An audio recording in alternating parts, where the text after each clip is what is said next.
Fly like an eagle. Our club has always been about the people. And the impact we have. We create opportunities. We dare to dream. About what we can achieve together. We aim to entertain. And we deliver results. Our teams inspire our community. And our community inspires us.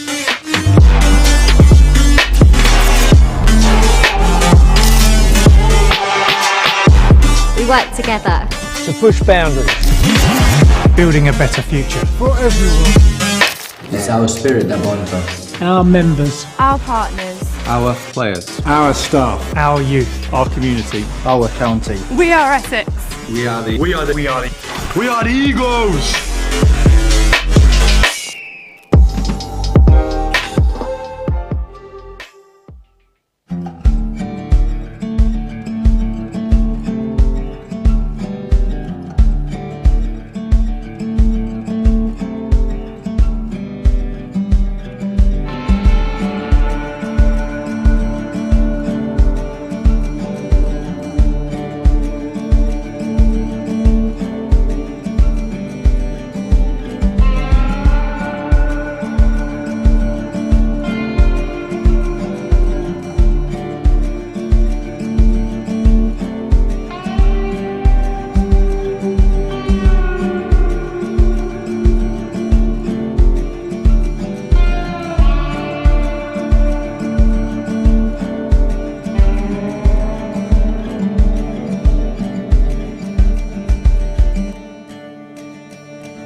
Porter around the wicket and into Wells. Oh, and Wells, has he got something on that? Down the leg side. Well, Essex are celebrating. Wells is standing.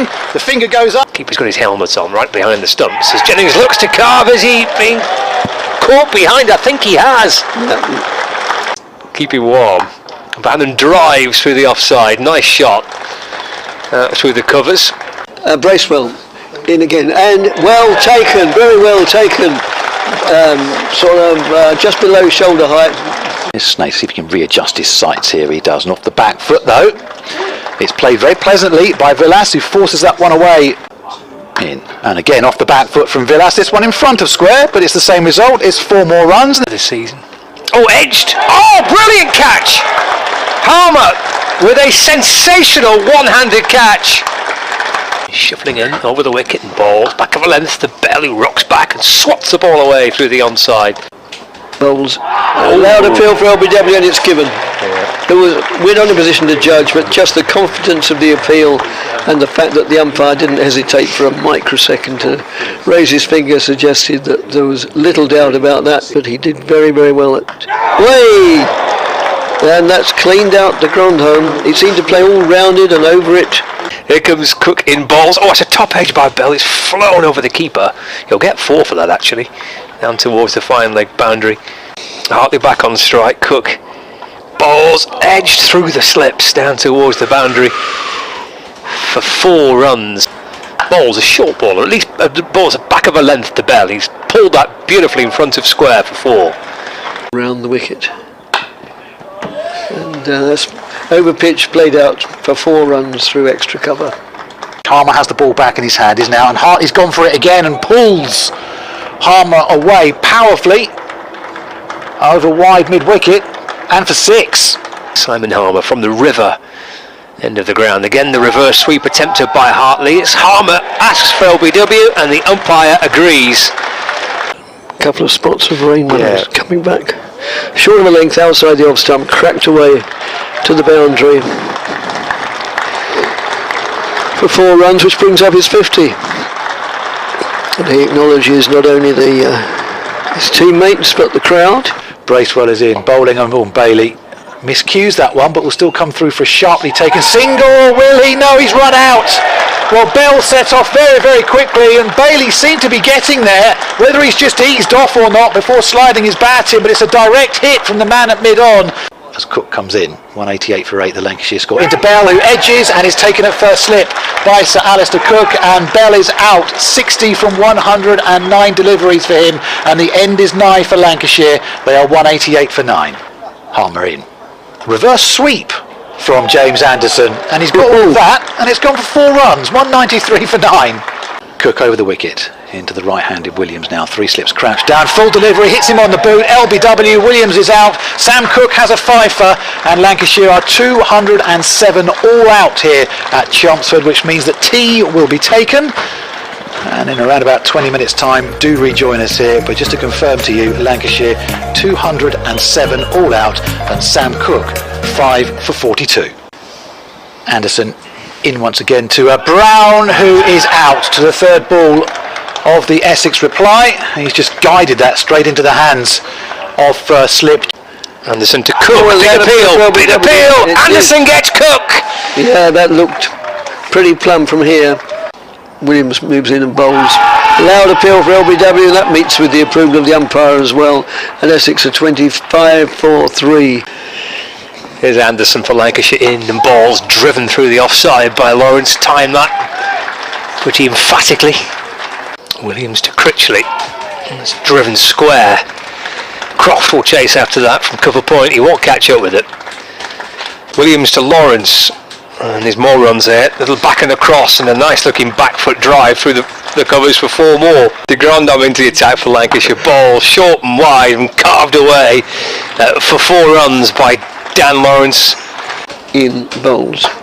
And a handsome looking shot, and it's just evaded the man at mid-off and runs away a little bit down the hill. Anderson over the wicket and balls. It's a gorgeous shot by Lawrence, driving through extra cover for 4 runs.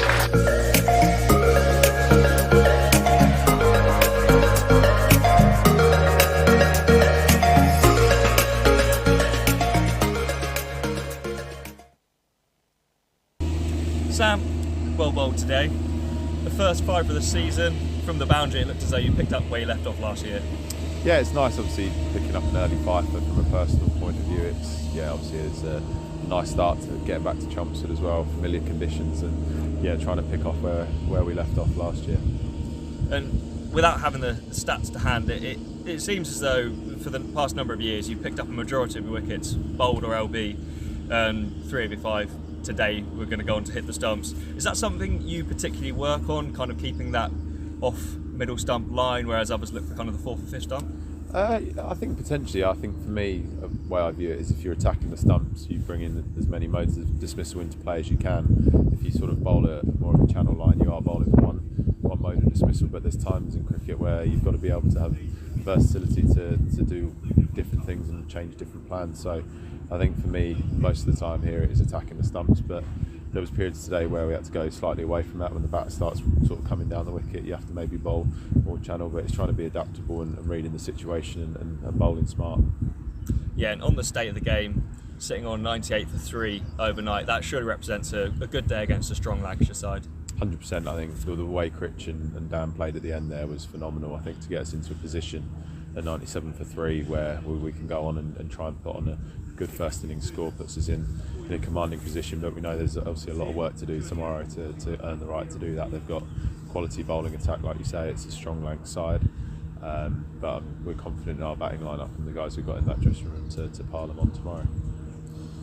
Dan Lawrence and Matt Critchley, the overnight batters, again played really crucial knocks here, and a moment where Lancashire were threatening to gain the upper hand. After lean years last year, by their high standards, their early season form, that's really encouraging, isn't it, for the team's prospects? Yeah, 100%. They're obviously 2 high quality players, and I think the way they played there, especially against the calibre of bowlers, particularly Jimmy, that they've got in that lineup, the way they sort of weathered the storm there was testament to their ability and how well they played. Obviously Dan coming off a really strong win to his involvement with England, there's no sort of secret as to why he's in that position and he's in that England fold, so I think he showed his quality there. But Critch as well, Critch has been phenomenal coming into the dressing room and coming in the way he is his cricket. He's brought some sort of glimpses of that last year, but like you said, I think he's really in a position to kick on now and put in a big season with the bat. And a word for Doug Bracewell as well, who hit the ground running and seemed to be bowling really sharply and actually extracted a lot of bounce from this wicket. Yeah, massively. I think he's really, we were chatting out there, he sort of brought a slightly different dimension to our bowling attack, which we've obviously got myself, Ports and Shane, Benny as well, who's done brilliantly last week and last year, but we're all relatively similar bowlers in terms of our sort of pace and what we try to do. So bringing in Doug, who's got that bit more pace and bounce, comes from sort of playing in Test cricket as well. He's got that experience, so he was phenomenal today. I think he could have easily picked up sort of 4 or 5 wickets easily in that first spell, the way he bowled. So really exciting to have him in, and he's a great lad as well. He's fitted in really, really well. And finally, a stat posted earlier in the week, I don't know if you saw it, which showed that since 1990 you have the 2nd lowest bowling average in the county championship, second only to Murley. That's above the likes of Courtney Walsh and Curtly Ambrose.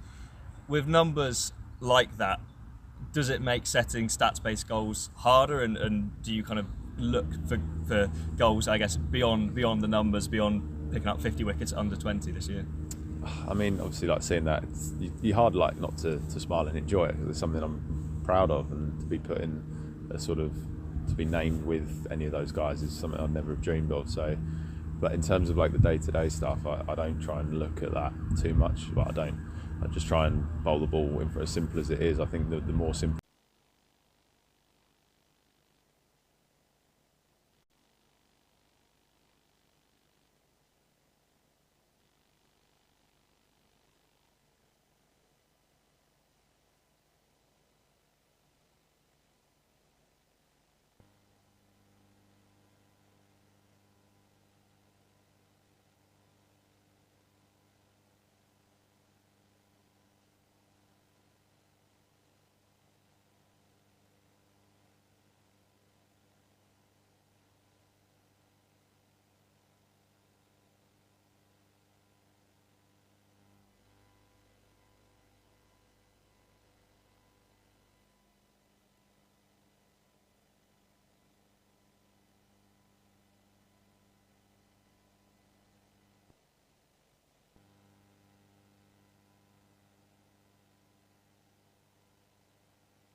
On day 2 of this county championship match, Essex against Lancashire. Glenn Speller, Dick Davis and Scott Reed with you for day 2 here, where the weather looks, how should we term it, changeable, shall we term it, in that it might well change from dry to wet at some stage throughout the day. We are shrouded at the moment in thick grey cloud, and it's quite low as well, the cloud cover over the ground, but that shouldn't affect things at the moment because there is some bright light breaking through that cloud cover, so we should get a prompt start here at 11 o'clock, which is what, just under 4 minutes away right now. Essex resuming 98 for 3, Dan Lawrence on 39 and Matt Critchley on 20, and that's in reply to Lancashire's 207 all out. Dick Davis is alongside me for the first chunk of this commentary stint, and yeah, Dick, we both pulled up alongside each other in the car park this morning, got out of the car, and both pulled the same face, and both sort of hunched up our shoulders as if either of us needed saying it's cold. That's right, and as if it needed to say that it's probably not going to be a full day by any means, because the forecast just seemed. Often these forecasts disagree with each other, or you log on one day and it says one thing and a few hours later it says something different, but it's been consistent that the latter part of today is going to be pretty damp. Yeah. And tomorrow, I'm afraid. Well, the umpires are just taking the field, and Scott Reed will do his 11 o'clock update for BBC Radio Lancashire, and then he'll come in here and take over the commentary with Glenn for half an hour or so. We've got Jason Gallion, the new chairman of the cricket committee here at Essex County Cricket Club, joining us for a brief stint just after midday, and he's the man who rang the bell today to signify for the players to head out onto the playing surface here. Keith Fletcher, the newly installed president of the club, rang the bell yesterday on the first day of play here at Chelmsford this season. Not out batters, just heading to the middle now. That is Dan Lawrence and Matt Critchley. I will update the BBC Essex listeners at 11 o'clock into the 11 o'clock news as well, which is just under a couple of minutes away, but important session this one for Essex. Dick, they did a good job of rebuilding after losing those 3 very quick wickets at the start of their reply yesterday, and I guess 13 wickets falling on the opening day just shows that it's not easy for the batters out there. No, it's not, and yes, I must admit, when Essex were 25 for 3, I did, I was apprehensive at best, but yeah, the fact that they've now taken the score onto 98, so they've added 73 unbroken for that fourth wicket partnership is very encouraging, because I feel that, and I'm not alone in thinking this way, that the Essex batting lineup generally seems sort of one recognised batsman light, really. It's and say, well, the treatment wasn't negligent. Secundus, Rossington, Harmer, Bracewell, Slater, Cook, Porter. So you feel Critchley at 5 is possibly one place too high? Yes, I think so. Well, I mean, he's doing very well, not just yesterday, but in both innings at Lords. Let's get some news, shall we? With a 50 in each, but yeah, I still think it needs one more. Right, we're underway then, and it is first delivery into Matt Critchley. Works that one out into the onside, and there is no run. It's Tom Bailey who's continuing as he finished off last night from this river end with his first delivery. Worked out to the onside for no run. After they were cut off yesterday afternoon. The spectators looking around at each other. A few have got the woolly Essex Eagles hats on, away to our right hand side on the top tier of the Tom Pearce stand. See a gentleman already tucking into what looks like his lunch as well. Here's Bailey in and bowling to Critchley, lets that one pass through. And there is no run. That strong wind, I called it a stiff breeze yesterday, it's a strong wind today, still blowing across the ground as well, which is making conditions tricky for bowlers and batters alike, and maybe more pertinently fielders standing around in the outfield with their hands plunged deep into their pockets, much as they were yesterday. Lancashire haven't yet resorted to the snood like Simon Harmer did yesterday. Here's Bailey now, in and bowling to Critchley, and Critchley from the crease pushes out to the offside, and there is no run. As you come into, sort of Alexis Way, I noticed quite a If few you of want to them drop us an email walking today, about. don't forget you can do that as The well. European Space BBC Agency Essex Cricket trying at again today to launch gmail.com. one of Thank its you for all your most correspondence ambitious yesterday. It was very missions, entertaining. sending a Yes, we had a heck of a lot special yesterday. cameras built in Chelmsford From all over the towards place Jupiter. as well. Dr. Yes. Gaty Hussain, he's head of the There's science Bailey, division, says it's an turning at the historic end of his day. run. Away from us as we're stationed at the river end, in and bowling to Critchley, and Critchley from the crease again, forces up to mid-on, and there'll be no run there either as the fielding is done by one James Anderson.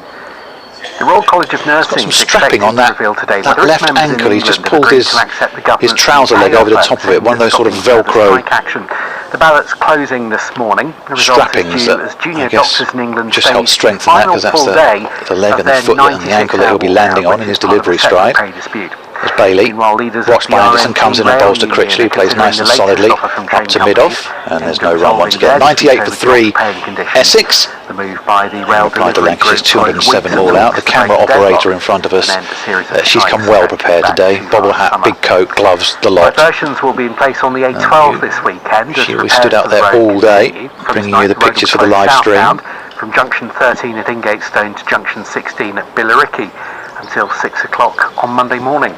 Just shifting Let's around turn to the cricket, in the field here, just about to update BBC Essex listeners. Championship match with Lancashire is getting underway at Chelmsford. The situation is Here's even Bailey, poised, in and bowling to Critchley. and poised with the first update of the And day. work down the is left Glenn side. Speller. Yes, good morning, Richard, from a freezing cold Chelmsford. Dark grey cloud above us. The ground is shrouded at the moment in that, but we are playing. Stiff breeze still blowing across the ground as well. It is very, very cold, and Essex have just negotiated the first over of the morning, and they have moved on to 100 for 3. Matt Critchley and Dan Lawrence, the not-out batters. Lawrence, who's made a very good 39 so far, and Critchley on 23. It means Essex trail Lancashire by 107 runs. We've had the first over in the morning, and they're 100 for 3. Thank you, Glenn. Commentary from Glenn, and the team continues on the BBC Sport website and app. And the weather for the rest of So we're the going to day, see James Anderson largely cloudy from the Hayes this close afternoon, end. Scattered showers. They're becoming longer spells of rain this evening. That's going to be heavy at times. Tonight down to 8. Only 2 slips and a gully at one stage. Understandably, yesterday he had 5 slips. Yeah, watching Jimmy Anderson. Yeah, there was a lot of sort of chat about this Alistair Cook James Anderson duel yesterday, that it didn't last as long as most people wanted, but I guess if you're a Lancashire supporter, it lasted probably just about long enough. Yes, quite. I know 100 for 3.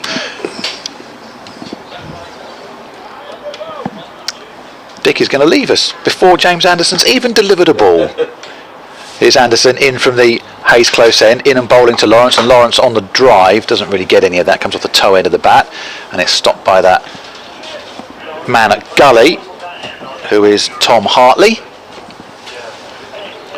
And Anderson ambles back to his mark. So 100 for 3 then, and this is a good repair job done by these two after Essex lost that cluster of 3 wickets, which got Lancashire right back into the game, because Lancashire had won the toss yesterday and elected to bat, so they'll have been disappointed with what they managed in the end. Anderson in with those 2 slips, and that gets a bit of lift, and it goes through to Bell behind the stumps, and it remains at 100 for 3. Elsewhere in Division 1, just before we bring Scott in, delayed start, Northamptonshire against Middlesex. Northants are 111 for 3 in reply to Middlesex's 149 all out. Inspection going on now at Trent Bridge, where Nottinghamshire made 256 against Somerset, who are 28 for 2 in reply. Delayed start at Edgbaston as well due to rain, where Warwickshire are 367 for 3. Come back to that in just a moment as Anderson comes in to Lawrence now. Just lets that one go through once again to Bell. And they are playing at the Oval, where Surrey are 38 without loss in reply to Hampshire's 254 all out. Good morning, Scott. Morning, Glenn. Good morning, everybody. Yeah, it was a good rebuild, wasn't it? I thought last night between Critchley and Lawrence. It was a really horrible kind of 45 minutes to an hour or so that they had to face, maybe 12 overs, something like that. And they had Jimmy coming back later on last night, and they got through it all. Well, he is in and bowling to Lawrence now. That's well wide of off stump, and just swings a little bit further as well as it goes past Lawrence. Yeah, 25 for 3 when Critchley joined Lawrence, so these two have added 75 now. Yeah, great effort. I mean, today could be extra tricky. I mean, the conditions are horrible, aren't they? Let's be honest. This is not pleasant at all for anybody, really. And of course, there's the added aspect of it. being maybe a little bit on and off as well today with a bit of rain. Yeah, I don't think there's much doubt about that as Anderson bowls to Lawrence, who edges and is caught at second slip. Very good low catch by Keaton Jennings, straight in the bread basket. Just had to adjust the hands very slightly. Exactly the start that Lancashire wanted, and exactly the man they'll have wanted to get rid of as well. Dan Lawrence, without adding to his overnight 39 not out, and Essex are 100 for 4. You know, he didn't actually go at that too hard, did he? He kind of just softly played forward, but the carry through to Jennings was lovely from Anderson's delivery. And the perfect start. But the way he played it, he's probably thinking, I've not really got at it too hard. There might be a chance, even with an edge, that just drops short. You see that quite a few times, don't you, when a batter doesn't really go at it too hard. But Anderson's carry through there and the edge into the hands of Keaton Jennings, and he took a decent low catch, didn't he? Just had to adjust the hands just very slightly. He was at him, but just a little bit lower, probably around about just above shin height. Yeah, but you'd expect him to take it. But I think any slip catch is a good catch, having stood there in club cricket and.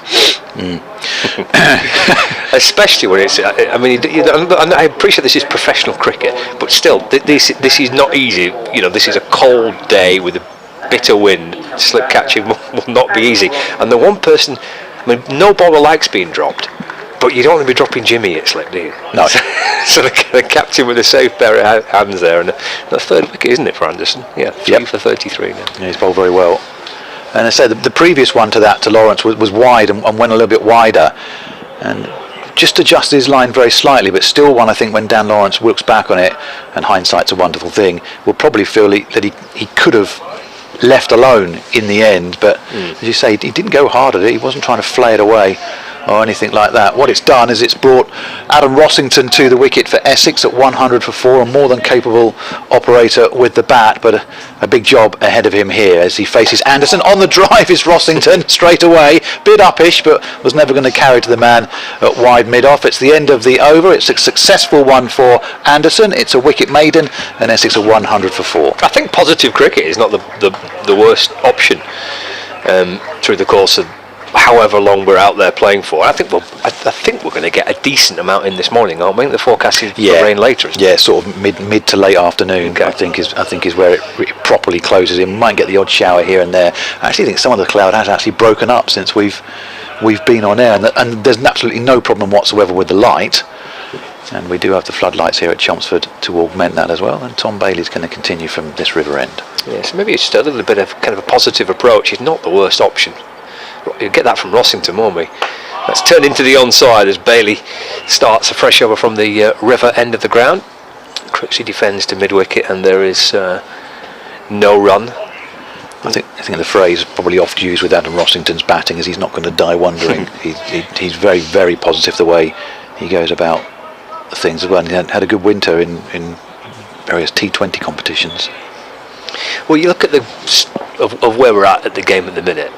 Essex are 100 behind, 6 wickets left. Bailey comes over the wicket to Critchley. That's a good shot. He's hit that square of the wicket, in fact just behind square, off his toes. Nice back foot drive by Critchley, and he runs 3 as well.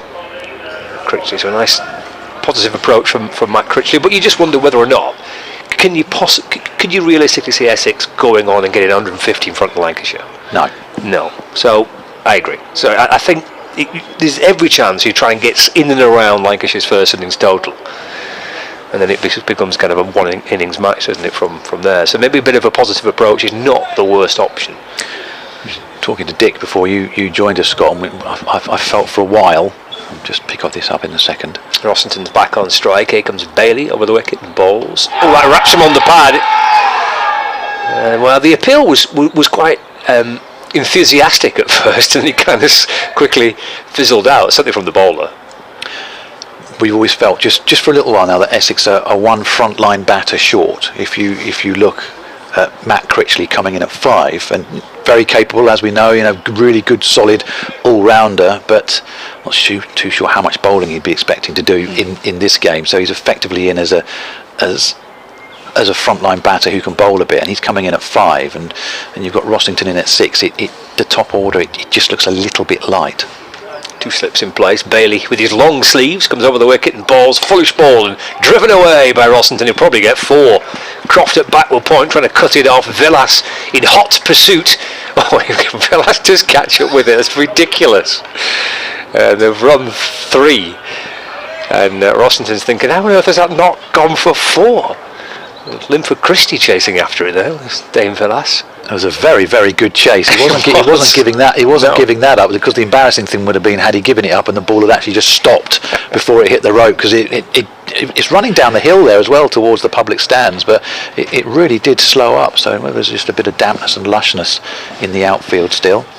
106 for 4 now. Yeah, so was it 101 behind? And Critchley's 26 not out and back on strike. He leaves this ball, which is full but wide of off stump and through to George Bell, and there's no run. Nice shot of James Anderson on the front page of the cricket pages this morning with his Lancashire bobble hat on and various other warm weather gear.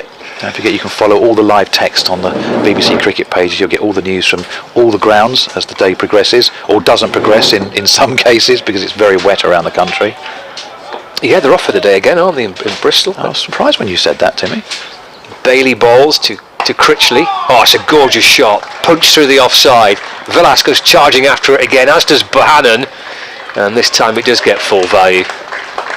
It's a lovely shot by Critchley. Timed to perfection all along the ground, through extra cover. 2 chasing after it, both in hot pursuit, but neither could catch up with it. And Critchley moves on to 30, and that takes the Essex total on to 110 for 4, and there is a little bit of rain falling now. Yeah, Bailey, like Cook yesterday, seems to be bowling the fullest of the Lancashire bowlers, and Cook likewise with Essex. So in Division 2 they are playing Durham against Worcestershire. If you think it's cold here, what's it going to be like there? Durham are 376 for 7. As you said, Scott, Gloucestershire no play yesterday due to a wet outfield, no play today due to a wet outfield either. Leicestershire against Derbyshire. Leicestershire going well again, 243 for 2. Delayed, they've been inspecting since around about 11 o'clock this morning, but there's no update on that as yet. Some light rain is falling here as James Anderson resumes from the Hayes close end. Is in now and bowling, and he goes past the outside edge of Adam Rossington's bat, and he's right on the mark, Anderson, from the very first ball this morning, and he's removed the danger man in Dan Lawrence without adding to his overnight 39, and that rain has just relented. It was just a little bit drops. Yeah, it was, wasn't it? It was a little bit in the air, but nothing too sinister. Anderson's got 3 slips in now, and he started with 2 this morning, 3 slips and a gully. He's into, and Rossington tries to whip that one away on the onside, but he gets a bit big on him and it loops up in the air, and George Bell comes and does the fielding for no run. 110 for 4. A bit of bird song in the background, which I hope you're able to pick up. The Essex flag ruffled more than anything else at the moment in the breeze. 1 umbrella up. I've got right at the far end of the ground, and those green seats in front of the retirement apartments. There's Anderson. He's in now and bowling to Rossington, and Rossington flashes that one away behind square on the offside. Bit of width there for the first time today from Anderson, and Rossington picks up 4 runs, 114 for 4. Yeah, it'd be a rare wide ball from Anderson, and Rossington's eyes lit up there. Don't think he'll get many of those from from Anderson. Make the most of it, and to be fair, he did. Yes, first bit of width from James Anderson, and Rossington's not one who's going to miss out on things like that. Good player, and a real good addition to the Essex side as well. Initially came on loan from Northamptonshire before making that move permanent. Good fun to watch, isn't he? Yeah. Anderson with the ball back in his hand. In and bowls to Rossington, and this time just falling over on the onside. Could see that coming back, couldn't you, really, from Anderson? And there's absolutely 0 width for you to work with this time. In fact, I'm going to get one just to nip back in and hit you somewhere on the thigh. Rossington's already had a nasty blow to a finger when he was keeping wicket in this one, and that might well come up in a bruise as well. Here's Anderson again, running towards us. And that's wide, edged and out.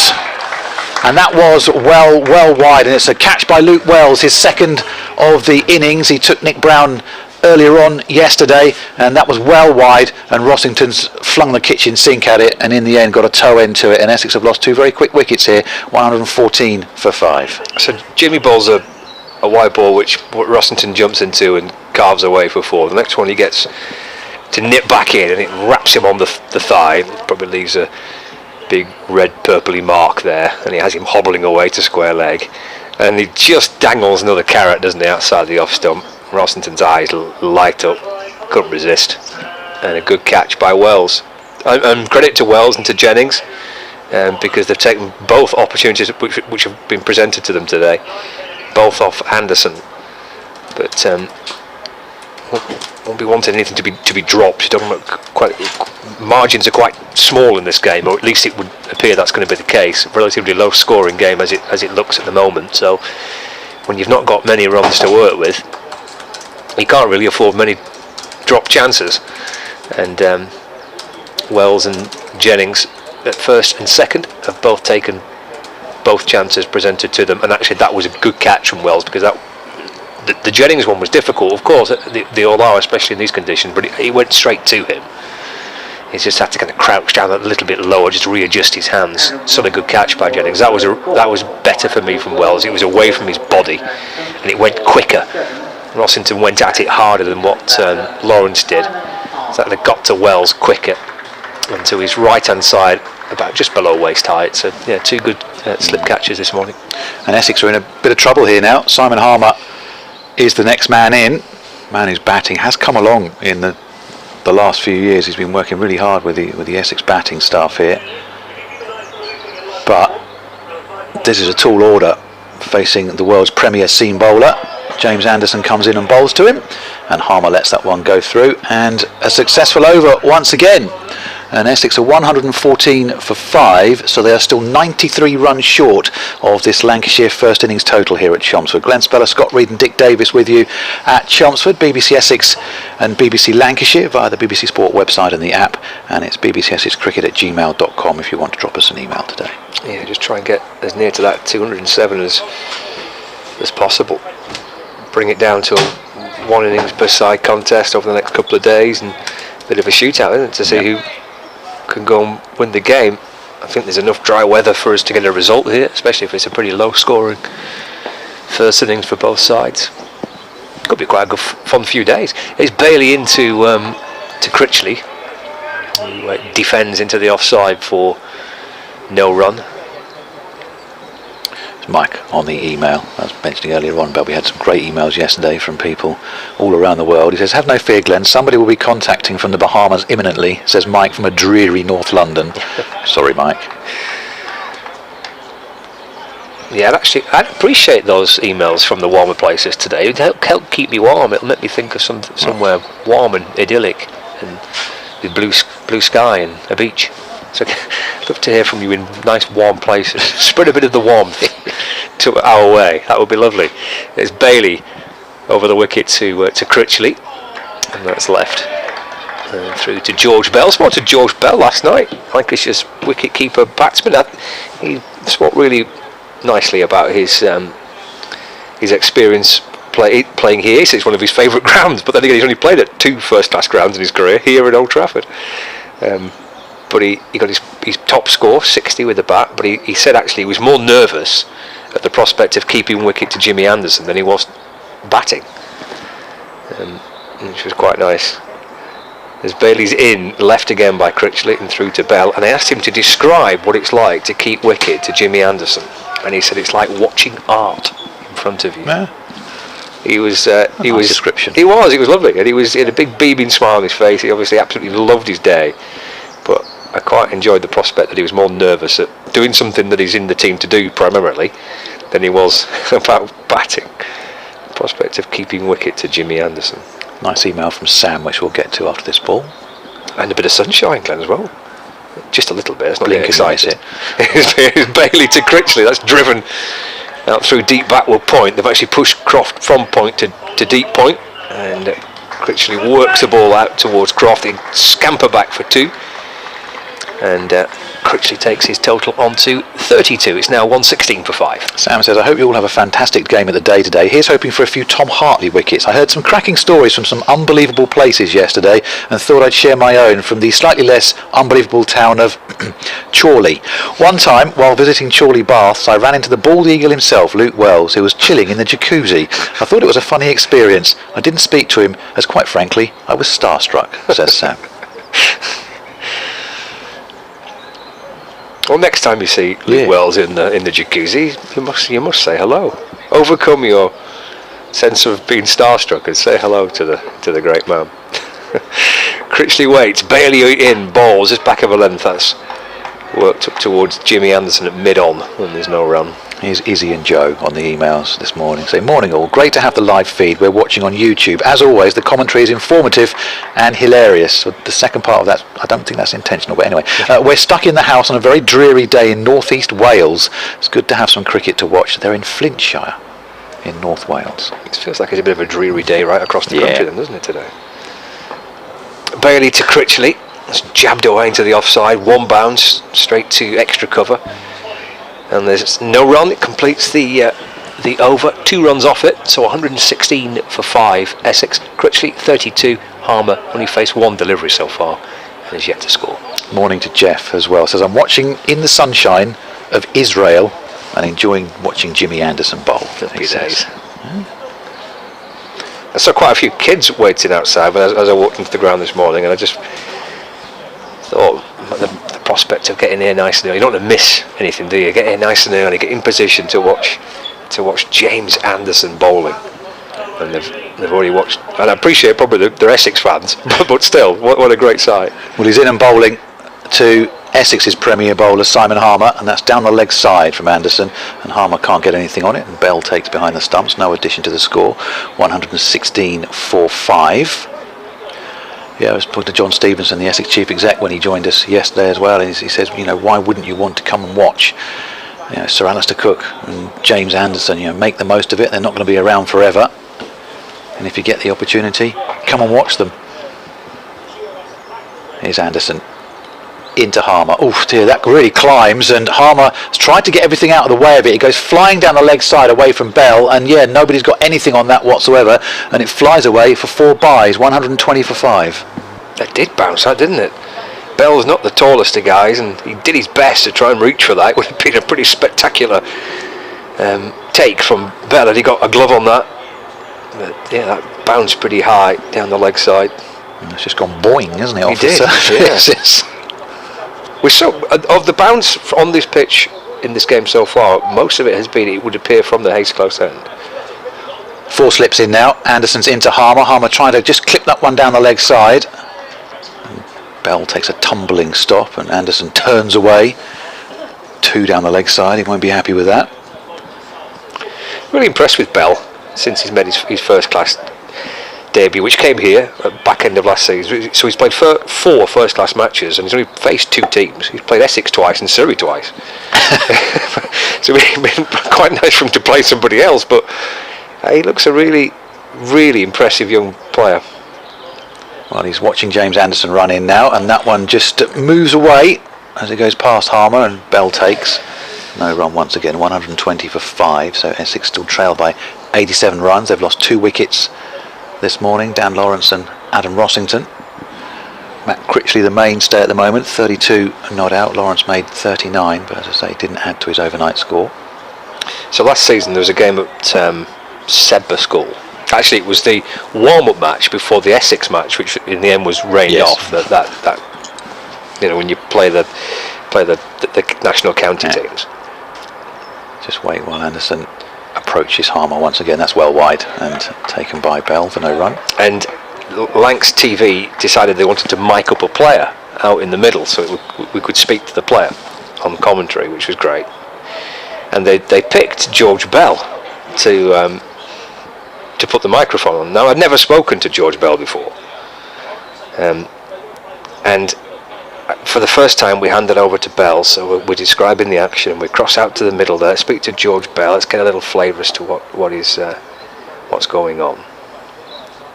Here's Anderson into Harmer, and a Yorker from Anderson, and Harmer just jabs the bat down on it, just gets down on it in time. It's the end of the over, 120 for 5. Great Yorker, that, wasn't it? And I was just chatting to Bell, and we talked a little bit about the game, and then he referred to one of their players by their nickname, this which obviously went out on the live stream and on the commentary. It was George Lavelle, and he referred to him as Spizzer. So I kind of tentatively said to George Bell, are you able to kind of explain this nickname, and be aware that we are live, so if it's not broadcastable. Anyway, he explained it, and it was perfectly pleasant explanation. Spizzer's nickname was because of spirit level, Lavelle Spizzer. Bailey bowls, and let's work down to backward point by Critchley for a single. And the score moves on to 121 for 5.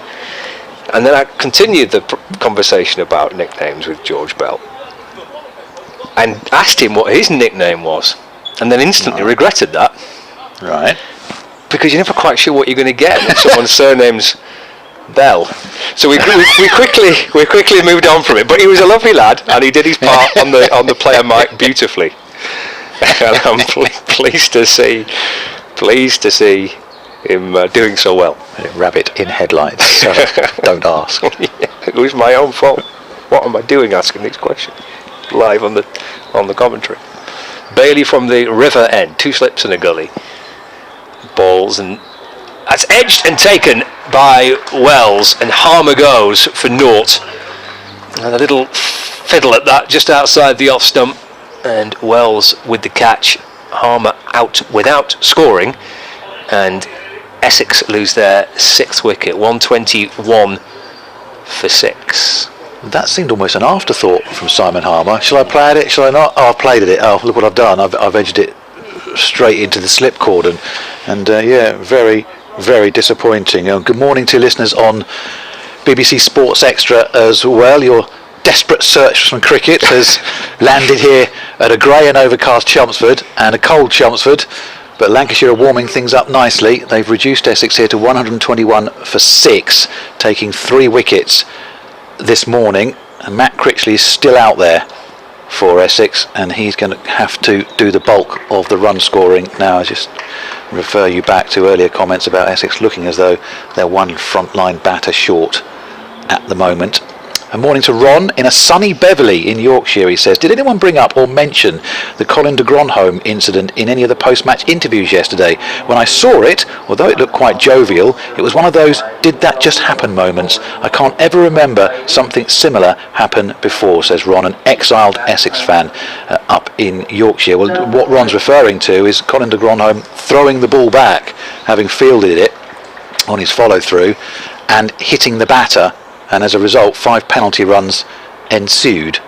I don't think there was any bad blood about it. There was quite a long conversation between the umpires. I think it was the umpires explaining what they're going to have to do, and 5 penalty runs. Yeah, the explanation went on forever, wasn't it? It's like VAR in football. We're waiting for a decision to be made, and in the end it was the penalty runs added. Yeah, I didn't speak to George Bell about it. I don't know whether whoever Essex put it up for interview mentioned it, but it seemed all a bit over the top. But anyway, yeah, that was the outcome. But we waited some time, didn't we, for that decision to be made with regards to the penalty runs. Thank you to Howard for his email. Most amusing. We'll get to that in a couple of moments. Lancashire want extra slip fielders in for Doug Bracewell, the new batter. So 3 slips and a gully. Point. Quite a wide mid-off, mid-on, mid-wicket and deep backward square leg. Here's Bailey, right arm over the wicket, bowls, and Bracewell pushes into the offside but for no run. Morning all, says Howard. Says great to see some play early on today and lovely to see Luke Wells' safe hands taking an early catch. Sam's email about spotting Luke Wells in the jacuzzi, 5 Live Sports Extra listeners, just you might want to scroll back on the stream to listen to that particular story. He says it reminded me of my own sighting of the Sussex Sobers. I almost literally bumped into him in the co-op in Didsbury Village about a year ago. He was buying a French stick. I can't resist a bit of shadow batting when I have a baguette in hand now, but it appears the pros can. He paid for it and walked out. Bailey bowls to Bracewell. It's down the leg side, beyond the reach of Bell, and it fizzes down towards the boundary for 4 byes. Signalled by the umpire. And the score That moves on to 125 for 6. Is it Steve Smith, the Australian's name? Don't they say he shadow bats everywhere? It could be at some function somewhere where the team are being introduced to local dignitaries, and he'll be in the background shadow batting with something, or practicing his batting in front of a mirror. But yeah, that's your French stick's quite good, isn't it? Yeah, perfect. Yeah. Do that. Last season, there's a game at Old Trafford because they're building another hotel. As Bailey is into Bracewell, that wraps him on the pad. I think he may have got an inside edge onto that. They were all going up. I wonder whether just a little bit of bat on that perhaps first stifled the appeal before they're about to unleash a huge crescendo of noise. I think the Lancashire players there for that. But yeah, there was a game at Old Trafford last year, and in the building site there were a couple of guys working on the new hotel. One of these builders had a shovel. As Bailey comes over the wicket and bowls to Bracewell, that's defended, and there is no run. It's the end of the over, 125 for 6, and as the cameras pan round, the guy in the building site with the shovel was doing a bit of shadow batting, and they flashed it up onto the big screen in the ground, and Bumble was on commentary with me at the same time. It was terrific. They weren't bowling bricks, were they? Morning to Gary on the emails. bbcsxcricket@gmail.com says, very poor start for Essex when we know Anderson is one of the best of all time for England cricket, but good to see him playing first class cricket. Have a good day. Yeah, just referring back to what we were saying earlier on with John Stevenson, the chief exec of Essex, joining us yesterday, saying, why would you not want to come and watch Sir Alistair Cook and James Anderson playing county cricket? It's a lot cheaper coming and watching this than it is going and watching a test match. Yeah, Anderson to Cook yesterday was great fun to watch, wasn't it? Anderson is in and bowling, and that's driven by Critchley up to mid-off, and there'll be no run. I was saying to Dick right at the start of our broadcast this morning, Scott, it didn't last as long as Essex fans will have hoped. It probably lasted long enough for the Lancashire fans that they got to see it, and then Anderson got him out. Yeah, it actually worked out quite well for Lancashire fans, that didn't it? Yeah, lovely to watch this battle. That's enough of it. Get him out now, please. Well, Critchley is the man Anderson's aiming at now. 33 not out. Essex 125 for 6. Anderson's in, and Critchley is just pushing out defensively to the offside for no run. David says, watching Essex can be summarised as a roller coaster ride. No feet movement from Rossington and little from Lawrence, and the latter is being talked about as an England player. Well, he started the season very, very well, David. As an aside, you talk about the weather. Well, what you had yesterday morning is akin to a nice summer's day here in Seaham when the wind is from the North Sea. Have a nice day. It's up on the northeast coast, isn't it, Seaham? Okay. Yeah, yesterday was beautiful. Blue sky and sunshine all day. But you just stepped outside and you quickly remembered that it was still April. Anderson, short sleeve shirt on, white wristbands on the left and right wrists, in and bowling, and Critchley just waits for that one and angles it away just behind square on the offside. There's a sliding stop out there. The fielder doesn't know where it's gone. It's rolled behind him and rolled into the rope. It was a desperate and excellent effort out there from Colin de Grandhomme, but then he lost track of where the ball went. It rolled behind him and just trickled onto the rope. So 4 more runs accrue, and Essex are 129 for 6. Potentially important knock this, isn't it, for Essex, for Critchley? Yeah. He just needs someone to kind of hang around with him, a little bit like what Bell and Hartley did yesterday afternoon for Lancashire. Did well in both innings against Middlesex. Anderson's into him now. Fuller delivery from Anderson. On the walk is Critchley, pushing that one up to mid-on for no run. Good morning to Carl, who's up in Clacton-on-Sea here in Essex. Says, lovely to have you back on the airways, and I think we're set for an intriguing rest of the game. As for the weather, I'm not a million miles away in Clacton. The sun is shining, but it's blustery, but certainly not dreary. We must be lucky along the Essex Sunshine Coast this morning, he says. That's the old Clacton microclimate, you see. Here's Anderson. Is it famous? Into Critchley in Clacton. That's pushed out to the onside, and there's no run. 129 for 6. I agree that we could be in for an intriguing game here, couldn't we? If both teams are relatively level on first innings, and there's every chance that will be the case. A bit still 70 behind, aren't they? But there's every chance it will be pretty level on first innings, and then it leaves it wide open for the third and fourth innings of the game over the weekend. Here's Anderson in and bowling. That's whipped away down to long leg for 4 runs. And that has come off Critchley's bat as well. It raced away, picks up 4 more. Anderson turns away in frustration. That's the end of the over, and Essex are 133 for 6, and Critchley has moved on to 41. Morning to Dave on the email. Says, watching Bell keeping wicket with his cap on, and he's keeping well, besides batting well, he says. He has the look of an early 20th century cricketer in the shape of a George Duckworth or SF Barnes. I had the honour, says Dave, of presenting Jimmy Anderson with his honorary 1864 blazer some years ago in recognition of his contribution to cricket for Lancashire and England. No doubt Scott will explain what the blazer looks like. It was when Jimmy had that light hair colour, and I asked if we could have a picture without his Lancashire cap on. He politely declined. It's Tom Bailey to start a fresh over in to Bracewell, who's really neatly in behind it. Is that Anderson the highlights years? Well, yes, yeah.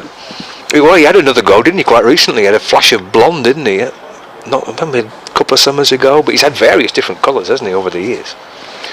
Ian's in New Brighton. Says, as a Lancs member, I'm really enjoying Jimmy steaming in this morning, working on the PC, but have the YouTube stream on in the top right of the screen. Morning to you, Ian. Don't work too hard. Lots of screen breaks. Bailey. He's into to Bracewell. Right in behind, defends into the offside, and there's no run. Picked up by Dame Villas at cover. 3 slips in possession, all 3 with their hands buried deep into their pockets. And then back will point, cover, mid-off, mid-on, mid-wicket. And long leg. Got Bailey under cloudy skies in Chelmsford.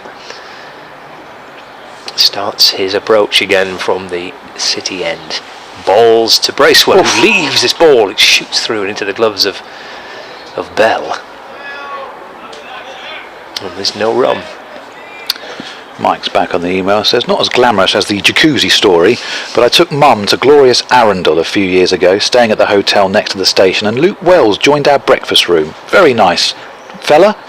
Feel like flashing placards outside Hove. Bring back Arundel, just for the likes of Mum, says Mike in North London. Saw a Jimmy Pfeiffer at Lord's in April a few years ago from a frozen position near the Compton stand, which was being refurbed at the time.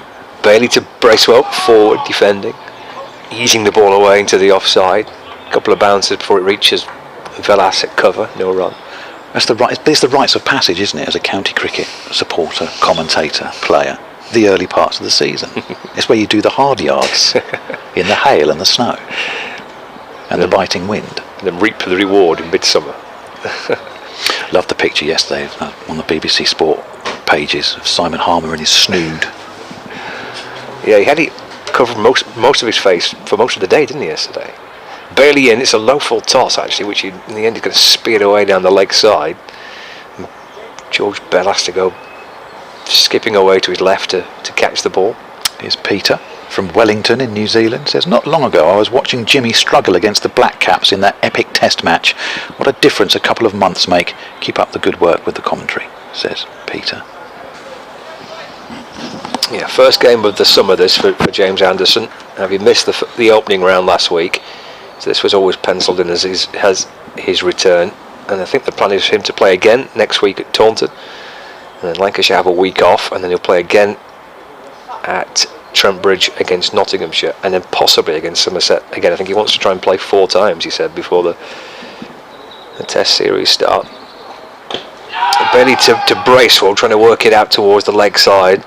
The ball deflects to mid-wicket, off the pad, signalled by the umpire. So Bracewell keeps the strike. He remains on 0, still searching for his first run. He's faced 9 deliveries. It's 134 for 6. Yesterday he was sending us some pictures on email as well of where you're watching from and you view, and I put some of those up on the BBC Essex Sport Twitter feed, and Stephen's done just that. Says, morning guys, watching the live feed and listening to the commentary, keep up the good work. Not the Bahamas, he says, but very pleasant here on holiday in Loffle in Northern Ireland in County Down. I hope I pronounced that correctly. A nice way to finish the Easter holidays while the master is at work. Come on Lancs, says Stephen. Thank you. And that is a beautiful picture as well, Stephen. We'll try and get that up on Twitter a little bit later on. Loffle. I do hope I've pronounced that right. Apologies to any Northern Irish people listening if that is wrong. Anderson is back on from the Hayes close end, and Bracewell's just playing defensively at that one. Real crouch defensive shot as well. 134.46. BBC Essex Cricket at gmail.com if you want to join in the chatter. Fiona says, Uxbridge calling. I'm off out to register at a wedding near Pinewood Studios, but hoping I can get to hear Jimmy's fifer before I get there, says Fiona. You don't say if it's your wedding. Here's Anderson. 4 slips now. In and bowling, and a full flowing drive this time from Bracewell, but he hits the man at extra cover, and there'll be no run there either. Anderson, who has 4 for 45. A third of a way through his 16th over here on BBC Essex, BBC Lancashire and BBC 5 Live Sports Extra. Not a lot of cricket being played elsewhere. In fact, this is the only Division 1 game going at the moment. Delayed start at Edgbaston. Rain delay at the Oval, where Surrey are 42 without loss. Further inspection in around about 5 minutes at Trent Bridge. Nottinghamshire against Somerset. Played due to start at 12:15 at Northants. Here's Anderson in again, and this time Bracewell lets it go to much oohs and ahs, particularly from one Mr. Wells at first slip. Nowhere near the off stump, but I think he just likes to keep the batter on his toes. One game is going in Division 2. Durham are 404 for 7 against Worcestershire. No play again at Bristol. A wet outfield once again. Second day running. Gloucestershire against Yorkshire.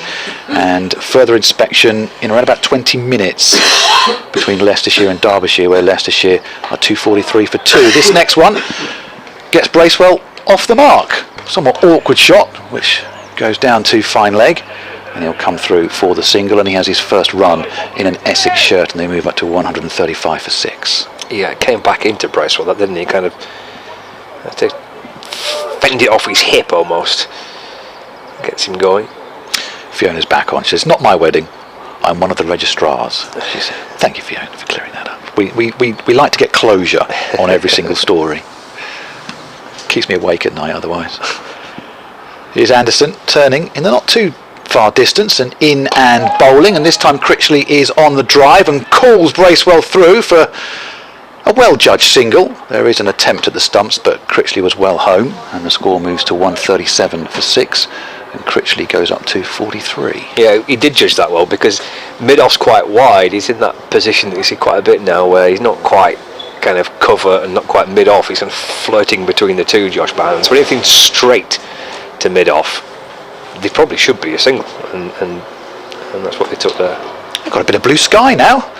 Make the most of it. This one is angled down towards the third boundary, and so much so as it runs away, the fielder's given it up already, and Essex pick up a welcome 4 runs, 140 for 6, and that's Doug Bracewell's first boundary, and that is the end of the over. Angus is in Sandon in Chelmsford, which is just on the outskirts of Chelmsford. So there's a shower coming your way. We just had a 2-minute downpour here. Good luck. Loving the commentary, he says. Well, we've got blue sky now, Angus. We have, yeah. Just one little patch of blue sky, but you know, it is quite right, Glenn. It is technically that is blue sky, and then everywhere else is cloudy. Yes, all right. Glass half full, glass half empty. I'm liking it.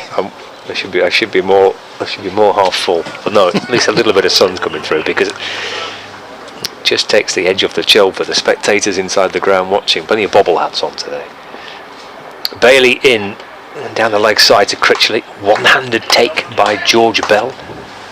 Rather theatrical effort from the wicket keeper. He's having a very good game, is George Bell. I keep saying it, but maiden first-class half-century yesterday, and keeping very tidily as well. He's been made to work for his money this morning. Yes, yeah. He was last week too against Surrey at Old Trafford. But he said he's enjoying keeping on this pitch. The bounce and the carry's better than it was last week. It's run down to Blackwell Point by Critchley. Darts through for a single. So he moves on to 43. 141 for 6. So a little rattle of wickets in the morning session. Last night we saw Critchley and Lawrence, and then for a little bit this morning, but on 75, I think it was, their partnership. Just need to find one more kind of partnership pads at the minute is Bailey. In again, this one's just a little wider and then just shapes away from Bailey, so it has, from Bracewell, so it has Bell. Too many B's there, Bailey, Bracewell and Bell. And there's Bell taking the ball in front of first slip and there's no run. Goes back towards his mark, Tom Bailey. He picked up 1 wicket so far. Anderson 4 of the 6 to have fallen. 2 yesterday and 2 today. Bracewell bowled nicely on his debut for Essex. Now got the bat in his hand. Happy to leave that ball again. It's wide and ignored by the New Zealander. Good morning to David on the email. Says, you mentioned yesterday that Essex's batting is the weaker suit, and we've mentioned today as well they look 1 frontline batter short. He says, so why do you think they've played the extra seamer with Harmer batting 7? Snater only bowled 7 or 8 overs in the first innings. Wouldn't Paul Walter be the better option? He can bowl a few overs as well. They're certainly well stocked in that area, aren't they, David? But they feel it's horses for courses. A little shuffle at the start of Bailey's next approach, easing in past the umpire. Forward goes Bracewell in defence. And again, there's no runs, just the single off that over. 141 for 6, Critchley 43, Bracewell on 5. Here's Leslie in Chorley. Says, as a new Lancashire member, well, welcome. Says, having seen a few days play last season, I went off to Old Trafford last week, all wrapped up with the flask, woolly hat and fleece, only to catch the sun in what turned into a sweltering day in Manchester. Much more seasonal weather in Essex today. Love the commentary. Well, Leslie, welcome, and I hope you're enjoying your first year of Lancashire membership as well, even in these early stages. It's a smart move, isn't it? Because you can always take your layers off. You can't put them on if you've not got them. So you're better off going well stocked and then just peeling them off as the sun comes out through the course of the day. He's hit the ground running there, I reckon, Leslie. Got it spot on. Right, shifting the field here. James Anderson is back on, and they've taken out the 3rd slip, and they've put in a leg slip now, which means the man who was at deep backward square has gone in front of square, and Anderson is deep in conversation at the far end, the Hayes Close end of the ground. That blue sky has pretty much disappeared again. As Anderson, with that leg slip in, comes in and bowls outside off stump, and pushing up to the mid-off area is Critchley, 43 not out. Ian, an Essex supporter exiled in a cloudy Yorkshire, says loving the coverage again and hoping for a great summer. Last season Essex had fewer batting bonus points than most other teams, and notwithstanding the great Jimmy Anderson in opposition, those batting woes don't seem to have been addressed. As Anderson turns at the end of his run. In now, bowling to Critchley, and Critchley just plays from the crease defensively. Bracewell comes a quarter of a way down the pitch and is sent back, and there's no run there. 141 for 6. In the 43rd over, the members' benches aren't quite as well used this morning as they were yesterday. It was sunny yesterday, but we had that biting wind, but pleasant enough to sit out. But today with no sunshine out there, most people you can see watching from behind the glass in the pavilion. As Anderson is in and bowling to Critchley, and Critchley this time angles that one behind square on the offside and will come through for the single. 142 for 6. It was good crowding yesterday, wasn't it? It was really, I should expect first home game of the season. You should think there'll be quite a few in, and there's plenty waiting for the doors to open first thing in the morning. And the upper tier to the stand to our right again is pretty busy, isn't it? Not quite as busy as it was yesterday, but I mean, as we've mentioned, the forecast isn't great, so that might put a few off, but it's good to see plenty inside the ground yesterday. This next one from Anderson is short, and Bracewell just sways out of the way of this one. Now, I don't know whether to take this one seriously or not, or whether this is tongue-in-cheek. No doubt Luke Wells is a very popular character, isn't he? I'm sure he is. Okay, so this email comes in from Rupert.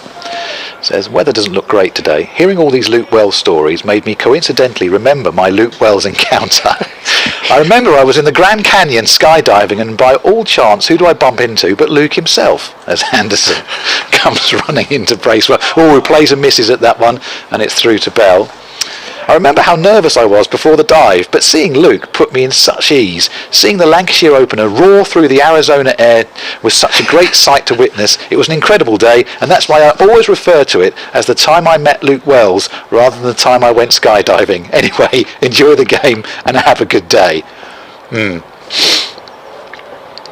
He's sort of a cult figure with the Lancashire fans, Luke Wells, as Anderson turns, comes into Bracewell, and Bracewell this time from the crease just works that one behind square down to fine leg and picks up a single, 143 for 6, and the end of another James Anderson over. We might just need to clarify that particular story with Luke Wells. Yes. Sorry, I was doing what, where? So far this morning he's been in a jacuzzi, he's been skydiving. Was he in a supermarket or something at one point? He's been busy, hasn't he? Oh no, that was the Sussex soldiers who was buying a French stick in the co-op in Sussex, and chose not to shadow bat with it. Kevin on the email says, pleasure to watch Mr. Anderson bowl as always, but from an Essex point of view, we need to get on top of him if we can. The weather here is wonderful as usual. I'm sat in the hot tub, cocktail in hand, Club Tropicana by Wham on in the background, as that one's pushed out defensively on the offside for no run. The pleasures of the Essex Riviera. Fantastic commentary, gentlemen, says Kevin. He's in his hot tub? Yeah, you know. Some people like to show off, don't they? What he probably means is he's in the bath. Little bit of matey bubble bath and with a pina colada, Club Tropicana playing by Wham. 10 to 12. Wow, what a way to live. I'm not sure about what a way. I don't want photographic evidence of that either. I think I do. No. There's Bailey in and balls, it's wide and through to the keeper, and there's no run left by Bracewell. 3 to bat. I mean, if that is genuine, that is magnificent. 10 to 12 Friday afternoon, hot tub on. And if it's not, the imagination. It's absolutely, even just to make that up and to send the email to us is also much appreciated. 3 slips, backward point, cover, mid-off, mid-on, mid-wicket and long leg. Bailey bouncing in to Bracewell, who drives away, and there's cries of catch. It's to the left of mid-off, Bannon will catch up with it down towards the boundary.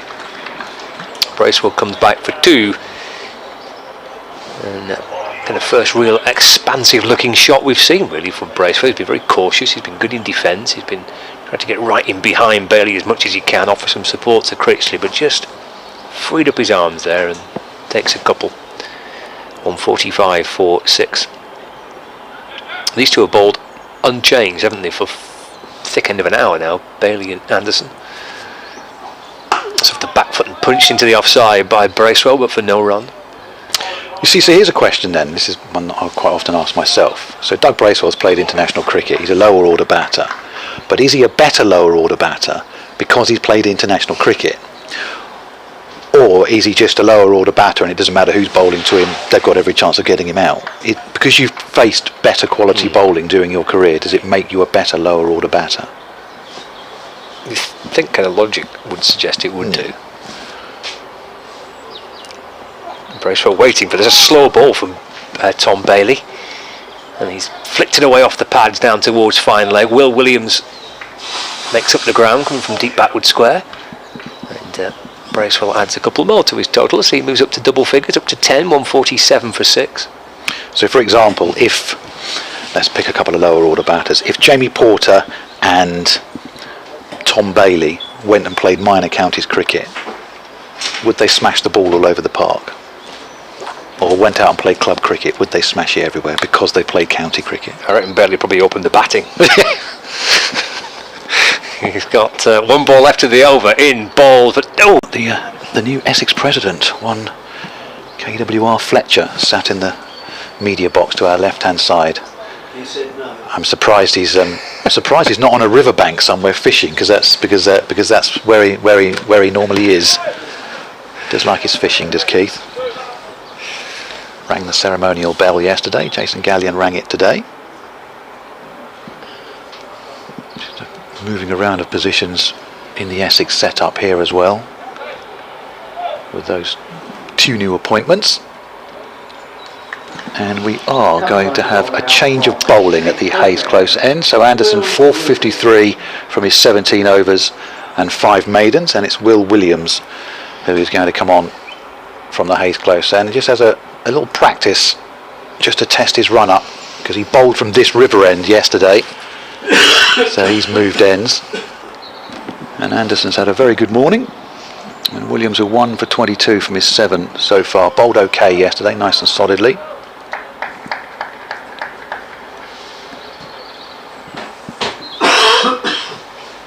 Two slips and a gully, an extra cover, a mid-off, and a man patrolling the backward point boundary as well, as Williams is in now, well wide of off stump, and that's driven away by Critchley in front of square, and that will race away for 4 runs. And Essex move up to 155 for 6, and Williams moves back to his mark. Yeah, he didn't bowl many kind of looseners, Will Williams, to his credit, but I think that probably is in that category, and Critchley put it away nicely. Kevin's back. Says, don't worry gentlemen, there's no chance of photographic evidence of me in the hot tub. Matey, he says, imperial leather or bust here. Have to get out of the hot tub now. The feed's gone down on the outdoor television. What a setup he's got. Someone in Portugal had the hot tub yesterday and the screen up in the back garden. So Williams is in again. Oh, and Critchley is playing and missing at that one. It wasn't really at a drivable length, and Bell takes it, 155 for 6. No, it wasn't. No, it was kind of, I suppose you're thinking it's not too dissimilar to the previous ball. The width was there for Critchley, but it was a false shot. Wasn't really there to try and play that same shot that he did in the last delivery. Williams turns, gathers himself in and bowls to Critchley, who comes shuffling down the wicket this time, but in the end is forced to push out defensively for no run. Scott's just off to update BBC Lancashire listeners into the midday news. Thank you for your correspondence so far this morning. George is an expat Lancastrian in exotic Kings Lynn up there in West Norfolk. Says, constant listener to Lancashire cricket and occasional emailer to the commentary teams, loving the coverage as always. 38 degrees in my garden yesterday, as Williams is in and bowling to Critchley, who plays defensively for no run in the greenhouse. He says, I was delighted with George Bell's maiden 50, so pleased for him. It was a better feeling than when my monthly pie box arrives from Adlington Pie Shop. I hope the game continues to be a great contest. Have a great season in the box. Well, thank you, George, and you have a great time up there in West Norfolk, one of my old stomping grounds up there. I know Kings Lynn quite well. As Williams disappears into the distance up at that Hayes Close end, a massive sheet acting as the sight screen up there at that end as well for this game. Williams is in and Critchley drives back, and the bowler fields on his follow through. Barry's on the Isle of Wight says, miserable here, but glad to see play in Chelmsford. Comparing past and current Essex keepers with their penchant for the shorter game, I recall the affection for Tonka Taylor. So how about the current wicket-keeper, Wrecker Rossington? Splendid commentary, says, best wishes. Well, he wasn't wrecking much today, Barry, unfortunately. A couple of lovely shots and then trying to flay one away wide of off stump and taken in the slips. As Williams is in again.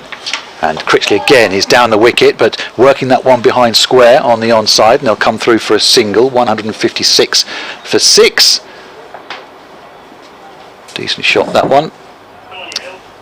And that brings, well, I say it brings Bracewell down onto strike. It doesn't, because it's the end of the over, so that's actually quite well thought out in the end. And they pick up a single, and the end of Will Williams' first over. And welcome back, Dick Davis. Jason Gallion's going to join us in the next few moments.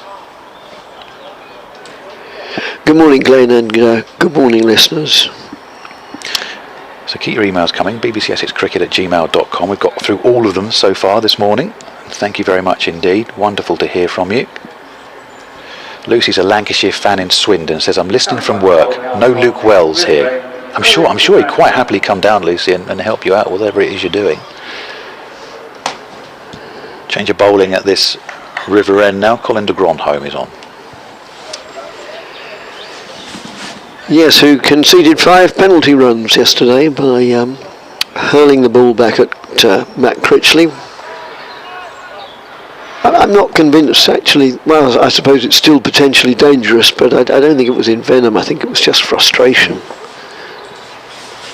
As de Grandhomme moves in now from the river end, the end from which we're commentating, and that's just played down backwards of square out on the offside, and that is Matt Critchley's third consecutive half-century this season. He's only had 3 innings and 3 half-centuries, so yeah, he's come on really well.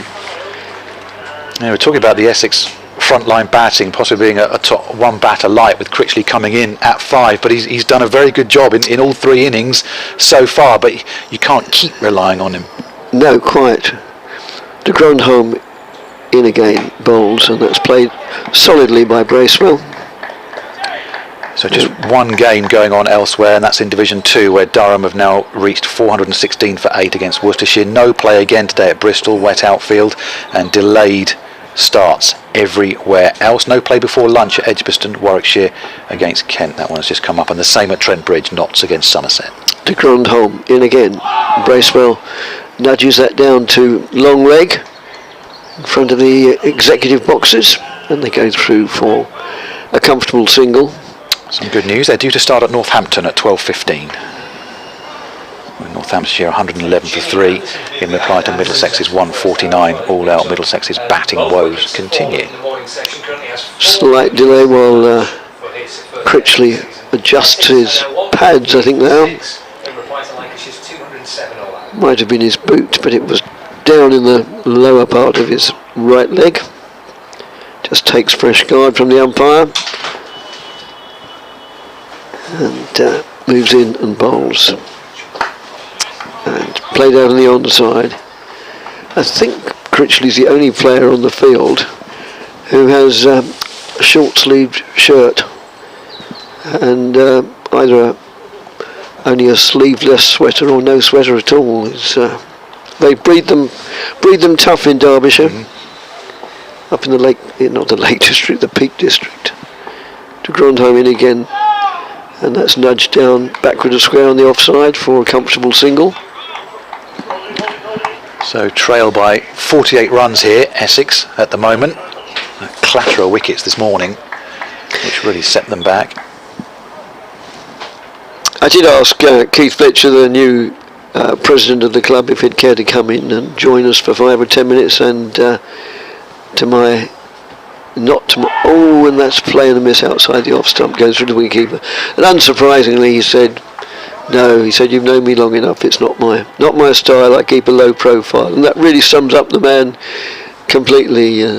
Very, keeps out of the spotlight, the limelight, just quietly gets on with his job, which is really what he's done in every position that he's held in the club, and very effective too, so there's no reason. Well, I mean, the president comes without any specific duties, admittedly, and you make of it what you like. 100 balls and 7 fours for Matt Critchley in his, as Dick mentioned, 3rd consecutive half-century this season. BBC Essex, BBC Lancashire and 5 Live Sports Extra with you from a grey and overcast Chelmsford, and windy Chelmsford and cold Chelmsford, but more importantly a Chelmsford where they're playing cricket. And you're listening to us via the BBC Sport website and the app as well. Glenn Speller, Dick Davis and Scott Reed with you, as Williams, for his 2nd over of the morning from the Hayes Close end, is in and bowling, and that one's forced away off the back foot by Critchley behind square on the offside, and good piece of sweeping fielding from the cover boundary, comes all the way round down to the 3rd area and cuts off the 2nd run, and Essex moved to 160 for 6.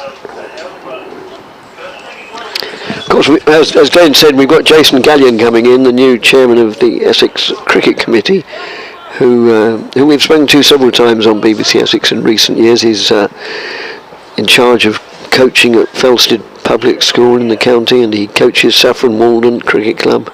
Williams is in to Bracewell, he just plays defensively for no run. Formerly played for Essex for several distinguished seasons, and Nottinghamshire, and I think he played for Lancashire as well, didn't he? He was I stand to be corrected. Bat in his time. Sit to be. He did, yes. Scott's just put the thumbs up. So, yep. So he has a strong connection to this game. Good to see him back involved in first-class cricket as well. As you say, he's been at Felsted. too far from here. No. As Williams into Bracewell with 2 slips and a gully, crouching down, and that one's worked wide of the man at gully, and Bracewell will pick up 2 runs here as it's just reeled in before it hits the boundary rope, and Essex move to 162 for 6. Trailed by 45 now. Yes, another man whom I'm sure will do an excellent job as chairman of the cricket committee, which is a very important, responsible job, really. Famously didn't get on too well at Nottinghamshire with Kevin Peterson. Just put the names in a search engine and you'll find it. Here's Williams into Bracewell, who plays defensively from the crease for no run. You don't need us to talk about that, describe that. Just put in J. Gallion, K. Peterson, Nottinghamshire. And scroll and scroll and scroll. Yes. So the forecast at the moment is holding up here. Later in the afternoon it gets a bit more sketchy. Tomorrow and Sunday are not great. No. At the moment. That can change. Yesterday was supposed to rain in the afternoon, but we escaped. Here's Williams in and bowling to Bracewell. Just pushes defensively out to the offside for no run again. 162 for 6. We're in the 47th over here at chilly old Chelmsford. Neither Glenn nor I will be here over the weekend. You're presumably doing football somewhere? I'm heading off to Salford tomorrow. To Salford? Yeah. Another Manchester link. Yeah, Colchester United continue their battle against relegation. We'll have commentary of that on BBC Essex, and we've got Southend United against Dagenham and Redbridge as well in the National League. And there is some rain falling, and we know that because it's falling in the box. Yes. We had a smattering of rain just around about 11:30 this morning, but we escaped that, and the umpires are quite happy for the players to stay out there. But yeah, the rain is falling just as it gets a bit brighter, ironically. It's Williams into Bracewell, who plays and misses that one. I think Wells thought it had taken the edge, but he's the only man who's celebrating, and it very quickly said no, didn't touch anything. So he fetches the fielder's helmet from behind George Bell, and they jog to the other end. End of Will Williams over with Essex at 162 for 6. Yeah, Salford playing Southend in the National League, who still have a chance of making the playoffs. Everyone has a chance of making the playoffs, don't they? It's the way it goes these days. If you're about 13th and 9 points off, well, you can still make the playoffs.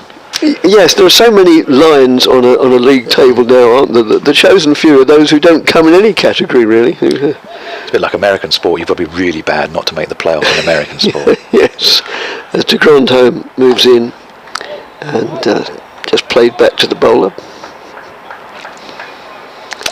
There's Joel on the emails from Warwickshire. Dreary weather as usual, he says. Going back to lower order batters, I've always wondered how Jimmy Anderson would fare opening the batting in club cricket. I imagine he's much better than he's made to look by international test bowlers. That's what I was saying to Scott earlier on. Do you think lower order batters at this level would be better in club and minor counties cricket? And that's played out into the mid-off region. No addition to the score as the sun comes out. And because someone like Doug Bracewell's played international cricket, does it make him a better lower order batter at this level? Or if you're a lower order batter and not the best, does it matter what you're facing? Then Bracewell, not Bracewell, no, de Grandhomme in and bowls to Critchley, whips that away pleasantly into the leg side, but just for a single down to deep mid-wicket. Well, nowadays there are very few genuine rabbits coming in at sort of 10 or 11. When my dad first used to take me to county cricket, nearly every county had a real rabbit who hardly knew which end of the bat to hold, who came in at number 10 or 11. Nowadays, that's outside the off stump, taken by the keeper standing up. Nowadays, I suppose largely as a result of one-day cricket, where often it's left to the tail enders to get the vital winning runs, sometimes in a very short space of time. But they're all quite accomplished, so I think most of them would do well in batting in club cricket. As short of a length, maybe. In fact, I think definitely Critchley feels he doesn't, not Critchley, sorry, Bracewell feels he didn't take full advantage of that. Probably should have clubbed it away through one of the large gaps in the offside. The rain has relented. It has. De Cronjo moves in just to remind us it's around, well, we hadn't really forgotten. And it's a bit like a Hitchcock melodrama, really. It's not come yet, but you know that any moment, well, not at any moment, at some time there's going to be a scary moment. This scary moment will probably be heavy rain.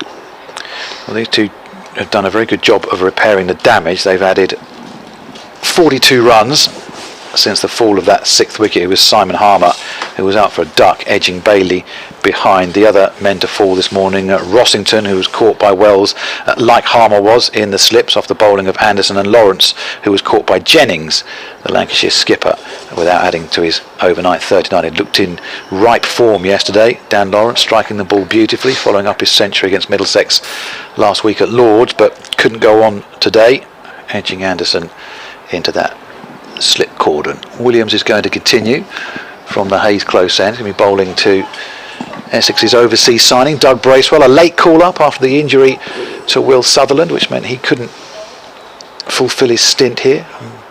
Bracewell was the emergency call-up. He's facing Williams well wide of off-stump, and it goes through to Bell for no addition to the scores. Critchley, in fact, who's on strike. I thought the scoreboard had got that wrong. And yeah, they've caught up now. 163 for 6. They're trailing by 44 at the moment here are Essex. The only Division 1 game in motion. They're due to start at Wantage Road at Northampton in the next couple of minutes or so, pending any more rain. As Williams gathers himself, large muddy streak down his left knee from a bit of fielding yesterday, in and bowls, and Critchley edges, and it's dropped! And Luke Wells has dropped Matt Critchley, who's made 53, and it seemed a relatively straightforward one for a slip fielder as accomplished as Luke Wells, and he tosses the ball away in anger, and that's the first error in the field from Lancashire. Yes, it was. It dropped him twice, actually, because he sort of dropped it the first time and then parried it to his left, got a hand to it again, but it still spilled out. And yes, as Glenn said, it by slip catches standard at this level of the game, that was they don't come much easier, really. Wells is crouching once again, and Critchley this time drives, but not with too much timing, and it's stopped out at cover for no run. 163 for 6. The first blemish in the field from Lancashire so far. In mitigation, their hands must be really frozen. I know they keep these hand warmers in their pockets, and yeah, Wells is thrusting his hands. Well, all the slips are got their hands in their pockets, probably wrapped around these hand warmers. Maybe he needed the Simon Harmer snood just to help things out there a bit, possibly. Yes. Williams into Critchley, comes down the wicket this time and just works that one behind square on the offside and jogs through for a single. 164 for 6, the Essex score. And I guess the next question comes now is how costly or otherwise that drop from Luke Wells might prove to be. Yes. Morning to Howard in Calspera on sunny Crete. Says today is our Good Friday, with Easter being by far the biggest festival of the year, with copious amounts of lamb being consumed over the weekend. Come back to that in a sec as Williams comes in once again, this time bowling to Bracewell well wide of off stump, and Bracewell lets it go. Oddly enough, I'm sure I saw Luke Wells operating a spit, roasting a full lamb earlier on today. Great to see cricket back up and running, even though it does look a little chilly, says Howard. Well, I'm glad you're enjoying your time over there in Crete. Say yes, it's their Easter festival, isn't it, with the Greek Orthodox Church. There's Williams, who has 1 wicket to his name so far, would have hoped to have picked up the second. Is in and bowling once again to Doug Bracewell, and Bracewell edges, and this time is caught. Critchley was dropped, Bracewell isn't. Keaton Jennings takes the catch, and Will Williams gets his reward for a good line and length, and the 7th Essex wicket goes down with the score on 164. Yes, less straightforward catch than the one that had just been dropped by Wells, but nevertheless relatively simple at this level of the game.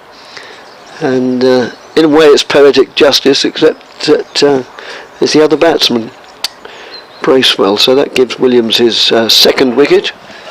2 for... oh, they've taken it off the screen now. Bracewell made 13 off 41 deliveries, including 1 boundary. Yeah, they added 43 runs there as well, the pair of them. They look relatively safe until, ironically enough, that Williams over. Brodie on the email says, watching from Wellington in New Zealand, loving seeing the New Zealand battle between Colin de Grandhomme and Dougie Bracewell, enjoying the commentary as well. Keep it up, he says. Well, that particular battle is done and dusted now, and Shane Snater is the new batter for Essex. Important runs at the end of last season in a couple of matches which immediately spring to mind, so more than capable, but his job here will be to support Matt Critchley. We'll bring Scott in at the end of this over. In fact, that was the last ball of the over, so 164 for 7. I shall depart and Scott will come in alongside you, Dick. Right, thanks Craig very much.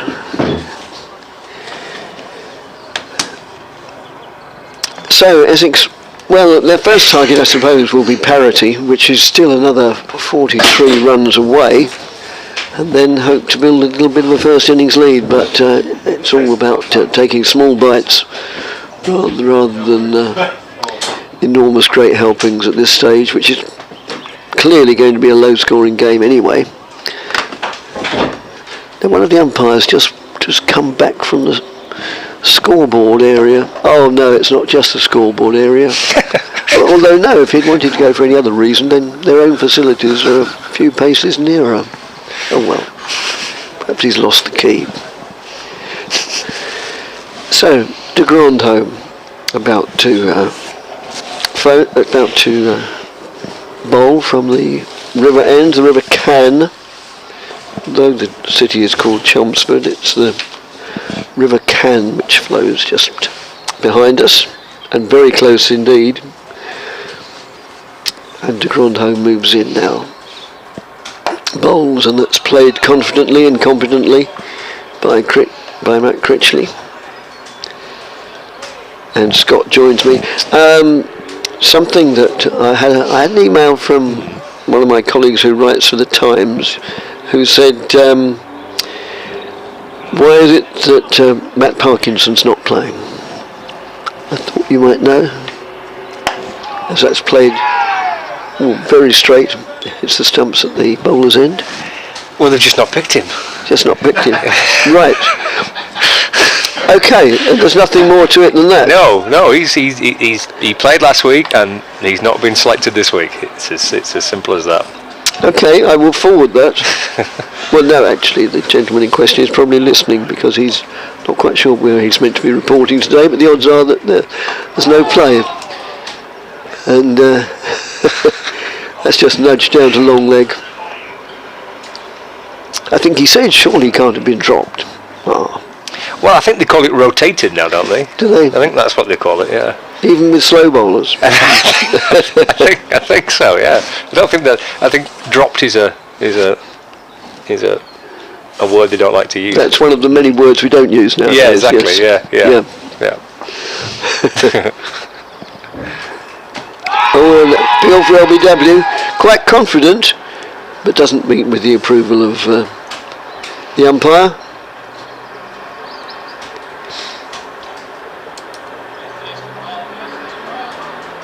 Maybe there's something more tactical behind the decision. I don't know, but they've made 2 changes. But both players I think are playing second team cricket this week. Luke Wood and Matt Parkinson missing out for this game.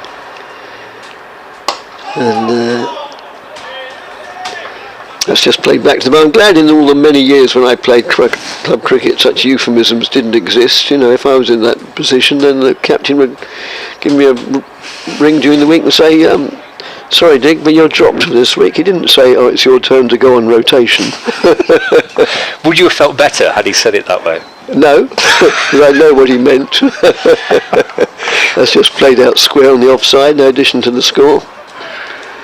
Well, no, you don't rotate club players, obviously. you just play them in the second team or the third team because it's their hobby and they want a game of cricket every Saturday afternoon. Or Sunday in those days, not much Sunday club cricket played now at all, certainly not in Essex. I don't know if there is much in Lancashire. We always associate Lancashire club cricket with the hard school of Lancashire League. I don't know if there's any more sort of sociable cricket on a Sunday still. Perhaps somebody can tell us. And I must admit, I loved Sunday cricket. My wife didn't think too much of me playing both Saturday and Sunday, particularly in those days. A so-called game of cricket usually went on till about midnight.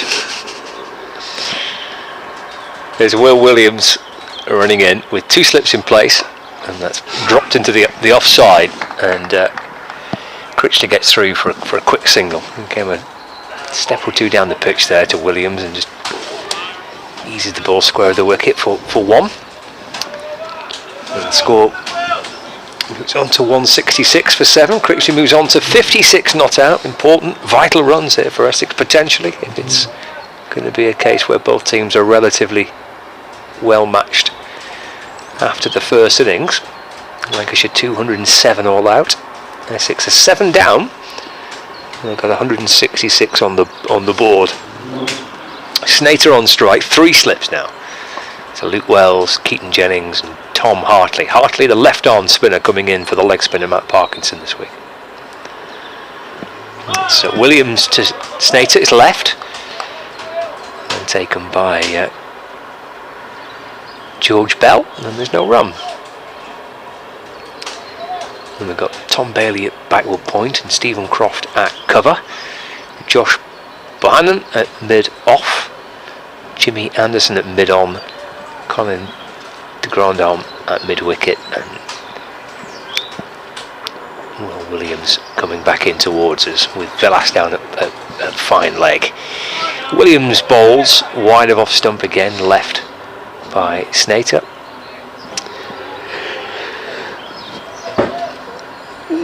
We've been contacted by Mike in Versailles. It says a great big merci from France and a heart recovery clinic, which is far more fun as I can follow the red rose. Thanks to your great work. Love the fact that that Bell was nervous about keeping to Jimmy Anderson. Williams to Snater, it's up in the air, it'll land short of Bohannon, who then has a little shy at the stumps actually. Snater getting through for a single.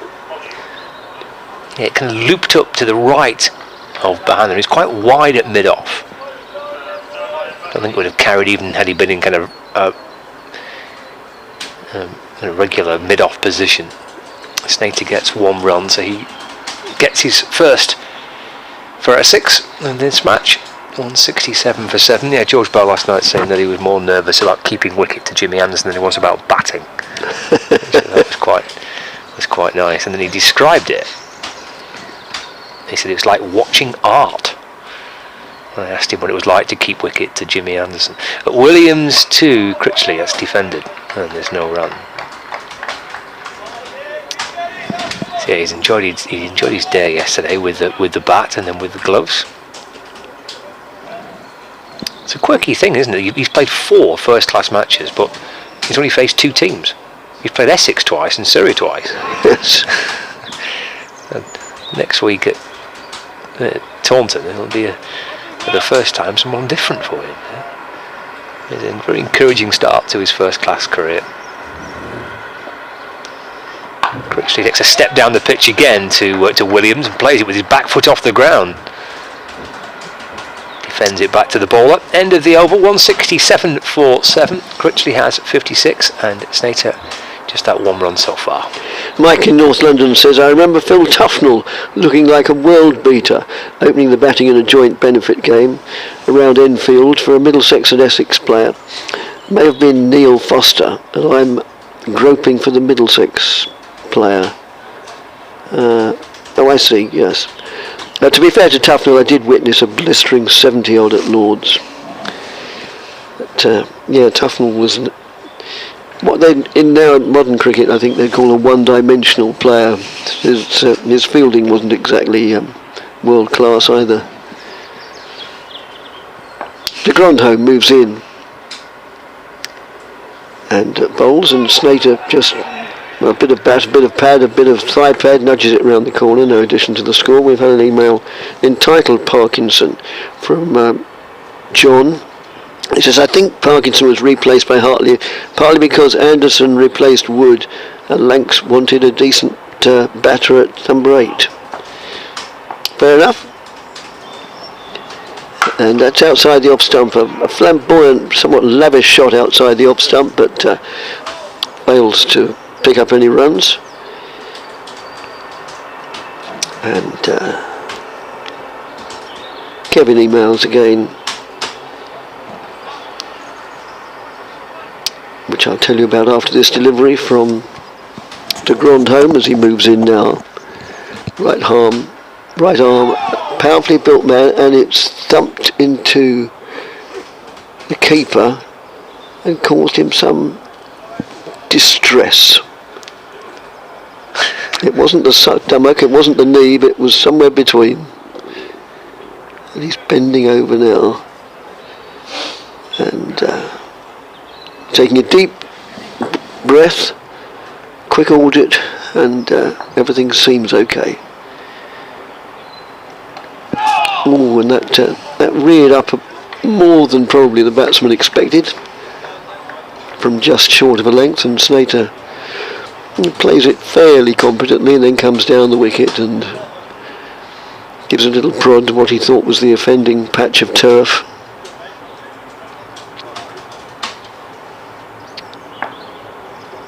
De Grandhomme again. Ball played hard back to him, and he parries it and it goes through. Picked up by Anderson. An attempt to pick it up by flicking it off his boot. Fails. This is probably treasonable. He fails rather dismally to do so.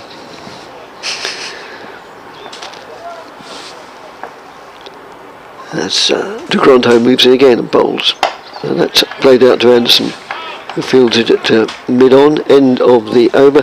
I alluded or mentioned Kevin had emailed. Got the feedback back up on TV. Relieved to see Critchley and Bracewell still together. Whoops, there goes Doug. Time for a barbecue lunch. Golf this afternoon at Thorpe Hall. Southend v Dagenham tomorrow.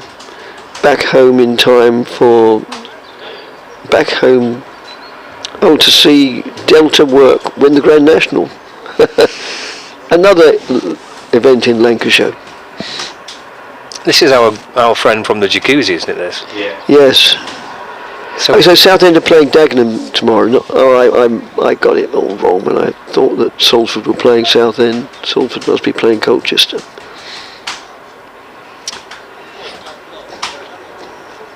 There's Will Williams in to start another over. Critchley comes down the pitch. He's edged it through the gap between second slip and gully down towards third man for 4. Yeah, that was a good shot, I thought. It was a change of mind, but it was deliberate. He came down, he realised he couldn't get to the pitch bit, and then rocked onto the back foot and guided it down through the slips.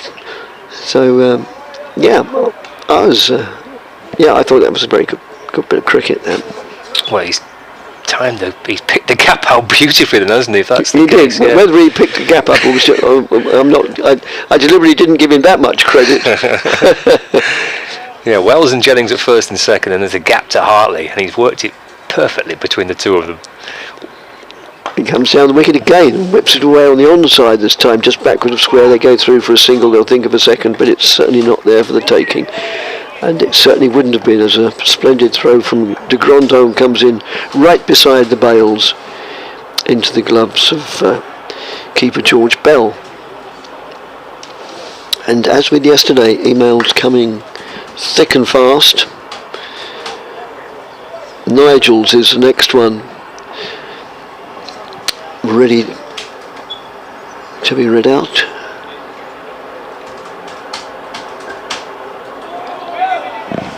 That's outside the off stump, goes through to wicketkeeper. No addition to the score of 172 for 7, so 35 runs behind.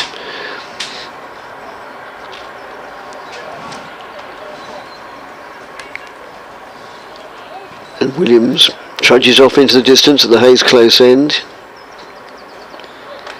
Turns now, moves in right arm over the wicket to the right. Oh, and that's clubbed away, which is the way Snater likes to play. It's a little agricultural, but effective. Yeah. clubs, there's nobody out at deep long on, or I don't like to use the word cow alley, but it's cow alley. And it picks up 4 runs. And that instantly sees the field retreat, presumably because we've had 4 deliveries of the over. And deliberately giving him a single there, I suppose, so as to keep him on strike for the next over, as Williams moves in and bowls. And he declines to play and lets it go through to the wicketkeeper. Yes, I mean, there's acreage of space on the leg side now. There's a fairly deep mid-off, and there's a square leg on the boundary, and a long leg, and there's nothing else, or nobody else on the leg side. So, vast, untenanted acreage of Essex greensward. As Williams moves in, bowls. Ooh, and Slater was lucky enough not to get an edge there. I think he was a little bit drawn into the shot. It was short of a length, and he flirted with it, failed to get an edge. So this email is from Nigel. He says, "Good afternoon, gents. Great to hear you all again. On the subject of dropped rotation, etc., I well remember my under-16 coach, an ex-army captain, traditional, deep-voiced, moustached, saying to us all, 'You never get dropped, you only get rested,' as indeed I did frequently. All the best for the summer, Nigel." Yes, thank you. It's the modern world is full of euphemisms, and it's to avoid anybody getting offended, I think. And if it achieves that, then that's fine. Sunday cricket in Lancashire, says Paulina. Can't wait to read that. De Grandon to Critchley. That's a forward defensive, and there's no run. She says, most leagues in Lancashire play third 11 cricket on Sunday. Usually a mixture of those who have to work Saturday with those who are now veterans plus juniors starting to play open age cricket. Excellent stuff. Thanks, Pauline. So it's a sort of, that sounds like a good combination of age and experience. De Grandon to Critchley. It runs down to third man. Nice touch play by Critchley. And he comes back for a couple more. He's dropped it down through third man region. Jogs back for 2 more. Beautifully put together innings this so far by Critchley. 63 not out. 178 for 7. Top scorer in the match, isn't he now, Critchley? Yes, he is. He moved past the 60 that George Bell. I think he was on 53 or maybe 54 when he was dropped by Wells. De Grandon to Critchley. Plays forward in defence. And there's no run.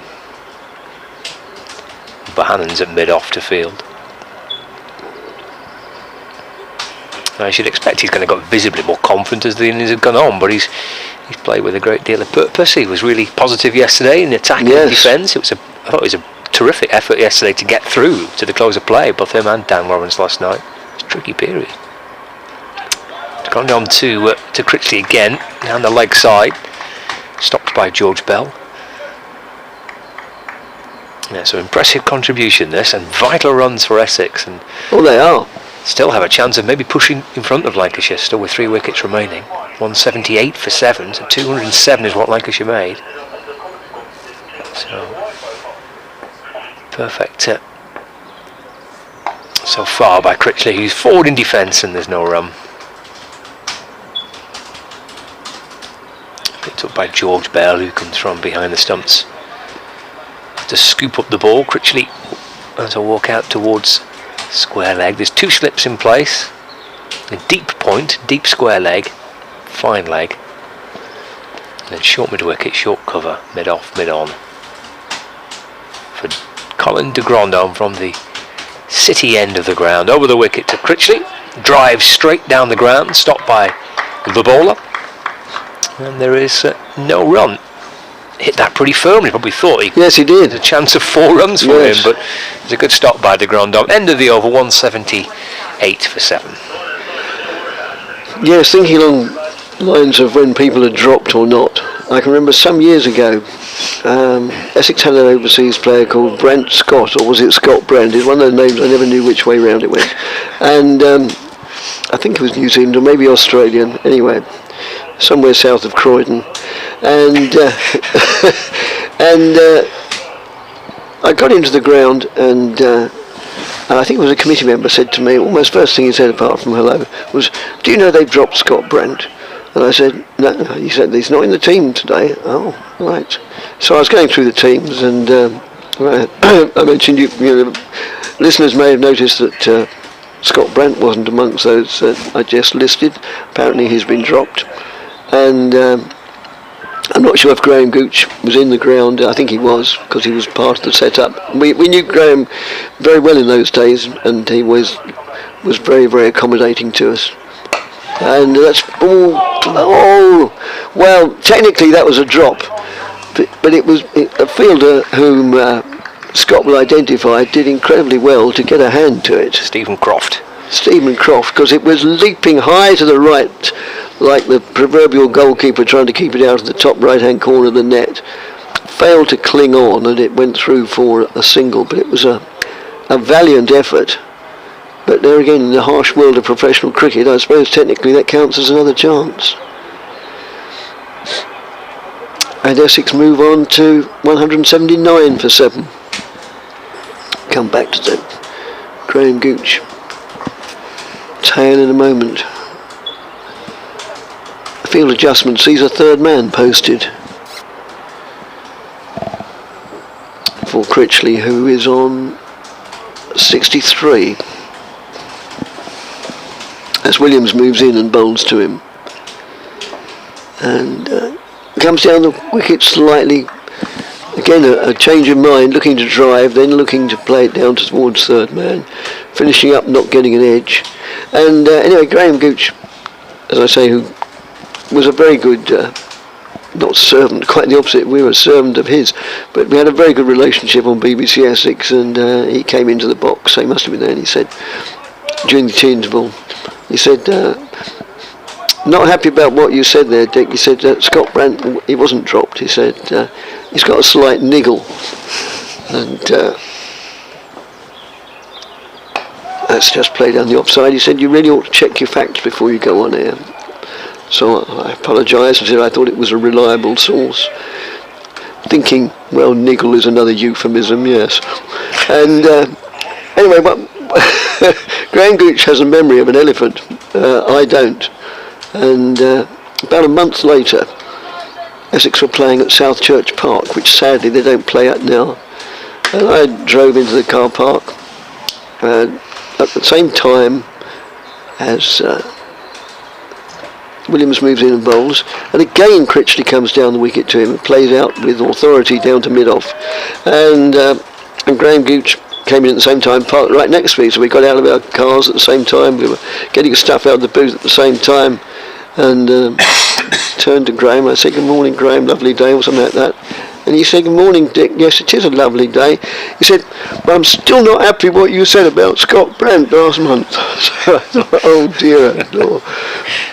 And when I came into the ground yesterday, I saw Graham Gooch, and I thought surely he'll say good morning, but he's not then going to say, I'm not happy about what you said about Scott Brent 16 years ago, whenever, and he didn't know. I bet he hasn't forgotten. So, yeah, dropped and rested, rotated. He's got a niggle, that's always one, isn't it? He's carrying a niggle, that's a good excuse for... Yes, I think the niggle, yes, that's it. Could be anything, couldn't it? Yeah, quite. Could be a headache. As Williams moves in, bowls to Critchley, just dabs that down the onside. They go through for, well, a fairly comfortable single, really, as it was the bowler himself who had to scamper across and field. So Critchley will have the bowling to face. Rupert, the president of the Luke Wells fan club, he says, I'm not sure if we've read this or not, but it came up in bold, so it probably hasn't. Morning chaps, hope you're doing well. I wanted to tell you a story after being inspired by these incredible tales of Luke Wells of the time I met the man in Coral Island Arcade in Blackpool It was an incredible story, some may say, even say unbelievable. It was such a great moment in my life. I shook the legend's hand and haven't watched it since. This is going back 18 months in time to keep in mind. Anyway, let's hope he can get a double ton in the second innings. Best regards, the president of the Luke Wells fan club.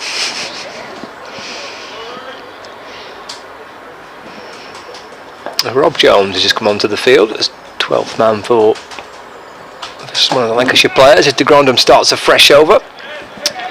It's flashed away off the pads by Critchley out towards deep square leg where Tom Bailey fields.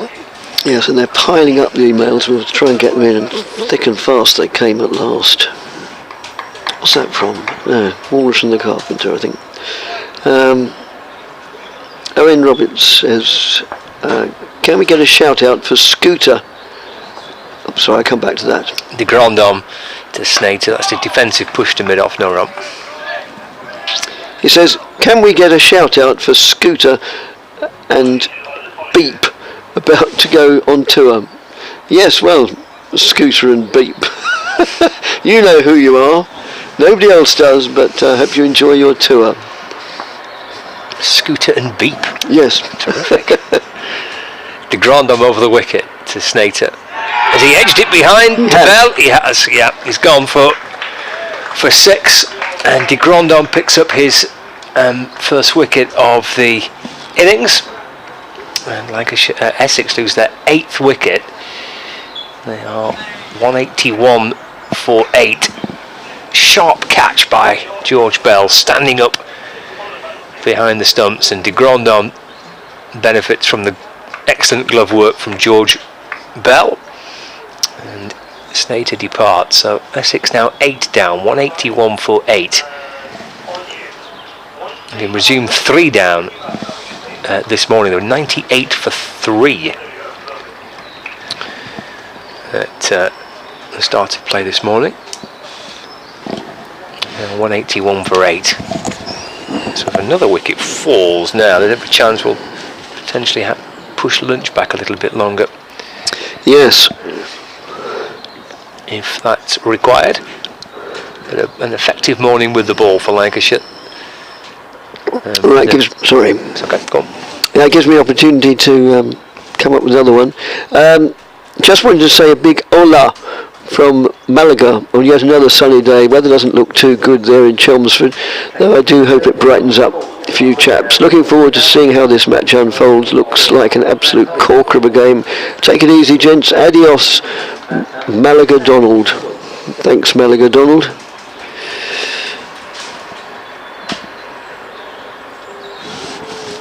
Dave. Oh. Sam Cook, new batter, as de Grandhomme is in and bowls, and that's defended to mid-off, no run. Dave says, I think even Devon Malcolm would have struggled to bat below 11th, even playing for old rubber duckians on a wicket in the Isle of Skye. Phil Tufnell always said that he only batted number 11 because he didn't like walking off the field on his own.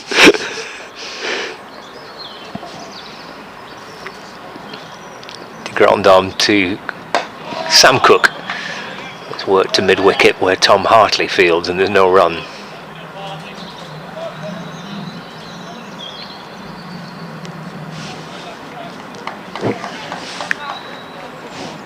.181 for 8. De Grandhomme from the City end. Shuffles his way back in again and bowls, and driven neatly enough by Cook, just in front of square on the offside for a single. Gets his first run. Actually keeps the strike because that's the end of the over. 182 for 8. Critchley on 65 at the other end, and Sam Cook gets his first run. He's 1 not out.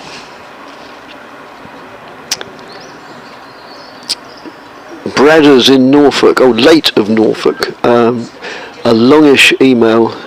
I'm thoroughly enjoying your well-balanced commentary, both yesterday and today. You have added to the enjoyment of the occasion. Yeah,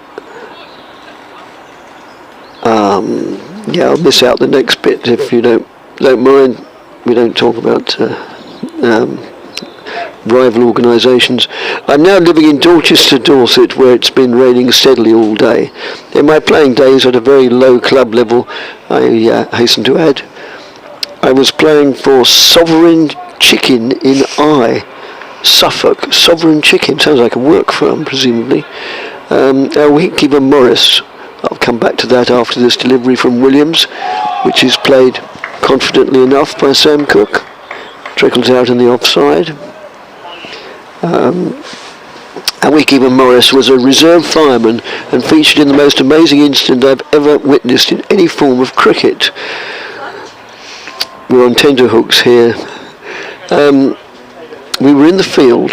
The bowler was running in, but Morris was to be seen running off the field, having received a phone call on his bleeper telling him he was needed at a fire station urgently. That's outside the off stump, goes through to the keeper. The batsman played and missed, and the ball skidded away for 4 byes. I often wonder if he'd turned up at the fire in his wicketkeeper's pads. Keep up the good work, gentlemen. Thanks, brothers. Yes, I could probably, but won't, write a book about some of the amusing things I saw in club cricket. It was really good fun, and I still do miss it. I love doing what I'm doing now, describing Essex, but there's nothing quite like playing at any level. Oh, and that's edged and dropped in the slips by a combination of I haven't got a replay on the screen because to a certain extent, or to a large extent, our view was obscured. I'm not sure if it went straight through to Wells or if he was obscured by Bell on the way, or if it was one of those. But yeah, Bell's now sticking out his right glove, saying, "Was it yours or was it mine?" But the net result was it was undoubtedly dropped. And I mean dropped on this occasion, not rotated. That's played out on the offside. No addition to the score. Not rotated or rested or carrying a niggle, but dropped by either Bell or Williams, or a combination of the two. Bell, or beg your pardon, either Bell or Wells, or a combination of the two. As Williams moves in, bowls, and that's one of those situations that those watching on the live feed would have seen more clearly than us, because the live screen always shows the action from the bowler's end, whereas we don't have that option. Of course, we're not going to go scampering from one end of the pitch to the other between overs.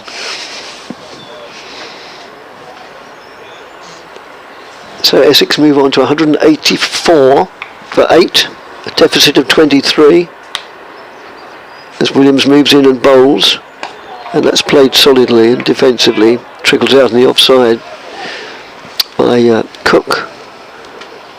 Paul says, "Good afternoon from a wet, breezy and very gloomy Exeter. I only rediscovered the joy of county cricket with your coverage back in that hot summer of 2018. Each September since, and it's always seemed a long, long wait for the new season. But I must have blinked last year, because here it is. Last week, Scott and Churchy had a brief conversation about cheese pies. My ex-mother-in-law used to make a fabulous version to a very simple recipe.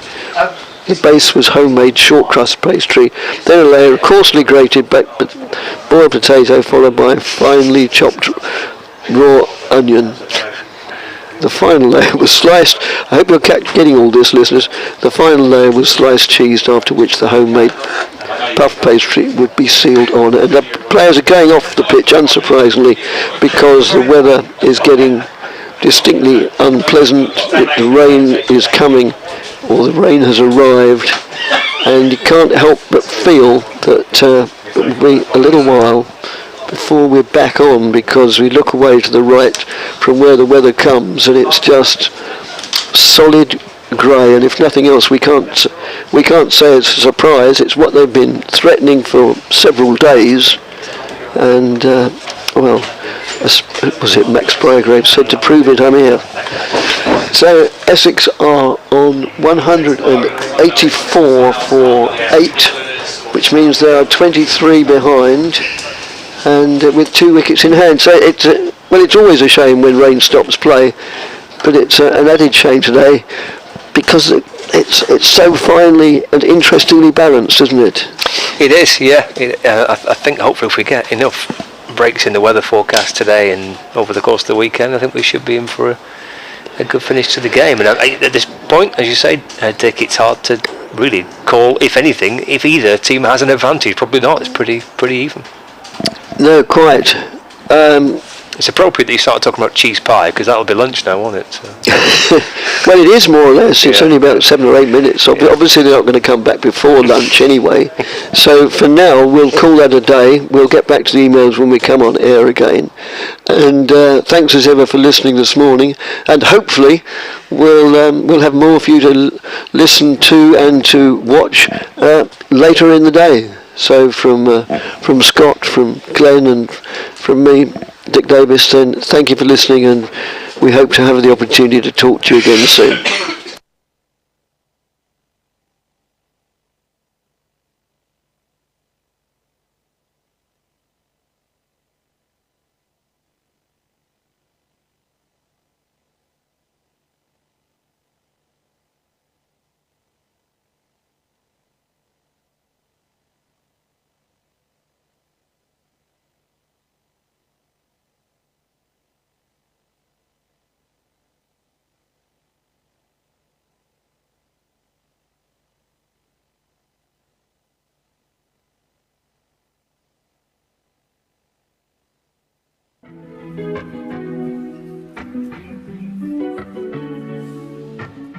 The session is about alcohol awareness. I think it's quite important to say it's not just alcohol, it's addictive behaviours, you know, the lad's mental well-being. Alcohol is the thing that I use to medicate some of my issues, and a lot of other people do the same, but there's also, you know, gambling, food, sex, whatever it might be, all these different outlets. Really, really powerful session. Obviously hearing Fraser's story, you know, a lot of things resonated with the whole group. You know, it's about discovering yourself, and it's about being a better person, you know, in whatever way, shape or form. Our foundation and my scholarship supported the gambling awareness courses a few years ago, and I'm a great believer in what the PCA does in helping present, past and future players. It was a way of putting something back into the game that looked after me so well, and this is putting some of that finance, where cricket lovers have supported my scholarship, back into the game.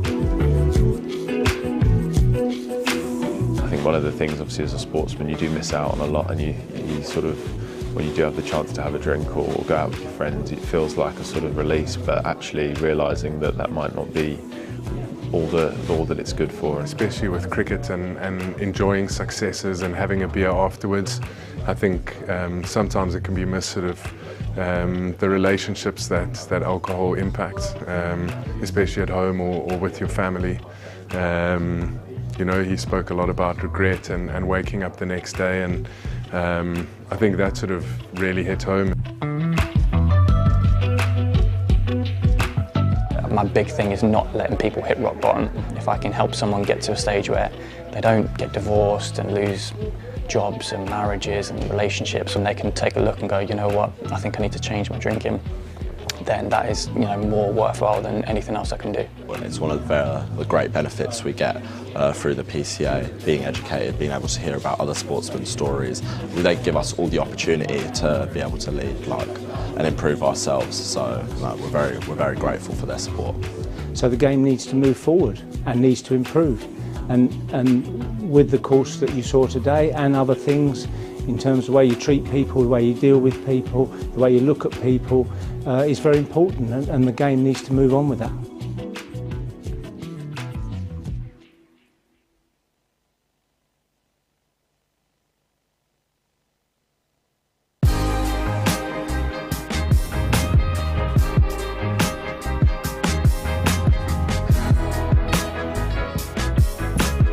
When things don't go well, you get your biggest learnings there as well. You know, you can rely on your teammates because you're used to them, you've grown up with them as well, and that there can be some of your biggest learnings too. And I think we've been pretty good with the senior guys at Essex, helping the younger guys as well.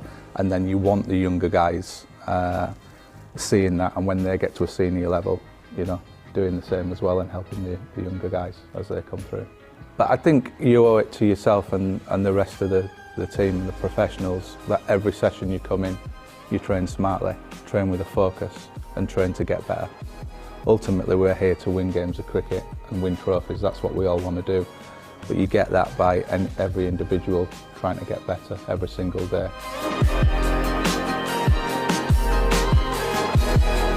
Great to see all you aspiring young cricketers here. You've all got talent, you've all got aspirations, you all want to do well.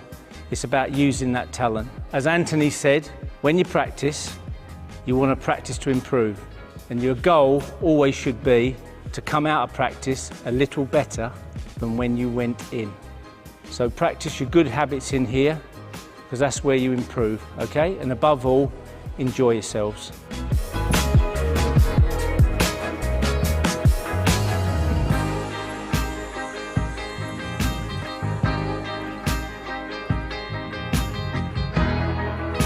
You've got to reset, because the next ball's a new ball. Yeah. And, you know, you've got to play it, whatever you're going to play, you know, be positive about it, but, you know... You can't dwell on the ball's gone. Yeah. The only important ball is the next ball. Yeah. Not the one that's gone. Yeah. Draw a line under it, think about the next ball. And one of the other tips I would give you, whatever shots you play well, stick to those shots until they block those places. Then you might have to think about a different option, okay? But my view is you don't have to like hit the ball over mid-off for 4, then you've got to slog sweep it for 4, then you've got to reverse sweep it. If there's a gap over mid-off and that's where you hit it and they don't change the field, well, keep hitting it there until they change the field. Or as Anthony McGrath said, you want to get something out of every ball. If you get something out of every ball, singles, twos, the odd boundary, you're going to be scoring 8 to 10 and over.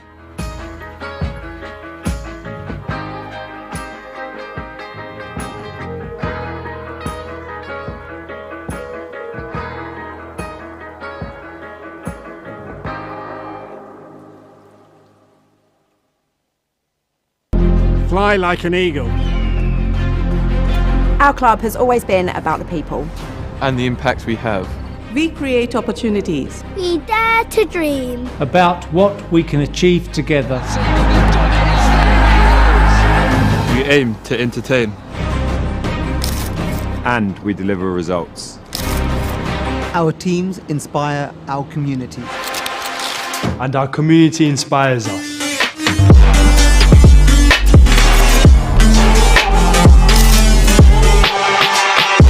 We work together to push boundaries, building a better future for everyone. It's our spirit that bonds us. Our members, our partners, our players, our staff, our youth, our community, our county. We are Essex. We are the Eagles.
just fell short in the end. Here's Porter around the wicket and into Wells. Oh, on Wells, has he got something on that? Down the leg side. Well, Essex are celebrating.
Fly like an eagle.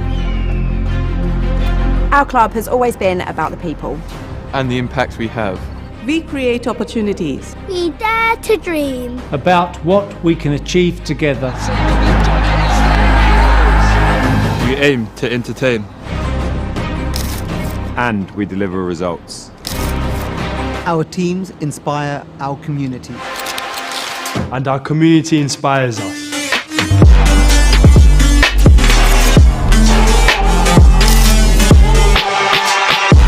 We work together to push boundaries, building a better future For everyone. It's our spirit that bonds us. Our members, Our partners. Our players. Our staff. our youth, Our community. Our county. We are Essex.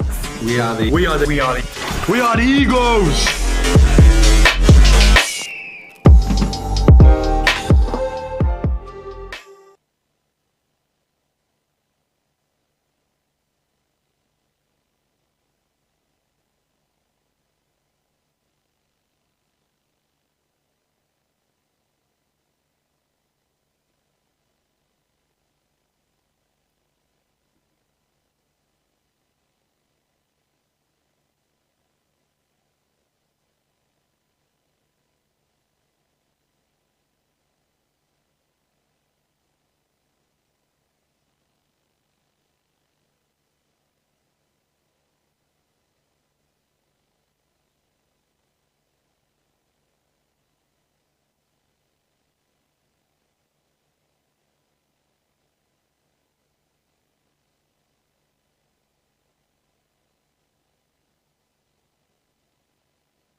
Fly like an eagle.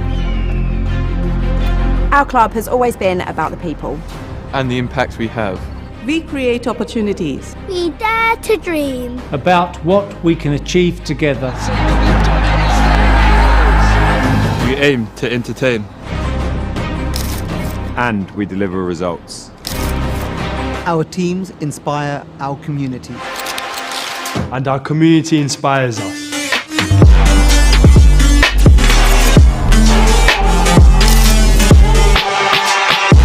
We work together to push boundaries, building a better future For everyone. It's our spirit that bonds us. Our members, Our partners. Our players. Our staff. our youth, Our community. Our county. We are Essex. We are the Eagles!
whom I've had the pleasure of talking to several times over the last few years, mainly in his capacity as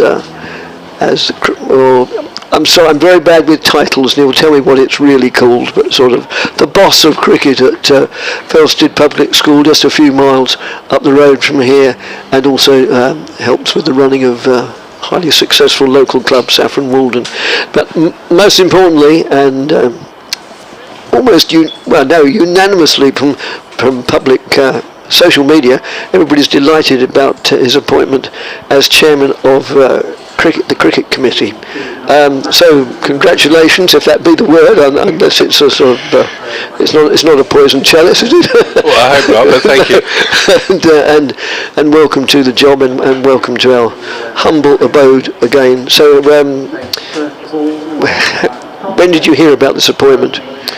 Oh well, I knew a couple of weeks ago, but certainly the appointment, as you said, it has been released. Was it 2-3 days ago? So yes, been pretty busy in the background, looking at some different things with the club, and getting to know the players again, and getting to know the staff again, and it's been a delight to come back.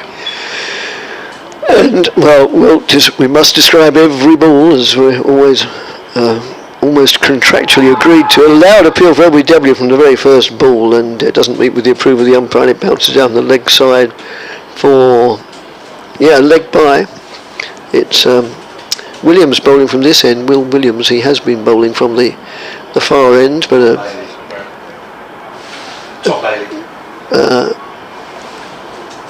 change of tack. I'm sorry, it's Bailey. They're very similar in build, but then most fast bowlers, opening bowlers in county clubs are now. They're all sort of come out of the same mould. When I first started watching cricket, when my dad brought me to watch Essex, they came in all sorts of shapes and sizes. Now they're all out of the same mould as Bailey moves in and bowls. They're all flirting outside the off stump. And we'll get to talk to Jason in some detail over the next 20 minutes, I hope, about, mainly about the job that is looming, a very important job, one of the most important in the club, I would say. And the next delivery from Bailey is just played solidly defensively by Critchley, who's having a really good opening to the season as Cook it is who plays that. See, a break of more than an hour or two, more than up to an hour, doesn't do me any good either. But Critchley, nonetheless, who's at the bowler's end, has had a very good start to the season. Cook is a very useful man to have coming in at number 10. I remember him turning a game almost on its head at Headingley a few years ago, pre-COVID, but not much pre-COVID. That's outside the off stump, goes through to the wicketkeeper. And needless to say, a pretty cheerless, cloudy day. There's still a goodish crowd in the members' enclosure. The favoured top of the Tom Pearce stand away to our right, but the public enclosure, well, a few hardy souls all clustered under the only covered part of the ground, which promotes the merits of a local public school. And that's just played back to the bowler. It's understandable that the public enclosures aren't very well populated. You know, they've got to pay at the gate or online a day or so in advance, and with a fairly iffy weather forecast, they're not going to fork out unless they're going to get most of a day's play.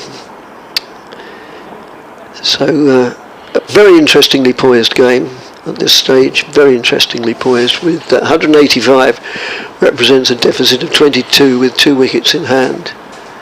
That's played out to mid-off, no addition to the score.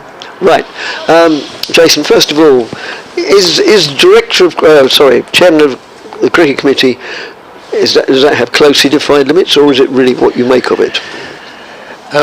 Well, coming into it, I wasn't really sure, but I think now with my background, as you've mentioned, alluded to, that I'm involved with the school, I'm involved with the Sunrisers, the women's franchise, and have been involved with Essex in terms of player pathways. So I think the range of that is quite a lot, and hopefully I can bring those sort of skills to the party in terms of the cricket as a club, rather than just looking at professional men's game. Do you actually have a say in the team that's selected for each match, or some input? No, that's definitely for Anthony and Tom to decide, or Simon, depending on the game. But it's their team. I'm really just there to hopefully consult, look after the players, make sure they're happy in their environment, which I'm sure they are through Anthony and Tom, and just making sure that I can report hopefully some good positive stuff to the rest of the board members. And as chair of cricket, is that chair of? Is there a small subcommittee? We'll just come back to that after this opening delivery outside the off stump from one James Anderson, who over a few years has proved himself to be quite a handy seam bowler. So yeah, is there a subcommittee as your chairman, or just it all down to you? No. There is a subcommittee, and Anthony and Tom will certainly be on that. But they're the only ones? No, there'll be some others. I haven't really decided that yet. When you say you haven't decided, does that mean, that's a bit of a waft outside the off stump, that you will decide who you want on your subcommittee? Well, I can ask. You can ask. I can coerce, or however you want to put it. But twist arms. Twist arms, yeah. But it's about bringing, again, it's looking at people's skills and what they can bring to that committee, and hopefully we can get some really good objectives from that and some strategy from that as well. As Anderson moves in from the Hayes Close end, bowls to Critchley, who meets that with a full face of the bat, and it just trickles out past Anderson and picked up by mid-off. And this takes effect immediately, presumably. Yes, yeah. Yeah. And being a committee job rather than anything else, it's how should I put it? You're not getting paid for it, or are you? Or is that none of my business? No, it's an honorary position. Yes. So it isn't paying any bills or anything like that. But it's a job that I think most professional cricketers who have played to certain levels, and as I am, I'm very honoured to be asked to do this. And yes, I think it's going to be a busy role, but it's good work. Dealing with the cricketers, dealing with the club, the culture, the players, the highs and lows. I think it's going to be good fun. Last one was worked well on the onside for a single, so it's Cook who faces. Cook has 3 to his name. So Anderson moves in and bowls, and just plays that out in the offside. Maybe not a very thick outside half of the bat, but comfortable enough. And on a slightly different subject, not about your being chair of cricket, but we were just talking off mic for a couple of minutes or so. I think listeners have begun to realise over the years that that's just nudged down to third man, and there is a man there, but no, he doesn't get there in time. We can't actually see it, so we have to go by the umpire, and he signals 4 runs. End of the over, useful 4 runs. And Essex move on to 190. Yeah, as listeners will have realised over the years that I'm very, very interested in club cricket, having played a reasonable level of club cricket for more decades than I'd care to admit in the county. Very few grounds I haven't played on really in Essex. And Jason is associated with Saffron Walden in the top left-hand corner of the county, and the major league, for those who don't know, the major cricket league in this neck of the woods is the East Anglian Premier League, as Bailey moves in and bowls, and that's worked way on the onside for a single, which comprises the top sides from Norfolk, Suffolk, Essex, Cambridgeshire. Is that about it? That's it, I think, yeah. That's it, yes. And Yeah, I'll get to the point in a minute. The season was due to start tomorrow, and because March was ridiculously wet, and it's just been a bad winter in all sorts of ways, that the clubs, according to a press release we saw, the clubs have unanimously agreed to put the whole season back, and so the games that should have been played tomorrow are now going to be tacked on at the end of the season rather than just moving everything on a week. And well, it certainly seems to me and many others to make very good sense, but it really has been that bad from the club's point of view, has it?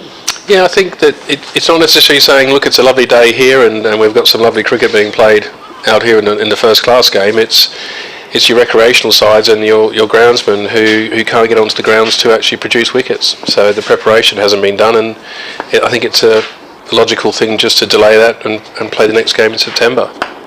Bailey into Critchley, who plays that down to mid-on. And of course, by definition, they are the best sides in the area, and therefore the best maintained grounds. So others sort of lower down the pecking order of clubs, of which there are still very, very many. The Essex League, especially the Premiership, has a very, very high level of the game. In fact, Saffron Walden played in that up to a few years ago, half a dozen or so maybe. So because they will have possibly not just the same, but even bigger problems, because they won't have, a lot of them play on council grounds even. That's right, and they've just got less resources. Yes. And it's very difficult for that to happen. So yeah, it's been a bit of a difficult start, I think, to the summer, also the cricket season, and I think historically we've found September to be pretty dry, hopefully, cross fingers this time, and they can hopefully get some rearranged games during that time. And Bailey moves in and bowls outside the off stump, no addition to the score, edging ever nearer the Lancashire score, only 9 behind now. Not that that's of great significance, but well, psychologically as much as anything else. And you've played for both of these counties, of course, with sort of bookending your spell at Nottinghamshire. So, but you're very much an Essex man.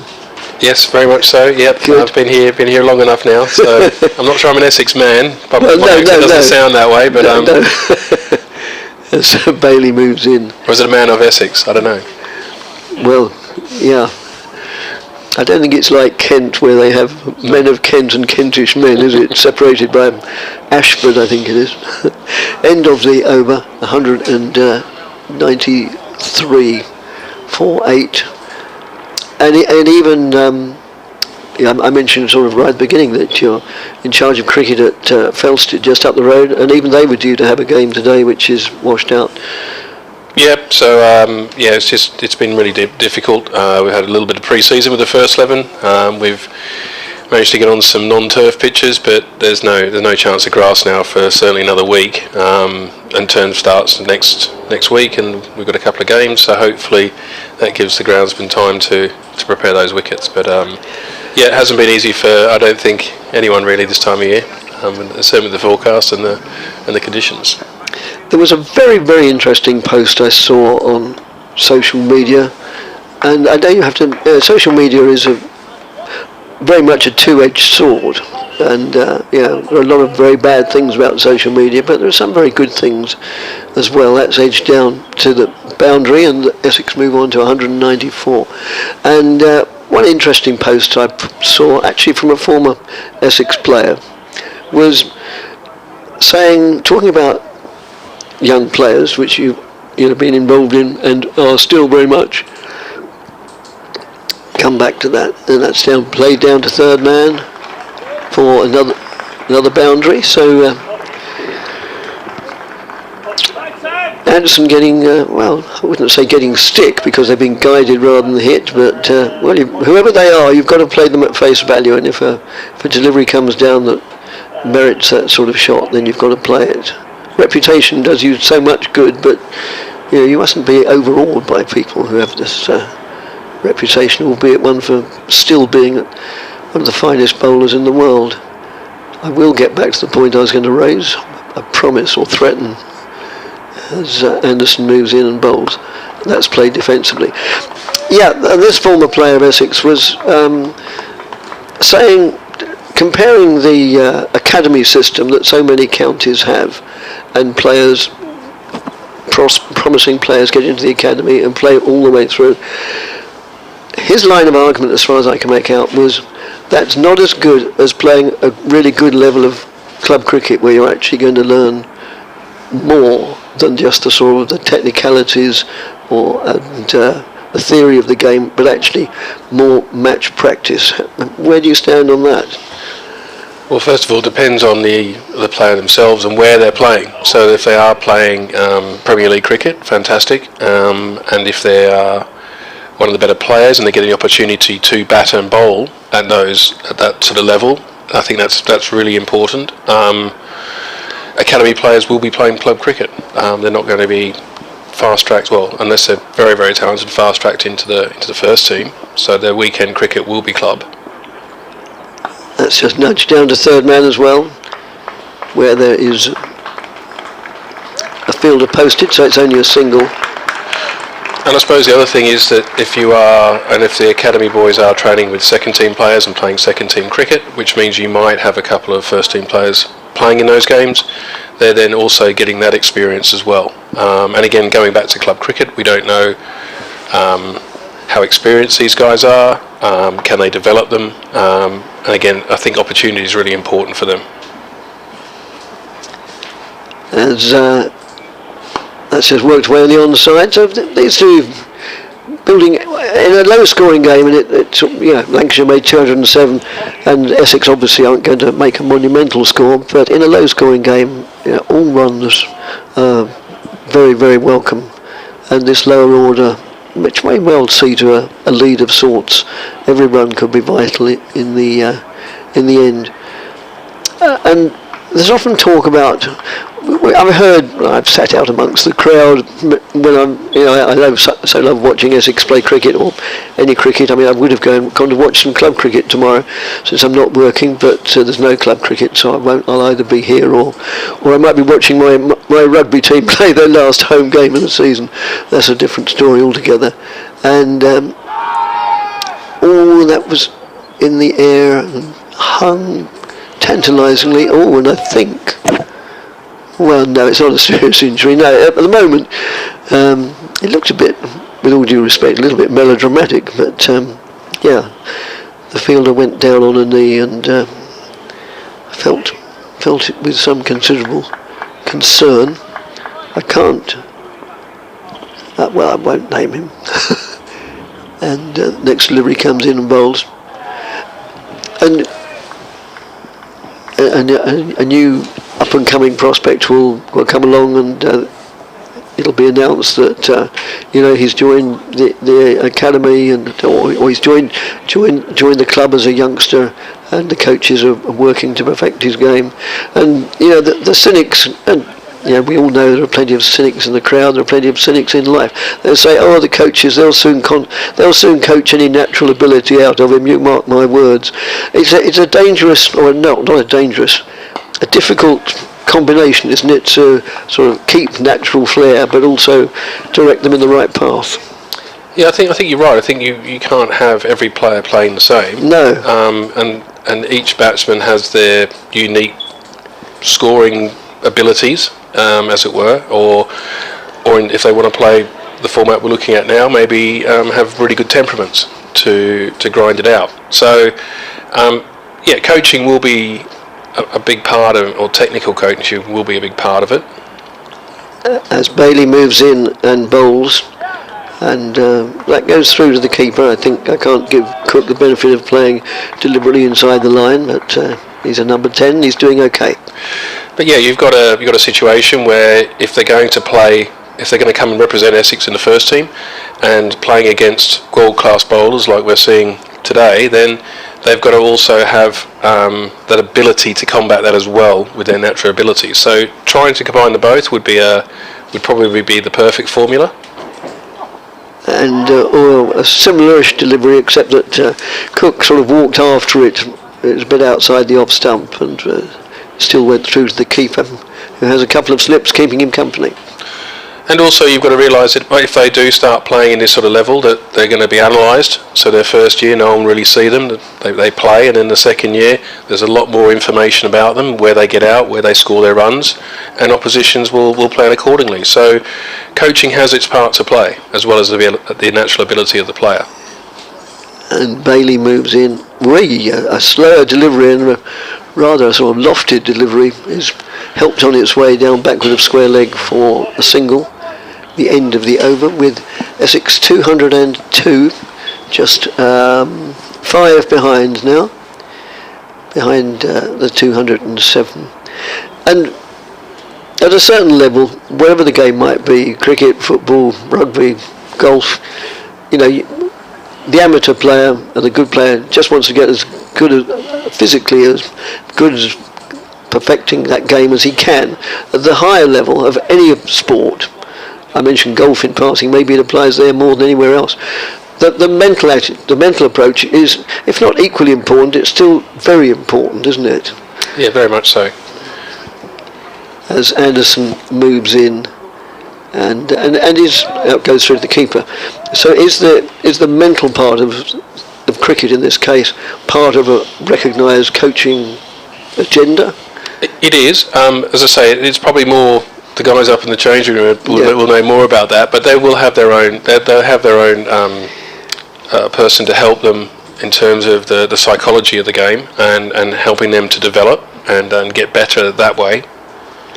Anderson moves in again, and Cook defends well, pushes it out to mid-off. But like most sports, as you've already alluded to, that most of it is mental, and if you're in a good space mentally, with a solid technique and a way of scoring, then you should be okay. One of those aspects from the batting point of view, and I think generally we've been, if not directly talking about batting, obviously generally referring to the batting side of it. If you're out for a very low score, 3 consecutive innings, theoretically I know you've got to forget about that. It's all history. There's nothing you can do about it. Concentrate on the next innings, but it's not that easy, is it? No, it never is. And it could be a good ball, a bad shot, or a miscalculation, and all those things can have you walking back to the pavilion without scoring. And I think that's the ability of this sort of mental toughness that we're sort of trying to allude to. That Anderson moves in, bowls, and played solidly by Cook, who deflects it down to third man for a single. And we're talking about a sport which has lots of individuals batting or bowling, but they're in a team environment. So you might have a player who's starting to dip in form, not scoring, but the rest of the team are. So again, that sort of pressure can build up. But the players now, they all train very hard, and I think they go back to what they know, and hopefully they can resurrect it. And that's worked away on the onside, mid-on. Score moves on to 203 for 8. If anybody's just logging on and wonder who I'm talking to, then it's delighted to say it's Jason Gallion, former Lancashire player and Essex player and Nottinghamshire player in the middle, and I suppose I apologise, omitted to say England player as well. And that's worked away on the onside. We talked about the coaching, the job of, well, to a large extent about the job of the chair of the Essex Cricket Committee, and we talked about Saffron Walden and club cricket. Let's come back to Felsted. I've spoken to a few times at Felsted, and one time when I was talking to you at Saffron Walden on the way back home, I thought, I've heard so much about this place, Felsted. I'm going to have a look at it. So on the way back, I stopped off and had a look around the school. I don't mean I looked inside, but I was astonished and very pleased how you can just wander around, and if you go to an adjacent hostelry, you can look out this wonderful spectacle from the garden of the pub. And as regards the students that's just played out square on the offside, the students at Felsted. I mean, when I was a little lad, from when I was about 6 or 7, I suppose, onwards. All I ever wanted to do, eventually reality takes over, was open the batting for England, which some of us have done. You did open, didn't you? Yeah, yes. I opened, yeah. The reason I didn't was because I wasn't good enough. I'm a pragmatist. And most of my mates wanted to be something, big noise stars in sport, not necessarily cricket but football. And are there as many students at Felsted who really want to become professional cricketers, or are more of them now just wanting to play the game at a reasonable level, have a bit of fun at weekends, but really concentrate on more recognised pursuits? Interesting question. So we previously have had some of our old boys are professional cricketers currently. So we've got Will Buttleman here and Jordan Cox, who's at Kent at the moment. So that's quite nice to have that sort of recognition. But I suppose my job at Felsted is to create an environment for all types of cricketers. The ones who might want to continue playing club cricket, which I suppose that's it. I would really like them to all play some form of cricket. Bailey moves in, bowls to Cook, who pushes out on the offside. And continue that after their school days. So, as I say, it could be club cricket, it could be village green cricket, it might be involved with a travelling side, or at university even, which a lot of our students do, which is great. They carry it on. And then you have the exceptions of good players who would like to give that a go in terms of the professional game. So, again, having that understanding, you can sort of train them to do so. As Bailey moves in and bowls, and that's met with a very good riposte by Cook, who just plays full face to the bat, and the ball drifts out on the offside. No addition to the score. I suppose in saying that, there's a pretty clear pathway in terms of them going through junior cricket for the county, and then, as we talked about, the academy, and playing hopefully Premier League cricket as well, to pick up and to see how they develop through that situation. And the numbers speak for themselves, that not everyone can be a professional cricketer. Well, of course not, no. As Bailey moves in, and that's outside. The off stump played out into the covers very pleasantly by Cook. Picks up 2 runs. Goodish throw comes in, but believes we can keep up with a bit of work to do. End of, tis the end of the over. And Essex only 2 behind now at 205 for 8. And I've stood on touchlines when juniors have been playing rugby. Rugby's my main winter sport, and some of the behaviour, not of the players, but of the parents or guardians, is not always what you would recommend or what you would find particularly savoury. What I'm getting to is there sometimes a conflict between how good a player you see and how he develops, and maybe a parent saying, well, I don't want him to spend his life playing cricket, he's got to go into the legal profession or something like that. Do you work to a very small extent with the very good players in cooperation with the parents, or is it entirely down to you? No, I think understanding. I mean, when I'm dealing with certainly the back end of school cricket with the 18-year-olds, I guess you're talking about school cricket. Yes. You've got A levels, we've got GCSEs, which are fast approaching in the next couple of weeks, if not months. So that has to be taken into consideration. They are at school. They are to be educated at school with the opportunity to go further on if they'd like to. And that's just played defensively by Cook, who's on 18, Critchley on 71. So the student understands that, I'm not going to expect him to be at every training session if they can't make it. If they've got to do revision, or if they've got something that needs to be done academically, of course, that's very important. I'd like to see the cricket being used more as, if they have got study, that on a Saturday they can come and play and enjoy and switch off for a few hours, and then go back to it for the rest of the week. In the same way that when we do get close to exams, I normally find that if we're batting, the bowlers are studying, as that's just played out on the offside. And we tend to manage it that way. So you will see that they'll find a way and manage their time well. And I suppose that's another life skill in terms of time management and and I suppose studying smart in terms of if you're going to do that sort of period of time and study, make sure it's of value. And cricket has always been, to a certain extent, I can't think of another way of phrasing it, doesn't sound quite right, not exactly the poor relation of school sport, but because it does come, as that's just over-pitched slightly and played out in the offside, as you say, it does come when, in many cases, some of the most important exams that children are ever going to take are looming, and they have to take priority, don't they? Absolutely. But as I say, it's just making sure we can manage that for them. And as I say, let's use the cricket as a good downtime rather than than being stressed out about it. As Anderson moves in and bowls, and that looks as if it's not going to be given. Now then, over the top. Yeah, it looks a bit high. Yeah, that's an instant where I was saying before that it's. Or maybe I was saying it off there. Yeah, I think I was saying it off there. That when they're bowling from the Hayes close end, sometimes on the live screen you get a better view than we do because it's slightly obscured. But it was considered too high by the umpire. As Anderson moves in and bowls, and Cook. He's quite a tidy number 10, isn't he?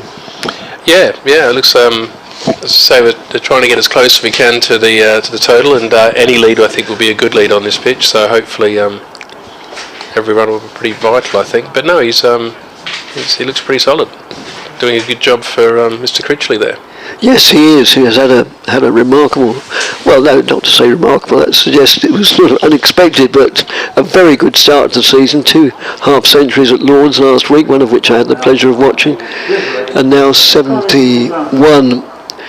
Not out today, so yes, he's starting the season in fine fettle. It's getting darker, it's getting greyer. Even if rain doesn't come, it just looks as if you wouldn't be surprised if you saw the umpires get together shortly and discuss the light. As number 77, Colin de Grandhomme, moves in and bowls. It was he who conceded 5 runs yesterday by hurling the ball back at Critchley. I personally, maybe I think everybody is as even-tempered as I am. I didn't think there was any malice in it. I just thought it was sort of frustration, and he just hurled the ball back. But presumably the umpires and the match referee took exception to it, or is it against play against the spirit of the game anyway if you hurl it back towards a batsman, even if it is only in frustration? The letter of the law saying that it is level 2, but having a look at it, it seemed as though that there was a little bit of frustration. There was certainly apology straight away from the bowler. The batsman seemed quite relaxed about it, and considering the implications that it could lead to, then it probably just needed a warning rather than a level. But I'm not the match referee or the umpire, so no, quite. I was surprised at best. Now, no doubt the emails have been pouring in since then. We'll see if any of them are sort of pertinent to the fact that we got Jason here. I know most of these came in before the rain break. Perhaps we assumed that we weren't coming back. As de Grandhomme moves in, bowls. It's worked away on the offside, beg your pardon. No addition to the score.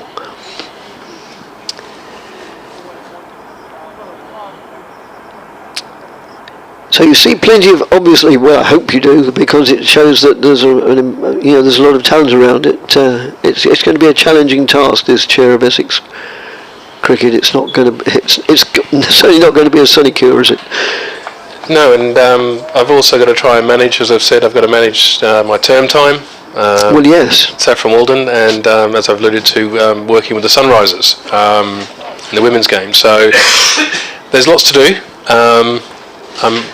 I'm hoping that I'll be well advised on what goes on, and I'm sure Anthony and Tom will be on the phone if they need me. And that's pushed away backward of square on the offside. Applause greets what, the lead? Oh yes, the lead. Very knowledgeable crowds, cricket crowds, and they sometimes give us clues as to what has happened that's so remarkable. So that seemed unlikely when Essex were 25 for 3 at one stage just after tea yesterday, with Anderson in full flow, and collapse was feared. Now, last season Essex would now have a bonus batting point, but the bonus batting points have been put back by 50 runs. What do you surmise was the thinking behind that, moving the bonus points back by 50 runs? Yeah. I throw these at you, don't I? Gosh. And it is interesting, isn't it? Because you're looking at the scores going round at the moment, and because of the conditions, I mean, some of the clubs or sides might bite your hand off for 250, wouldn't they? Yes. As a first innings. Either of these two. But yeah, it is interesting. I've been watching a little bit in Australia as well in terms of their Shield and their club cricket, and they work on the premises of a first innings lead, sort of wins the game, and then they look for a thing called outright, so as you'd see it.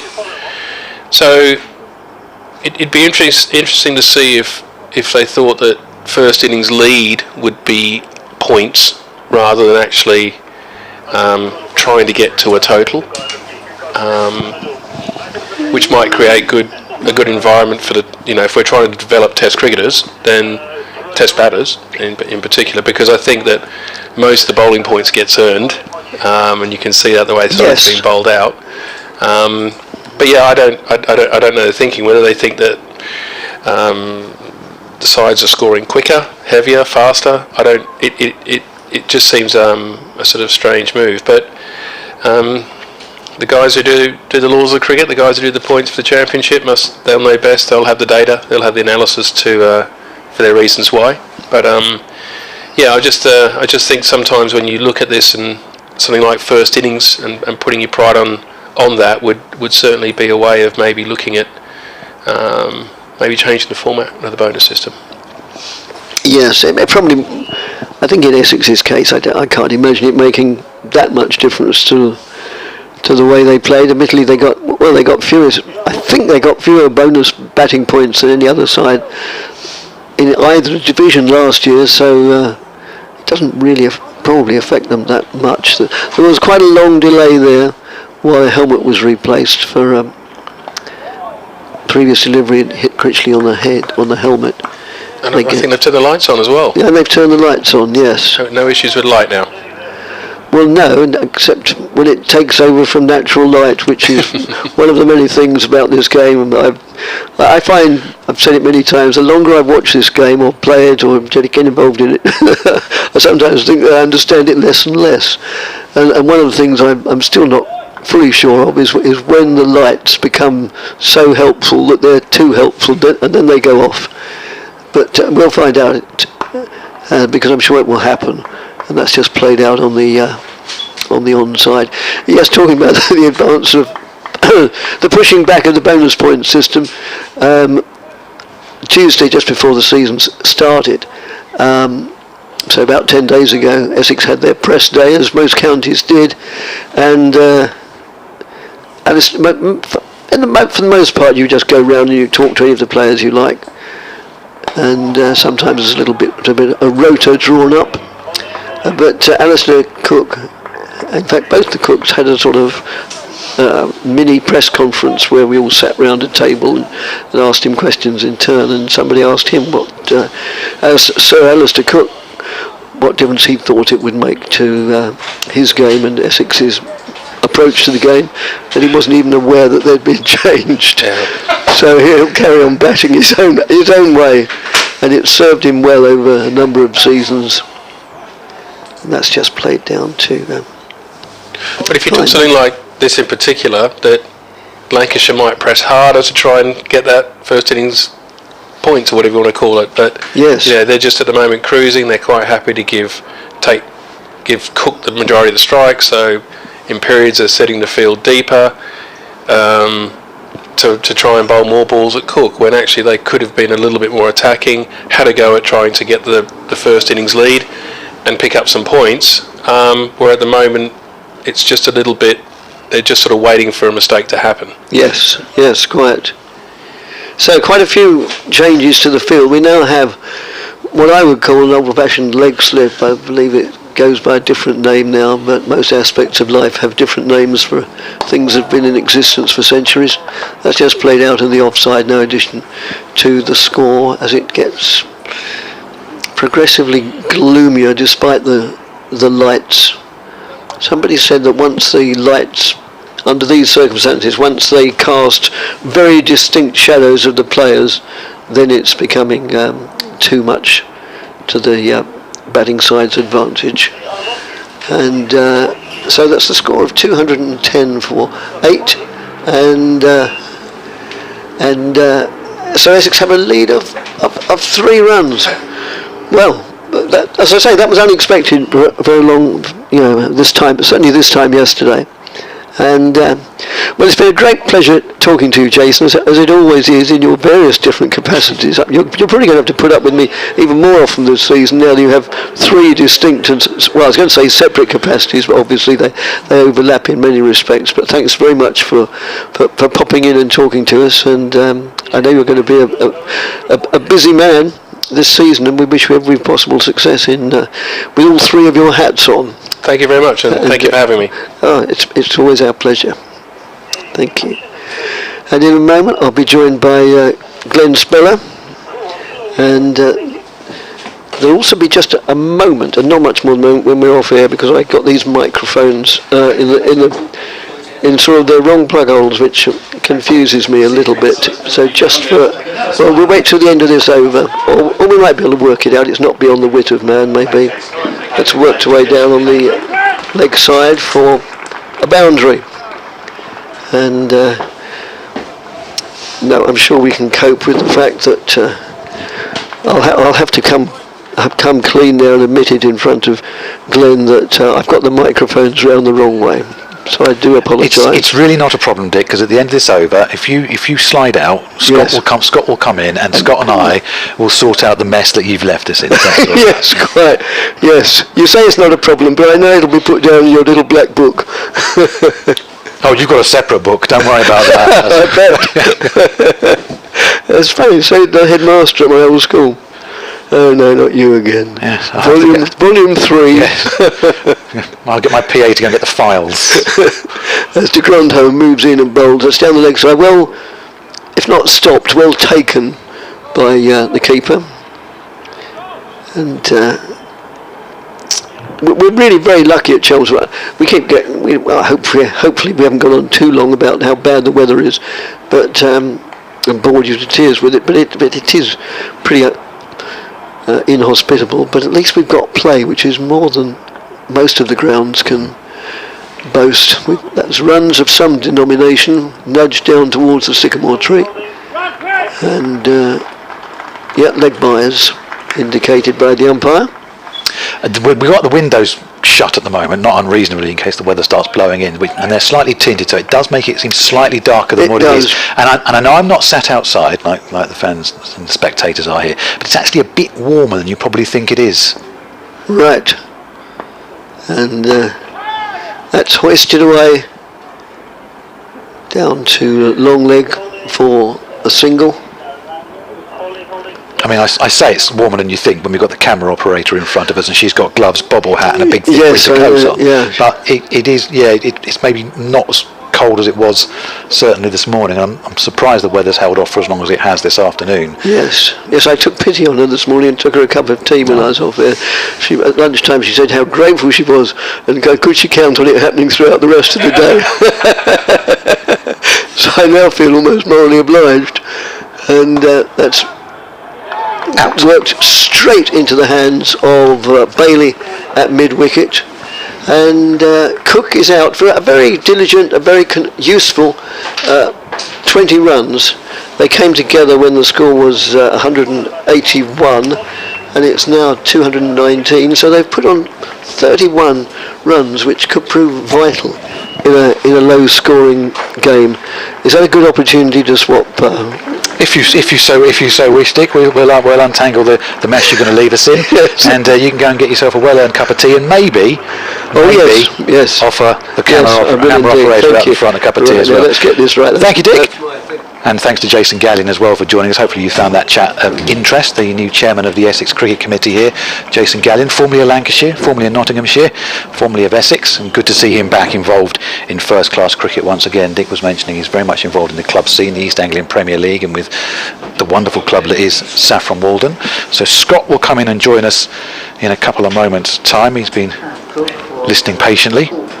Way to our right-hand side. In the event of all of that, I think Sam Cook will actually be a little disappointed in the way he's got out, in that he's just chipped the ball straight into mid-wicket's hands, and he played such a fine hand alongside Matt Critchley. Jamie Porter is the last man in for Essex, 219 for 9. Essex with a 12-run, yes, count them, 12-run lead, Scott. Well, yeah, it's obviously not a great deal, but they've got themselves in front, which is from where they were certainly the course this morning. It looked like it could be wrapped up relatively quickly. To have got level was the main priority, and just pushed a little bit in front. Colin de Grandhome's just going to finish off from this river end. Is in and bowling to Porter, a full toss, low full toss. Porter works that one away behind square, sets off for the single.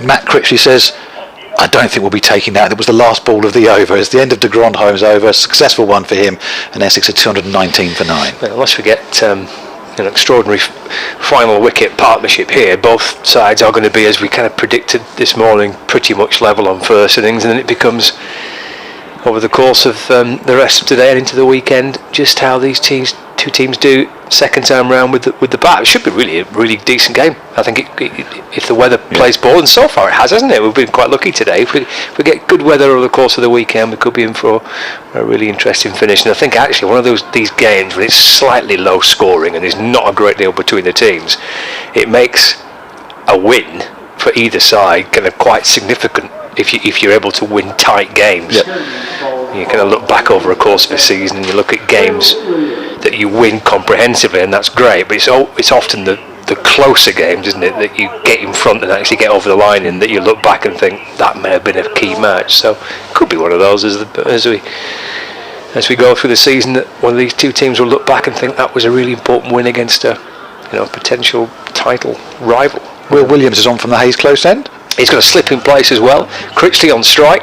It's run down to third man, but declines the chance of taking one. There's Tom Hartley is on the third man boundary. Well, they were selective over what runs they took when Sam Cook was there, but I think Critchley got more and more confident with Sam Cook. But we have got the cat and mouse game now, where there's fielders posted on the boundary on both sides of the wicket for Matt Critchley. They're quite happy to hand him a single anywhere he'd like to take it. Of course, if he takes the pace off the ball, there might be a scampered two. Yeah, that's true. Yeah, if you can just drop it to the edge of the square. Williams to Critchley, he's down the pitch, he's gone high through the offside, and he's caught out a deep extra cover by Colin de Grandhomme. And Critchley's gone for 78. That's the end of the Essex first innings, but that's a really good knock from Critchley, the top scorer in the match, and I think he's really has negotiated this innings superbly for his side. It's a really well put together 78 by Matt Critchley, and Essex all out for 219. So it is a marginal lead on first innings of 12 runs. So that is the conclusion then of the Essex innings. The Essex batters go running off, sprinting off, ready, certainly in Porter's case, to get the bowling boots on. Lancashire are taking it a touch more leisurely, and I'm sure the umpires are probably taking a light reading, even though the lights are on at the moment, just to make sure that when they get back out there it's similar conditions. The ground staff come on with various rollers. It's not raining. I'm still wondering how we've managed to avoid as much rain as the rest of the country's been getting, because we've had this thick dark cloud throughout the majority of the day. The irony was that when it was raining during the lunch break, it was sunny on occasion. and it was the brightest it had been all day, but we just had that deluge of rain. As a result, we lost 2 overs in the day and started again at 2:10. But as you say, Scott, we've got a very even-handed game here, and Critchley just throwing his bat at that last one. He took a step outside his leg stump. Williams bowled it well outside off stump, and he was stretching for it in the end, and a comfortable catch taken. But I think Essex in the end will be disappointed because they started this morning at 98 for 3, but in the end relieved they've got, well, A, anywhere near Lancashire's score, and B, beyond it. Yeah, I think so. Be it narrowly. Yeah, it could have unravelled pretty quickly in that morning session when wickets were tumbling pretty regularly. But full credit to Matt Critchley. It's an excellent 78. I thought the way he got through last night in particular with Dan Lawrence was really impressive. And Jimmy Anderson came back on, I think, for 5 overs last night at the close of play, and did really well to get through that. Good partnership with Lawrence, standout partnership really of the innings, but he batted very nicely, just kind of held the whole thing together for Essex. And in the end, he kind of caught between your stick or twist. He kind of threw it through his hands at that delivery and caught out at deep extra cover, with all the field set back on the rope. But it sets up nicely for the 3rd innings of the match. Lancashire will back themselves to come out and bat better second time round. But what we've seen so far, of course, across this day and a bit is some outstanding seam bowlers, haven't we? You know, the first innings, Sam Cook 5 for 42, and then the contributions from Bracewell 2 for 38, 1 for Harmer and 1 for Porter, and then Anderson 4 for 70, Williams 3 for 46, de Grandon 2 for 34, Bailey 1 for 38. There's just been some really good seam bowling on display over the course of the game so far. Been really high class bowling. Will we see at one stage or any point in this game a period where the batter or the batting team is on top? And if we do get that period from either team, where we see 2, 3, 4 players start to dominate the bowlers and actually get to grips with how to play out in the middle, and actually have a period where they dominate, that might be enough to win it for that side. Because at the minute it's been the bowlers that have been on top. And difficult again with the conversation we were having earlier on today about Essex being a batter light. The fact they've really struggled for first innings batting points last season, and struggling again this year. And obviously it's harder this year because you've got to get to 250 before you can get yourself a first bonus point on the board. And you've got Critchley batting up at 5, so effectively as a specialist batter in this game. I'm not too sure how much a leg spinner is going to be needed in these conditions.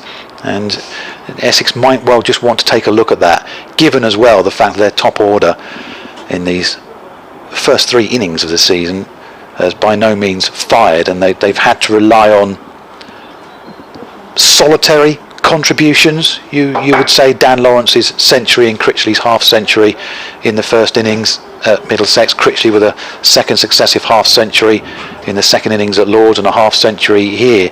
The runs aren't coming consistently, and it is still very early in the season. We know batting conditions are never easy at this stage of the campaign, but Essex, at the risk of repeating myself, they do look a batter light, and given the seam attack and the bowling attack they've got, you don't think they're ever going to struggle to get 20 wickets in a game, but you do look at it and you do think they're going to struggle to post big first innings scores, which then put you in the box seat rather than having to rely on your bowlers to continually bail you out.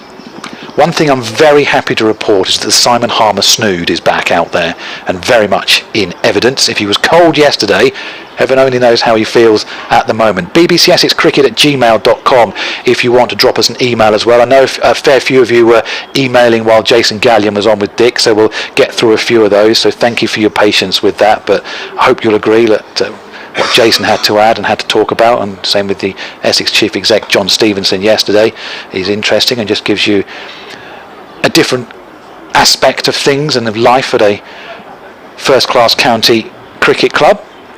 The Essex fielders are out there warming up. Simon Harmer is there taking a few slip catches, and the bowlers out there warming up as well. Shane Snater is front and centre.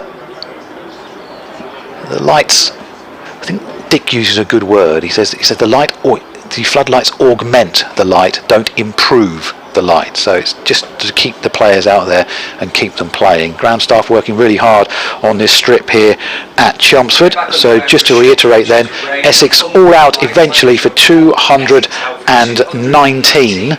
So they lead by 12 runs.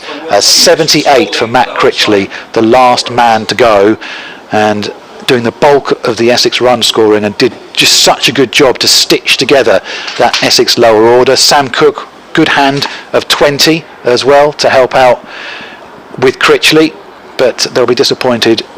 Couple of the dismissals today. Dan Lawrence playing at a wide one, Adam Rossington flashing at a wide one from James Anderson as well. Those two in particular. From a Lancashire perspective, they dropped Matt Critchley and Luke Wells in the slips. They dropped him when he just passed 50, and they might well have wrapped up this Essex innings a lot quicker had they managed to hang on to that. And actually 3 catches went down in that Lancashire slip cordon during that Essex first innings, so just a little bit of tidying up for them to do. George Bell kept wicket very tidily, adding to his 60 in the Lancashire first innings and keeping wicket very nicely as well. So he continues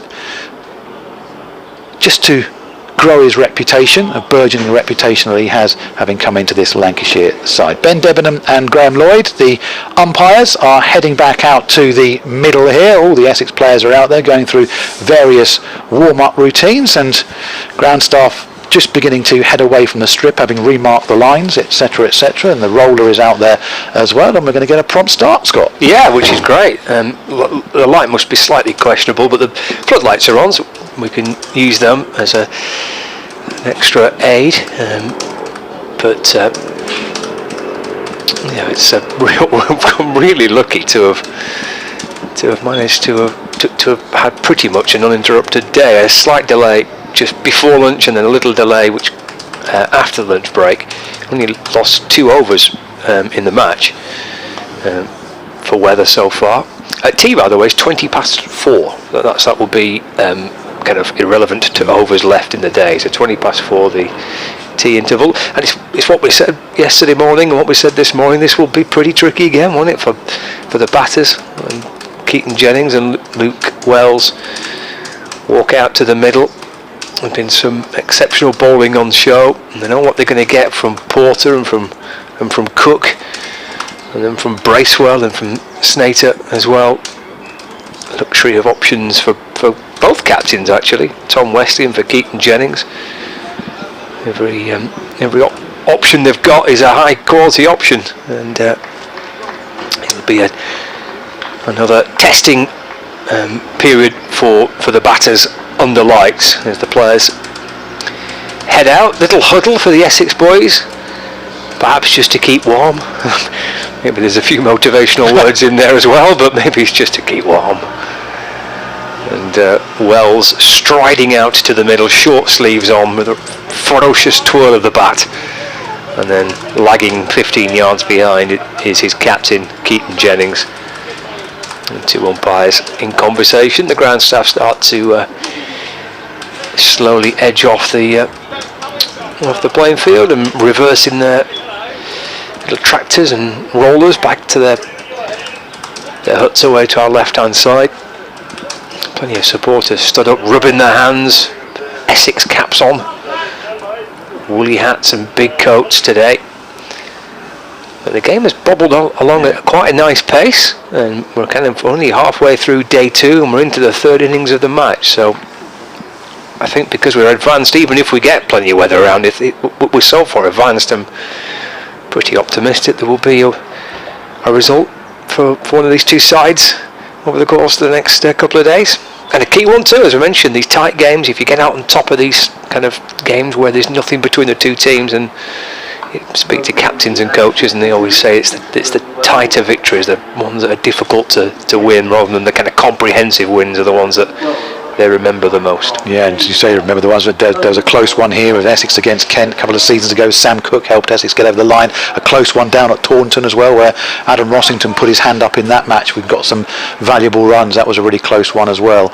Jamie Porter is going to open the bowling from the Hayes close end in the distance. 3 slips.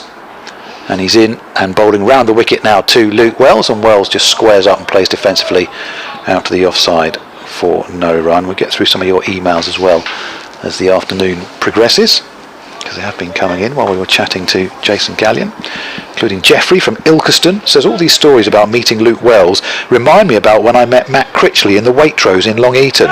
Very posh, Jeffrey. Says, fine gentleman, had a good chinwag about leg spin bowling. He was kind enough to pay for my caviar as I forgot to take my chequebook. I'm a Derbyshire fan but always have a soft spot for Critchley and wish him well at Essex. Porter's into Wells, turns that into the onside for no run. Jeffrey, you didn't just tell Matt Critchley you've got caviar and it was just a packet of extra strong mints, did it? And you just got him to, just lend you a few quid maybe. Love the idea of buying caviar by cheque. Do chequebooks still exist? I didn't know chequebooks still existed. I've never used one. Have you never ever? No, never used one. Porter in round the wicket to Wells, and Wells squeezes that one out into the offside and sets off very quickly and picks up a single. The fielding done by Shane Snater, and Lancashire up and running, one without loss.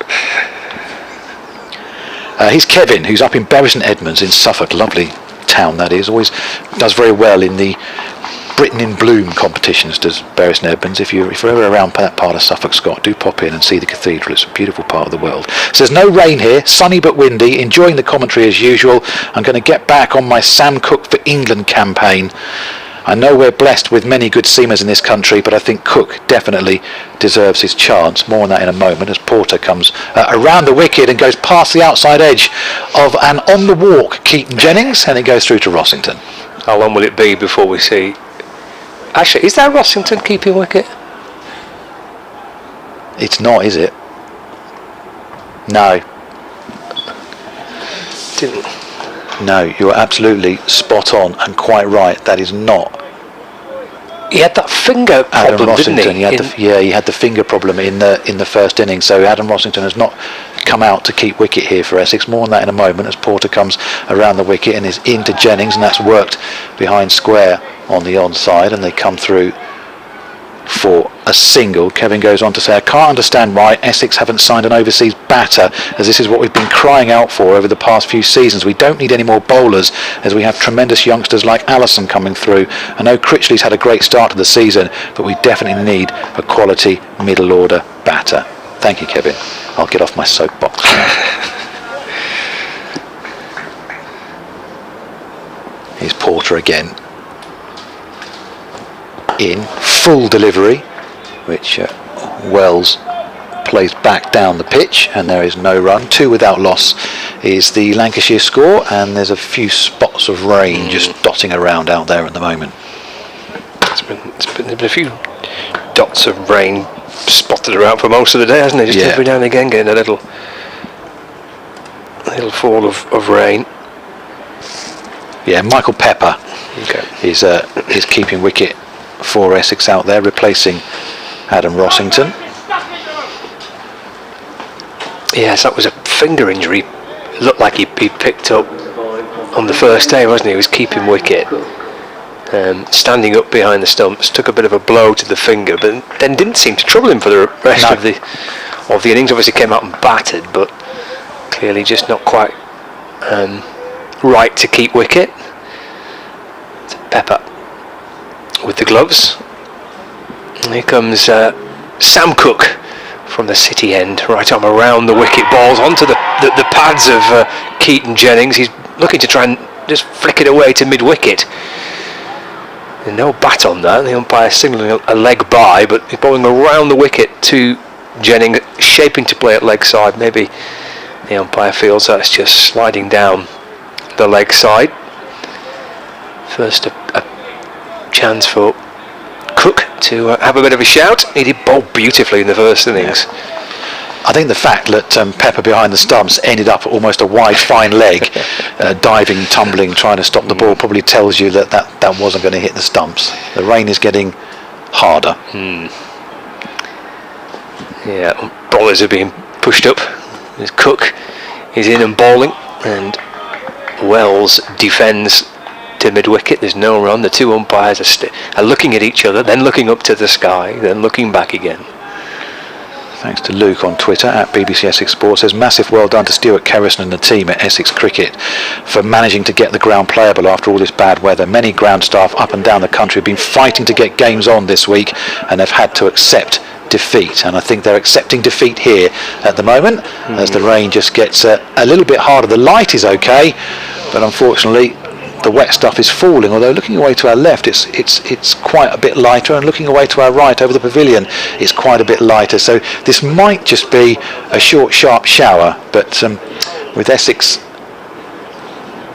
having taken a 12-run lead, or 219 all out, Lancashire are 3 without loss, so I guess we'll take our leave, Scott, and do rejoin us once play resumes.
Glenn Speller and Scott Reed back with you for the resumption of Essex against Lancashire. 4 balls to go in this over, with Lancashire 3 without loss. It's Sam Cook's opening over, which he was bowling before the rain forced the players off, but it then stopped, and the umpire said we'll come back at 3:30, and then it started raining again moments after they made that announcement, but it has stopped, and the announcement came, we'll be starting as soon as possible, which is now, Scott. Yes, and we've lost a few more overs, haven't we? So we've got 4 balls left of this over, and then 46. Yeah, good luck. Remaining in the day. Yeah, should everything be, should things improve. T still at 20 past 4, that hasn't changed. So Sam Cook to continue his over with Luke Wells on strike, and Wells gets forward, the ball deflects away into the offside, and kind of flirt with the idea of running and decide against it. And this makes it extremely tricky, doesn't it, for batters when you're coming off and coming back on again, and the light isn't great, and there's a prospect that it might rain again in the not too distant future, but I suppose you just got to try and do your best to forget about all that. Just got to keep resetting themselves, haven't they, constantly, and taking each ball on its merit, as they say. And the next one's coming from Sam Cook around the wicket to Wells. He just pushes forward, just shapes away into the gloves of the keeper, and there is no run. Still got the floodlights on, still thick cloud cover above us. Had a quick look at the radar during the course of that last break, and there's not at the minute any kind of heavy thick band of rain set to come. It's these little patches of rain.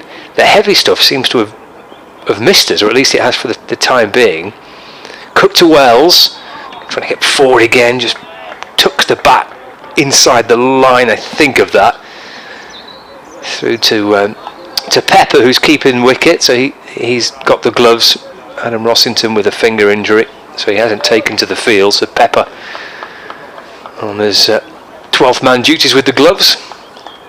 So yeah, I think we've been a little bit lucky with that. I think most of the kind of heavy rain has missed us, certainly passed over London for quite a heavy burst, but just the odd little shower due to come our way, I think. This is Wells nudged away into mid-wicket, there's no run, and I wonder whether light might be the bigger issue as we go through the day. It's the end of that over, which Sam Cook had to complete, so he's now gone through his first over. It was a maiden. Lancashire are 3 without loss in their second innings, so they trail by 9 runs, and we've got potentially 46 overs to go today. So tea at the Oval, where Hampshire made 254 all out and Surrey a 127 for 3. Rory Burns got a 40 odd as he tries to get back to form. No play today at Edgbaston due to rain between Warwickshire and Kent. Delayed at Trent Bridge, where Somerset haven't been able to resume on 28 for 2 today in reply to Nottinghamshire's 256 all out, as Jamie Porter continues from the Hayes close end. He's in and bowls at Jennings, who thinks about waving the bat at that and then just pulls it out of line as it goes past him. It did actually stop raining at one point at Trent Bridge, but then they called tea as it started to fall again, and I've just seen pictures from there since, and they're getting the scuba diving kit out, I think. Northamptonshire delayed there again, 111 for 3 Northampton, replied to Middlesex's 149 all out. Further inspection in around about 10 minutes time there, as Porter around the wicket is in and bowling to Jennings, and he goes past the outside edge, does Porter, and through to Pepper, standing keeper as Scott was just mentioning. Division 2, they're not playing anywhere. No play today at Gloucestershire, no play today at Leicestershire, and a rain delay where Worcestershire are 96 for 2 at Durham, who made 425 for 9 declared. God, it's grim, isn't it? So we've done very well. Very, very well to get the play in that we've got. It was only around 5 minutes before lunch when we actually went off initially, wasn't it? Here's Porter. Jennings comes shuffling down the pitch. There's a strangled cry of LBW, but that was very quickly given up on. So Lancashire trail by 9 runs in their second innings. You can see the lights now, the floodlights here. You can see them reflecting off the back of the batters' bats, off their makers' names. They just begin to shine a little bit brighter here. Still a fair few people dotted around the ground as Jennings comes shuffling down again to one from Porter. Just trying to negate any movement, I think, Jennings, isn't he? 3 without loss. Yeah, this has been an the approach from Keaton for the first couple of games of the season. It resulted last week in Ben Foakes deciding to stand up to Jordan Clark, who was bowling, and twice Keaton was bowled with the keeper standing up, and of course the first ball that Rossington stood up to in the first innings, he was caught behind. Porter in once again to the Lancashire captain. This time pushes into the onside, thinks about setting off for a run, and sends back Luke Wells. There's no run there. Todd says, afternoon, hope all is well in Chelmsford. Well, we're okay at the moment, we've got some cricket. Todd says, watching this exciting game live from Gibraltar on Essex's YouTube channel, I have to say I'm in disbelief at all these stories of people bumping into Lancashire's Luke Wells. The man must get around a lot, as I've encountered him in unlikely circumstances as well. Oh, give over. Here's Porter. Into Jennings, who will get a run, this time squeezing it off the inside edge behind square on the onside. Sam Cook comes and picks up, and they come through for a single. That's the end of the over, 4 without loss. Todd says, I bumped into him at a charity do in Oldham once. He was surprisingly down to earth and very funny. He even agreed my Tesco carrier bag, which I still use for all of my shopping to this day. Signed, I should say. Signed my Tesco carrier bag, which I still use for my shopping to this day, says Todd. Luke Wells does get about, if you believe all the stories. What was the one from earlier today? It was parachuting or something, wasn't it? Skydiving, yeah, skydiving over the Grand Canyon. That one might be a bit of a stretch. I'm going to ask him later on tonight if any of this is true or if it's all complete garbage. Here's Cook to start his fresh over. Right arm around the wicket, balls, and Jennings onto the front foot. And the ball just shapes away into the gloves of Pepper. And there's no run. It's 4 without loss. Got 3 slips in place.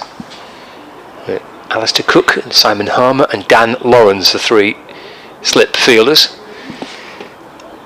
And then Snater at point, Critchley at cover, Wesley's at mid-off, Brown's at mid-on.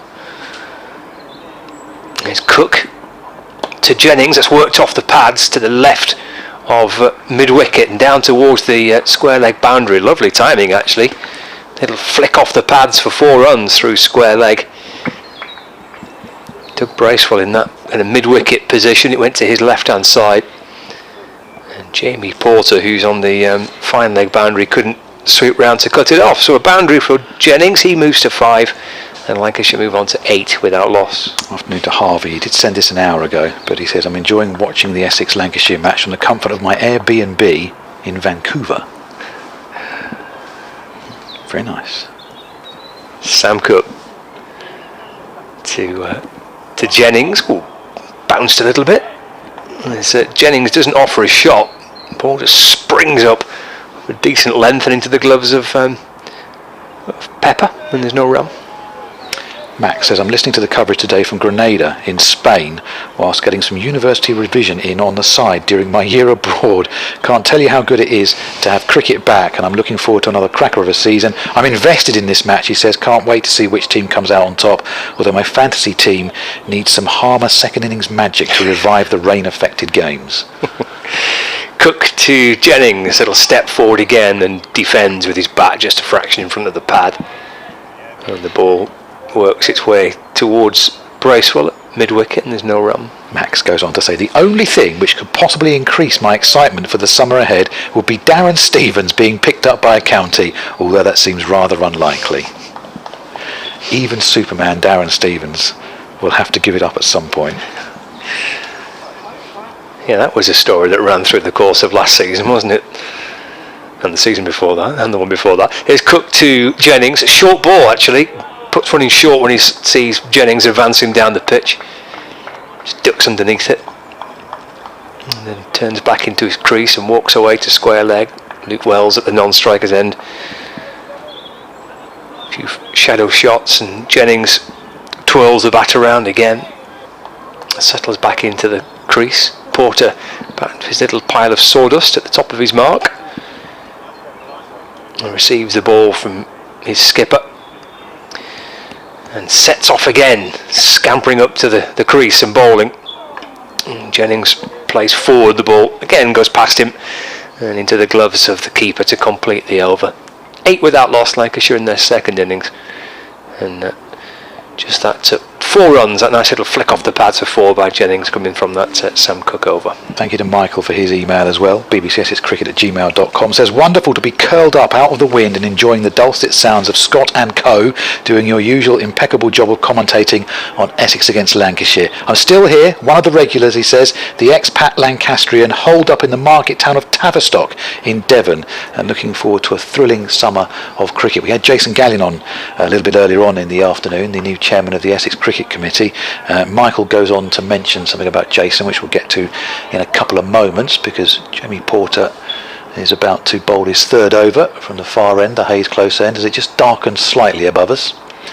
Porter is in and around the wicket, and that one is pulled away in front of square on the onside by Wells, and it's got enough on it just to bobble over the rope now, and the scores are level. Lancashire are 12 without loss. Michael goes on to say, I'm so old that when fantasy cricket was first invented, Jason Gallion, then with Lancashire, was the first player selected for my team sheet, and he did very well for both Lancs and my fantasy 11.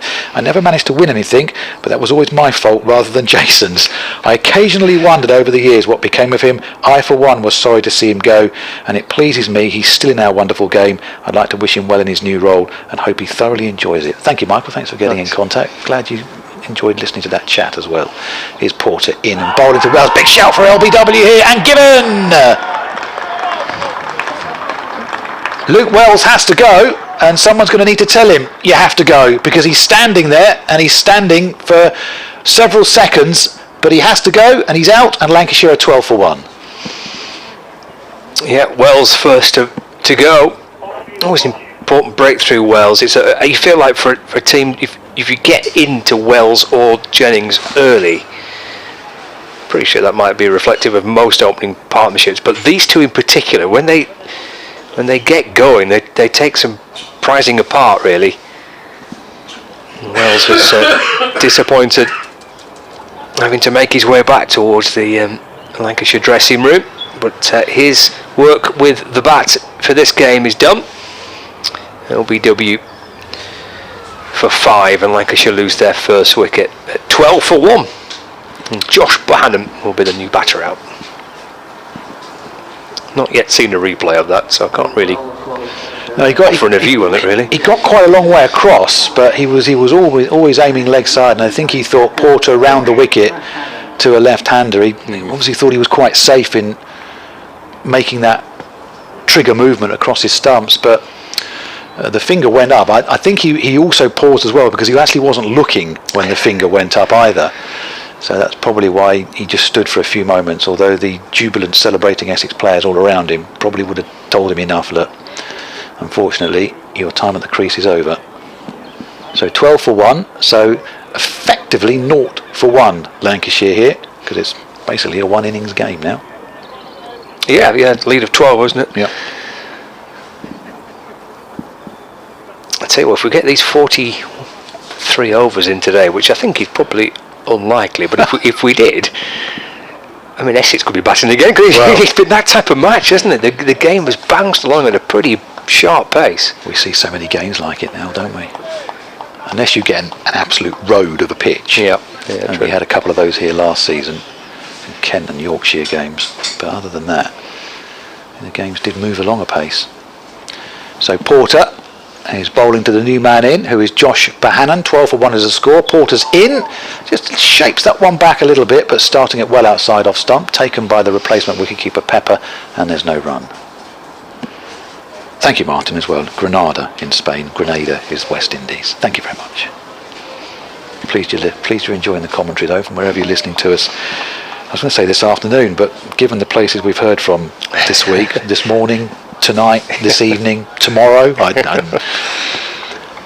as Porter turns at the end of his run, the Hayes close end. I guess if you're listening to us in Australia, it is tomorrow. Here's Porter in and bowls to Bohannon, pushed out to the offside, and there's no run.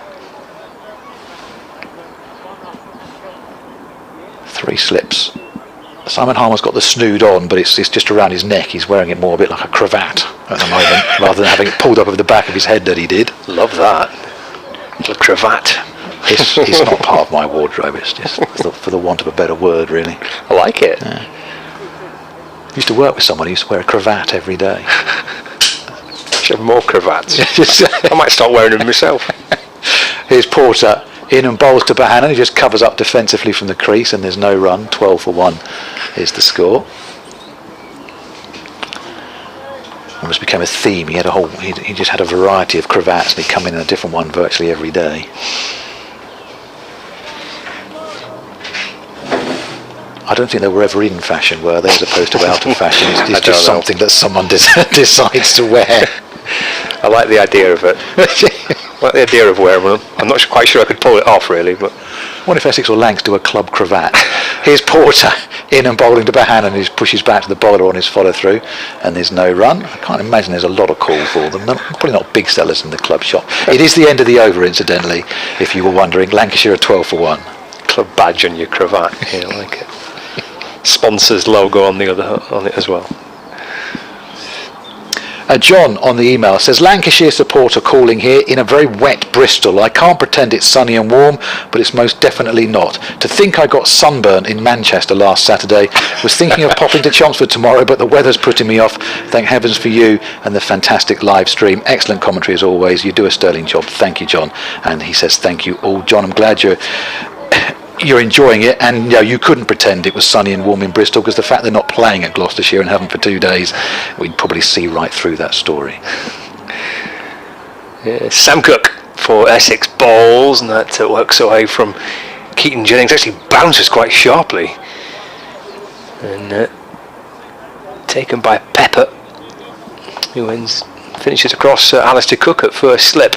It was a wide ball from Cook, but it bounced and took off a little bit. Went a bit wider. The back out at the Oval. The referee started there. Surrey 127 for 3, replying to Hampshire's 254 all out, so they're exactly halfway. Cook to Jennings. He flirts at playing with that delivery. Just follows it for a second. Again, nice movement away from Keaton Jennings. Cook here bowling round the wicket to the left-hander. Floodlights on, these conditions in place, pitch is doing enough, new ball. Yeah, this ain't easy. Really high class examination, really top quality cricket, and fine bowler and batter in contest here. Starts again, Cook. To Jennings again, just onto that front foot, and once more he pulls the ball at the bat away, but I think he's had a little go at that, Jennings. Lovely line and length, just that movement away from the left-hander, but he's bringing the batter forward. He's teasing the batter into trying to play a shot.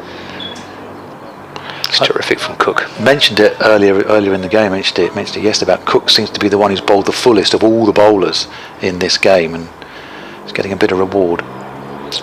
In again, Jennings defends, and there's no run. And leaning onto that front foot. It's not a huge stride, just slightly forward and pushing defensively away into the offside. No run. Thanks to Ollie for his email. Another Luke Wells story. Says, I'm loving the commentary and want to share a story about when I met Luke Wells' uncle. It was a cold night in the suburbs of Darwin, and there was the man, the myth, the legend's uncle. I went up to him and we had a chat about Luke, and he told me a wonderful story about when he was 9 years old. Cook to Jennings. Again, he's a step or two down the pitch. The ball deflects down towards the keeper. Sam Cook spins round, arms outstretched. Shake of the head from the umpire. Again, Jennings on the move. Score remains at 12 for 1. It was Easter weekend, says Ollie, and Luke was at a family gathering on the Friday playing hide and seek. Nobody could find him, but he reappeared on the Sunday. He says, does it remind you of anyone else? Up the Lancs, the deputy head of the Luke Wells fan club. Oh no. Some good imaginations around. There are, yeah. It's Cook, final ball of the over. Again, Jennings coming down the pitch, and the ball moves away, and it moves so sharply away when it goes past Keaton Jennings that Pepper takes it, rolls in front of Alistair Cook at first slip and ends up behind Simon Harmer at second slip. Such was the movement away from Cook. End of the over. 6 gone of the Lancashire second innings. It's a maiden for Sam Cook. Jennings on 5, Bohannon on 0. Lancashire 12 for 1. Here's Chris, and his email is entitled Cravat. He says, I actually have an Essex County Cricket Club cravat. I bought it on eBay 10 or so years ago, and I guess it was made in the 50s. I'm not sure how to tie it, so I've never worn it, says Chris in Harold Wood. See, told you there'd be big sellers. Big sellers. Club cravats, it's the way forward. Thank you, Chris. Right, new over starts from the Hayes close end. It's being bowled by Jamie Porter, and that's work behind square on the onside. And they come through for a single. And the score moves on to 13 for 1, which means Lancashire are ahead in the game. Now 1 for 1, and Josh Bohannon is off the mark as well. This is the setup really now, isn't it, what we've got tonight? Depending how long we're out, 40 overs left. Game will be shaped with the way that Lancashire bat second time round. Is he still with us in North East Wales, up in Flintshire? To the best of my knowledge, she says, I've never met Luke Wells or any members of his family. Jamie Porter is in and bowling to Jennings, pushes into the onside, and they scamper through for a single, and the score goes to 14 for 1. I'm beginning to think I'm the only person who hasn't. You could start a club, Izzy. I've never met Luke Wells' club. Yeah. Rupert says he's seen Luke Wells ski jumping. Wonderful. No, I'm sorry. Yeah, Wonderful. No. He sent a picture. Wonderful. Well done. I'm liking the creativity. It's a good picture, Luke. Thank you. Here is Porter over the wicket, bowling to Bohannon, and goes past the outside edge. He didn't touch it, and Pepper dropped it, so no harm done. Oh dear. It's a good picture. And even though the guy's got a helmet on, that's not Luke Wells, and I refuse to accept that it is in any way, shape or form. Thank you for all your emails. I don't know, how did we get onto this? Honestly, it seems a long time ago now. Here's Porter. 3 slips in. Bohannon pushes back up the pitch, sets off for the single, but the ball is cut off at mid-on, and there'll be no run there. Nick Brown doing the fielding. As Porter just paws at the ground, just scores a mark. Another person here says they saw Luke Wells up the Eiffel Tower. I quite like this. I'd like to sustain it through the course of the season, actually. Yeah.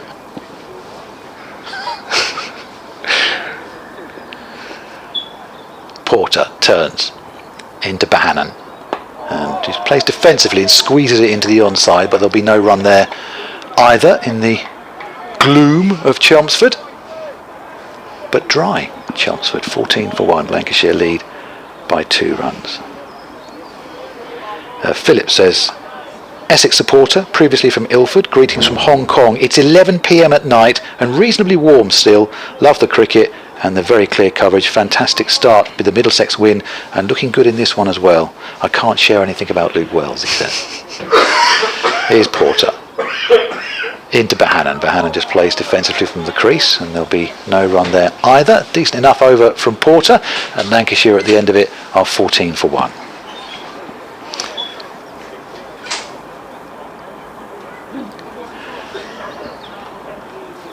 And Martin says,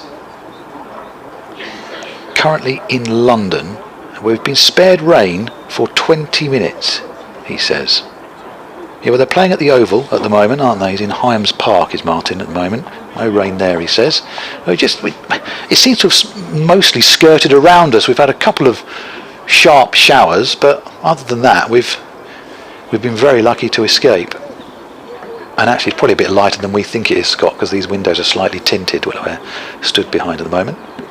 Watching Cook to Jennings, who comes down the pitch again. The ball away from Jennings, movement past the off stump and to the keeper's left. Ball nestles into the gloves. He hands it out towards Dan Lawrence. It'll loop its way back up to Tom Wesley and then back to the bowler. 14 for 1. John also says on the email, I've never met Luke Wells either. I don't really know what I've been doing with my life, to be honest with you. Must look harder when I'm out and about. He's just around every corner. You can't really miss him, to be fair. Essex putting in a 4th slip here. Yeah, 4 slips.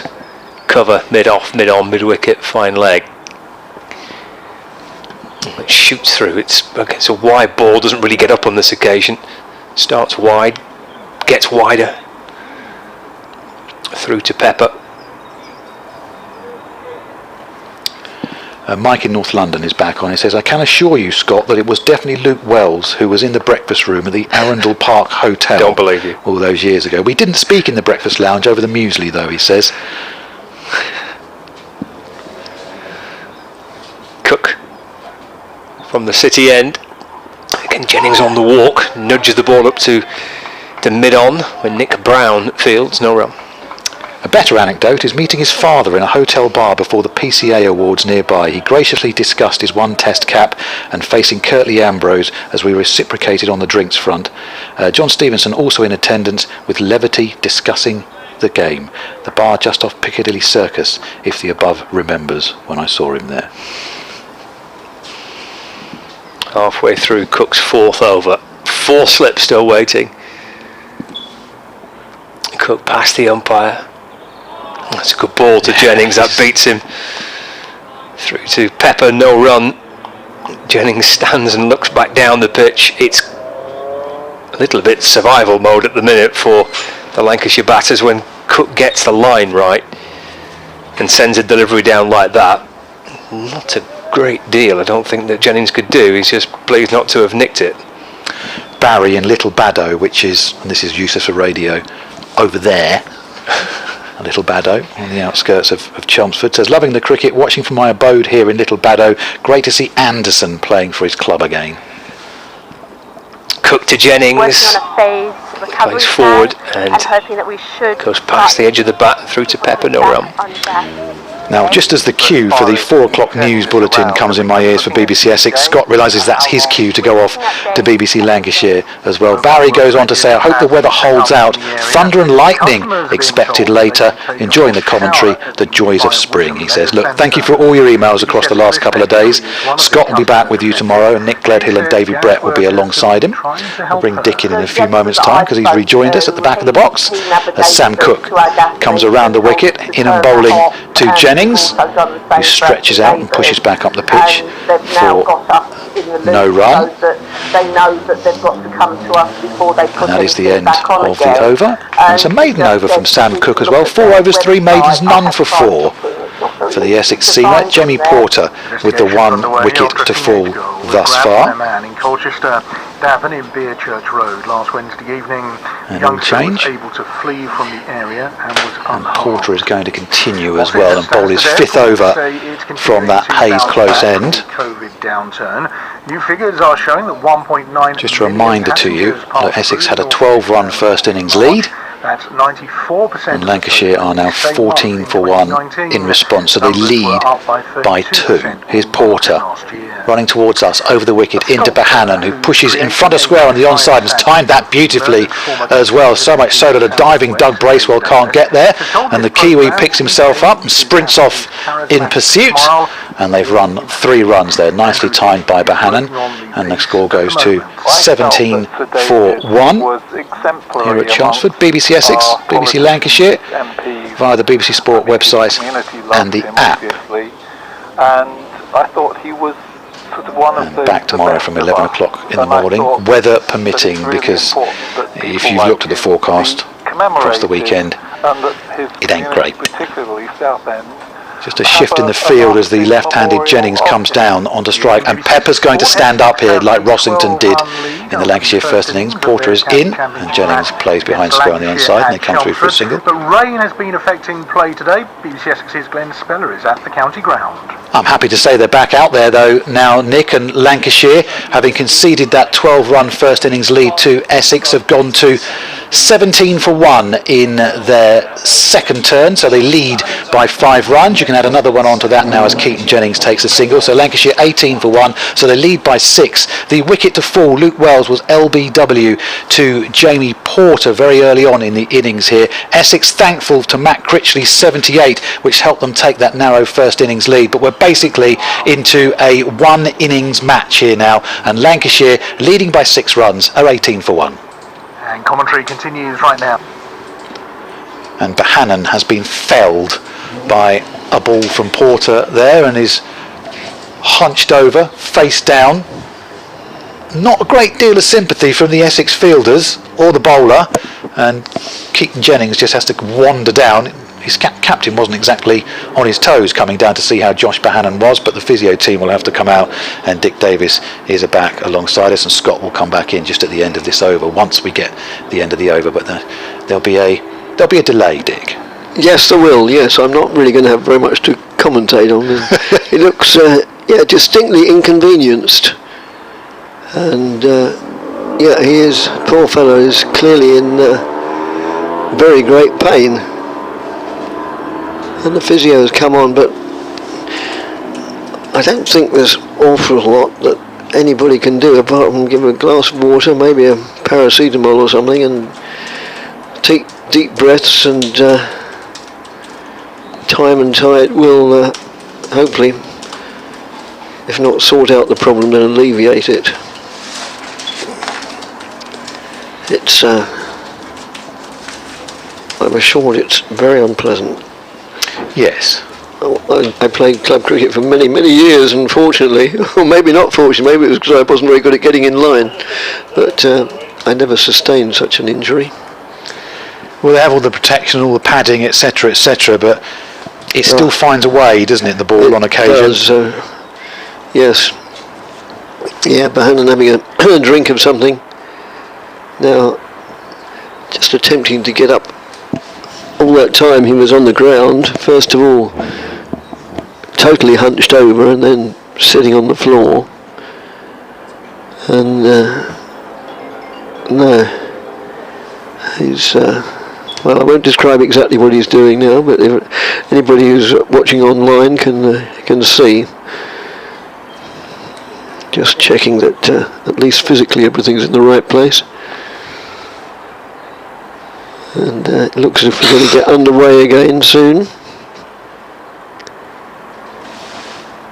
There are 3 deliveries of this over left. And we'll bring Scott back in. That was only a sort of, in royal terms, called a spare. Just for these few minutes. Right, Bohannon's up on his feet. But I haven't been invited to the coronation. Have you not? No. Lost in the post, I can only think. Well, I assume so, yes. It's pretty grim round our way. 18 for 1. Bohannon's back on his feet and just sucking in the air, readjusting things that need readjusting. And Porter is ready to get back on with play here at a dry but overcast Chelmsford. Porter running in towards us, is in and bowling to Bohannon. And he gets one that lifts. And he manages to get on top of it and work it out to the offside and pick up a single, and the score goes up to 19 for 1. Nick on the email says, I've never met Luke Wells either, but I was in Tunbridge Wells recently. Does that count? No. Wow. Thank you for the Luke Wells stories. We've enjoyed it.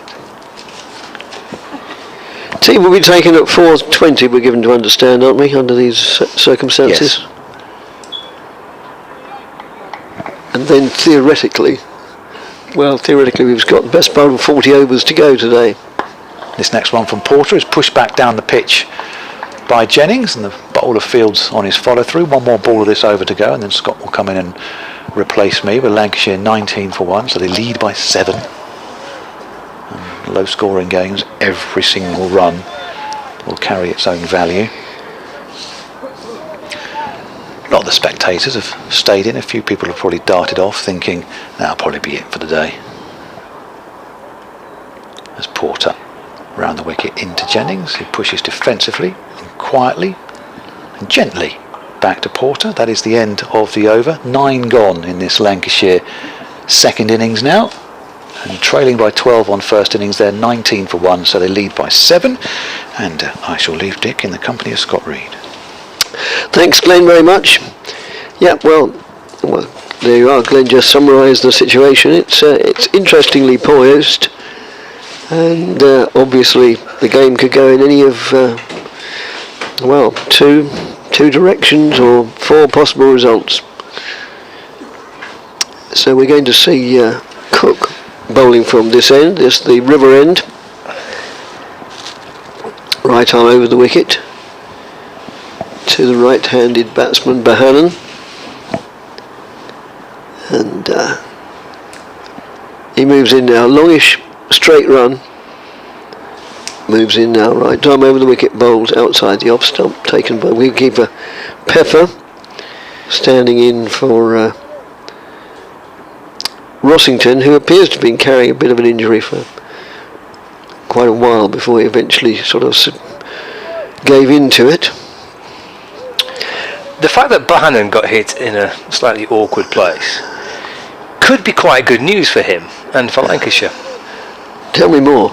I will do. I thought we might, as Cook's bowled his ball, and that's just played out on the offside, square on the offside, no addition to the score. Because every time he got hit in the Bohannons last season and the season before that, he went on to score big runs. Right. It became a running theme through the course of the season that if Bohannon was struck in the Bohannons, he got runs. So this is really encouraging. From a Lancashire point of view, it was great to see that, because if the trend continues, he's in for big runs. Right. Okay, thanks for that, Scott. That was no problem. Extremely illuminating in more ways than one. And that's nudged down towards third man. And they go through for 2, they'll come back. No, they won't come back for 3. They'll think about it. As it happens, they could have done, because it wasn't a very good throw, but they weren't to know that. Do you think the moment the ball hit him, he thought, his instant reaction was, I'm going to get plenty of runs I think today. he was. That's exactly what he went, thank goodness for that, I've been waiting for that. Yes. Get my season going. Most people would think, ouch, I am quite inconvenienced here, but not he. Well, that does cast a whole new light on it, as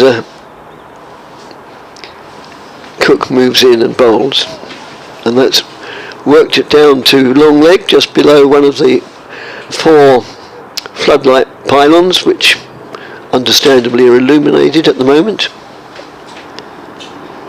And the score moves on to 22 for 1, which represents a lead of 10. Just with regards to Rossington confirmation that he's just being assessed with that injury which he sustained in the first innings, keeping wickets. So that's the reason why he's not on, but which is what we thought, but they're keeping an eye on that. There's Cook round the wicket now to the left-handed Keaton Jennings. You may have mentioned it already, but am I not right in saying that Phil Salt is on the Lancashire books? He is, yes he is. So it's, from our point of view, as a commentator's point of view, it's a shame he's not batting at the moment. We had that last year, didn't we? Did we? Salt and pepper? Yeah, we did. We had that in the game last year at Old Trafford. That's right, we did, yes. Yeah, beg your pardon. Keeper standing up now. As Cook moves in and bowls to Jennings, and that's just nudged away backward of square. They'll go through for a comfortable single. No further addition to the score. So would Salt not be playing because he's another one being rotated? Or no, I think he's at the IPL. Oh, is he? Yeah, oh, yes, of course he is, yes. With Liam Livingston and Joss Butler. Yes.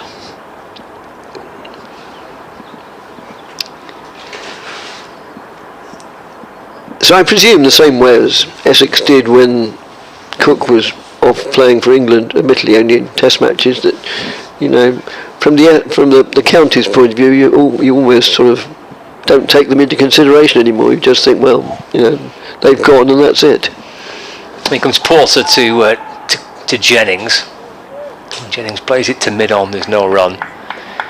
Yeah, I guess so. Up until the IPL runs right into May, doesn't it? Yes. So potentially, if you're going to get to the latter part of it, then you're not going to see these players until even when the T20 starts, maybe.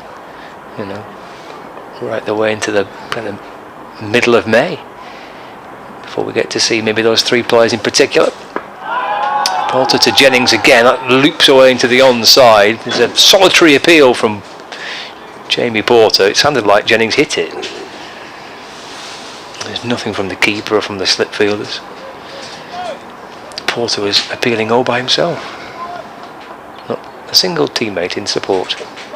23 for 1. We're edging towards tea on the second day. Yeah. Porter around the wicket to Jennings. He just drops it away into the offside, but for no run. And those watching on the live stream may see in the bottom right hand corner that and on the Essex players' shirts they're displaying their new emblem. Essex have during the winter undergone a rebranding, and yes, the most obvious sign of that is the new symbol. Porter to Jennings. There's runs here for the Lancashire captain. Little flick away off the hip. Oh, he's timed that beautifully for 4 actually. Just glanced it away off his hip. Just behind square on the leg side, but lovely timing from the Lancashire captain. 4 runs for Jennings. He moves to 12. It's 27 for 1 now. A plaintive cry from the crowd away to our right. Come on, Essex. Well, they're trying their utmost. They lead by 15, Bohannon 8, Jennings 12. 2 balls left of the over. At least one more over before tea. Flick this one away again through the onside. This, I think, got a little in front of square. It's a lovely shot for 4 runs.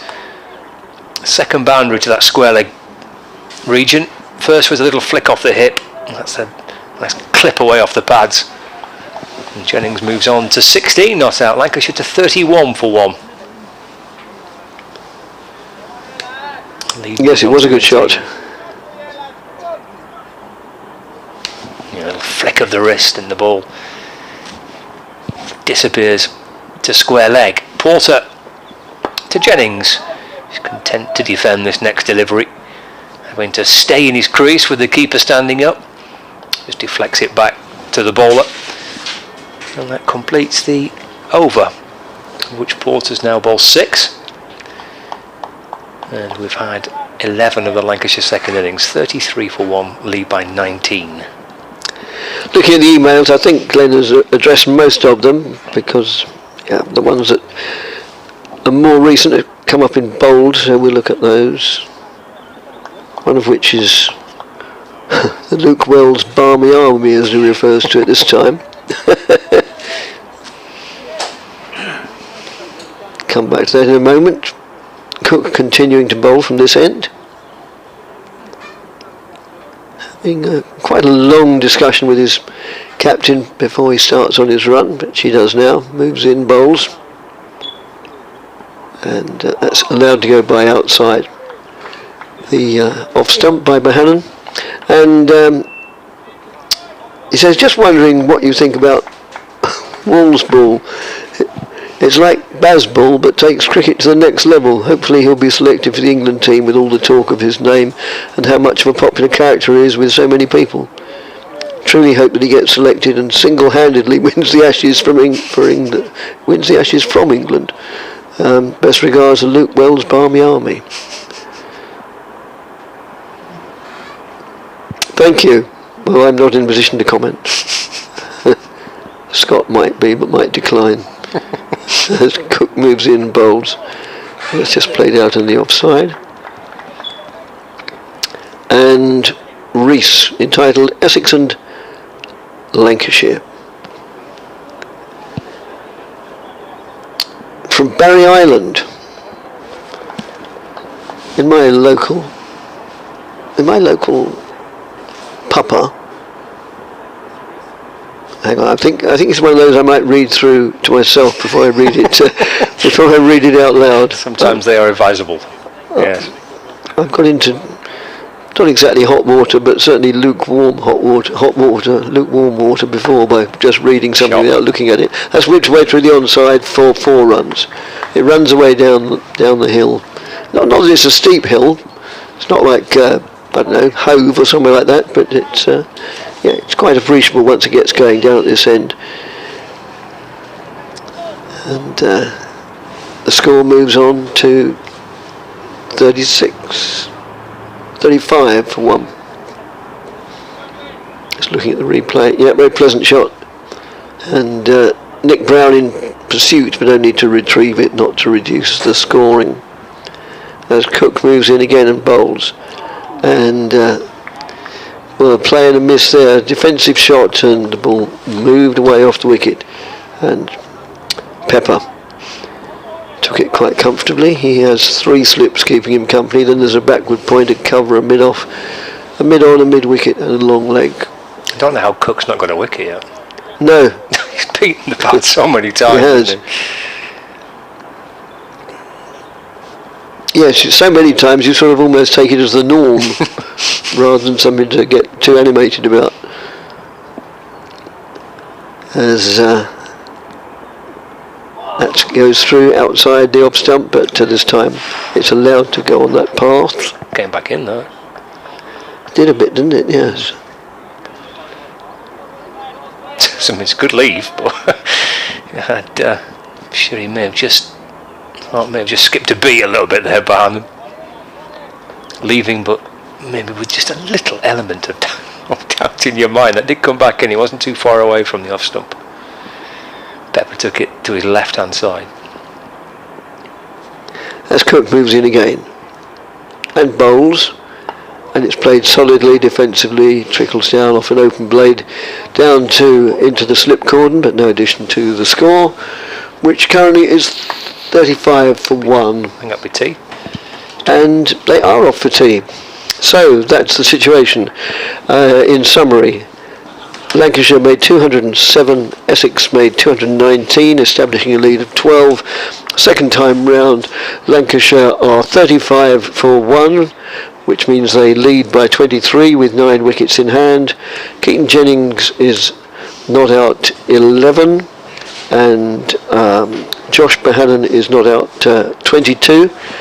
Join us again in 20 minutes time, which will be getting on for 20 to 5, and we'll take you through the final session, which may or may not be the full allocation of 36 which still remain. Thank you for listening.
of this match between Essex and Lancashire in the second day, and astonishingly, well, it hasn't been unbroken play, admittedly, but we've had more play than we have had stoppages, and fortunately, because we're about the only ground. Well, I think they did start at Northampton. Somebody said around about lunchtime, but we've certainly had more play here than most places. Right.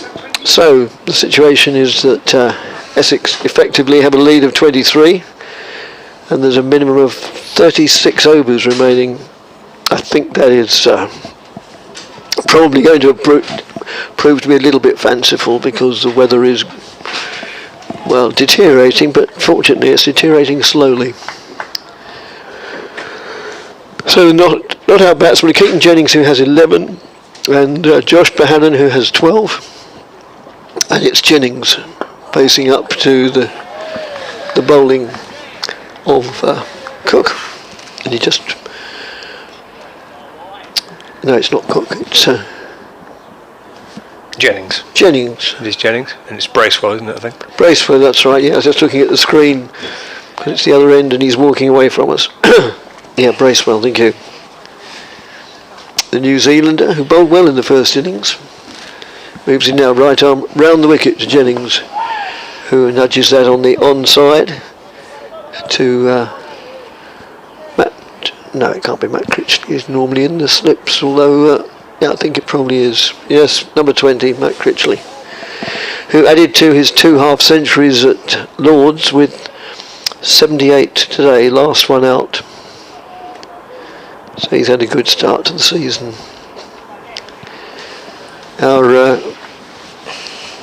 We just checked the email, and I think we ought to say we've had 1 or 2 emails come through to our old email address, which, although it isn't dead, we don't really use it very much. That's outside the off stump. So I'll remind listeners and viewers that the email address we can take emails on is bbcessexcricket@gmail.com. But nevertheless, that those we have had 1 or 2 that's arrived via other sources, and we'll get onto those as well. So, Cook, no, it's not, it's, sorry, Bracewell, all outside the off stump, and Jennings was fishing for that one out there and failed to get a touch to it. Right, so yes, Essex versus Lancashire. Good afternoon from the seaside here in Blackpool. Lifelong Lancashire fan, rooting for our lads, especially the local hero Stephen Croft, the returning legend that is James Anderson, and of course the greatest legend of them all, Luke Wells, much appreciated for the fantastic coverage and the hard work in the commentary box. That's from Sebastian. Thanks, Seb, or Sebastian, very much indeed. We appreciate that. That's pushed out on the offside, no addition to the score. And the other one that we've had in, he says, hello, Bertie here, also known as Brian the Bushwhacker. Funny story that, but it'll save for another time. Phew. Absolutely loving the cricket. I'm watching from the car on the way to Brussels for the weekend. Thanks to your commentary and the cricket, the hours are flying by. And that's outside the off stump. I'm watching from the car. I presume you're not driving. Well, I don't know, perhaps you are. Maybe it could be in the passenger seat, couldn't it? Yeah, it isn't. Yeah, conjures up a rather disturbing picture. End of the over, and a maiden over, so still 35 for 1. Had a text saying, I like the reference before tea of Salt and Pepper potentially playing against each other. Yeah, but Scott reminded me they did play against each other last year, and reminded me of the far less likely of Lily caught Willie Bold Dilly. Yes. Gosh. Wonderful. Some decades ago. Is there any other similar? Oh, this is a good word. I know the fella, he taught Russian, so he's very good with language. Do you know any other similar collocations occur to you? A Collocation. Well, a linking of words. Yeah, juxtaposition of words. Anyway, thanks very much for that, Mike. Here's Shane Snater to start off after tea from the City end, bowling to Josh Bohannon. And the keeper still standing up, and Bohannon pushing away into the offside, and there's no run. Must have been a Graham Onions, Phil Mustard type. Onions Mustard type. Yes. At some stage when those two were playing together. Well, we've had things with, too many cooks, things like that. Yeah. Snater with a couple of slips in position. He's over the wicket to Bohannon. Oh, that's played down through that third man region. It's uppishly from Bohannon, certainly playing away from his body, but steering it down towards third man. We'll give him the benefit of the doubt, perhaps just opening up the face of the bat, maybe deliberately guided it down there. Saw something similar from Matt Critchley earlier on today. 4 runs for Bohannon. Yeah, it's a good shot, isn't it, in the end? That moves to 16, 39 for 1. Lead moves on to 27. Snater back into to Bohannon, leaves this next delivery and through to Pepper. So 2 slips, point, cover, mid-off, mid-on. There's a short mid-wicket. Critchley with his hands in his pockets, maybe 10 yards to the square leg umpire's left-hand side. Dan Lawrence at short mid-wicket, and there's a deep backwards square leg, kind of long leg position really, in front of the or below one of the 2 scoreboards here at the county ground. Here's Snater. Bohannon drives handsomely enough, but straight to Nick Brown at extra cover, and there's no run. Thanks, Jeff, for your email. He's a keen, ardent listener, although he lives in and supports Gloucestershire, and he's having a pretty miserable couple of days in Bristol. Well, I don't expect he's staying there, but there's been no play there in the first couple of days, and he says the outlook isn't that promising for tomorrow either. Snater to Bohannon, shot ball that gets him pushing forward, and the ball into the gloves of Pepper. There's no run.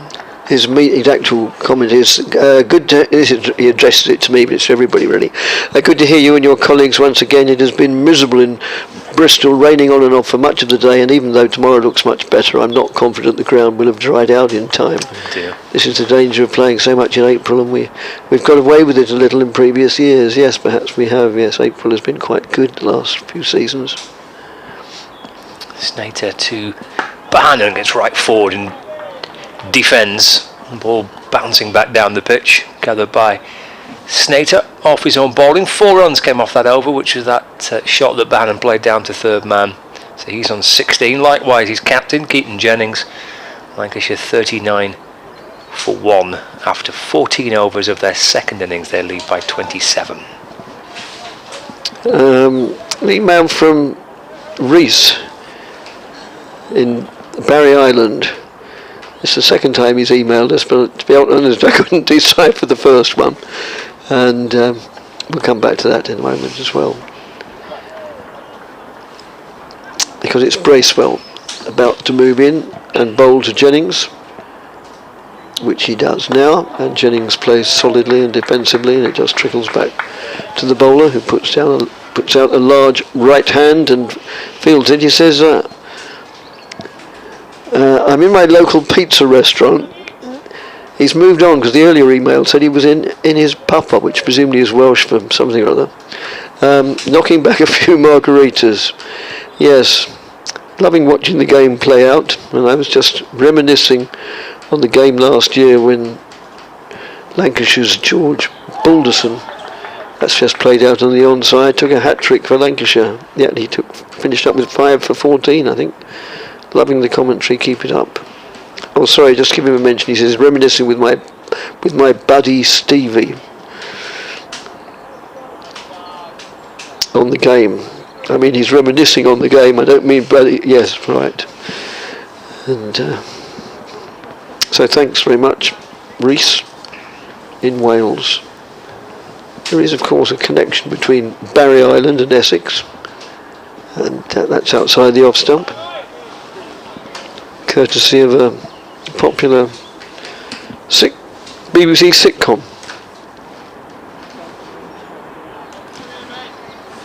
I'll take your word for it. Yes, thank you, Glenn. Kevin and Stacey, I was just leaving people suspended, but I'm sure most people knew, even if my learned friend to my left didn't. Are you not a Gavin and Stacey fan? Never watched it. No. I suppose it does help if you live in either Essex or South Wales. It's a clashing of cultures, surprise it to say. But it's very, well, I mean, it's always in the eye of the beholder, but I find it very, very amusing. That's played out on the onside. A square with the wicket. Yeah, it looped up that, didn't it? It did. Bouncing maybe 2 or 3 feet in front of Dan Lawrence.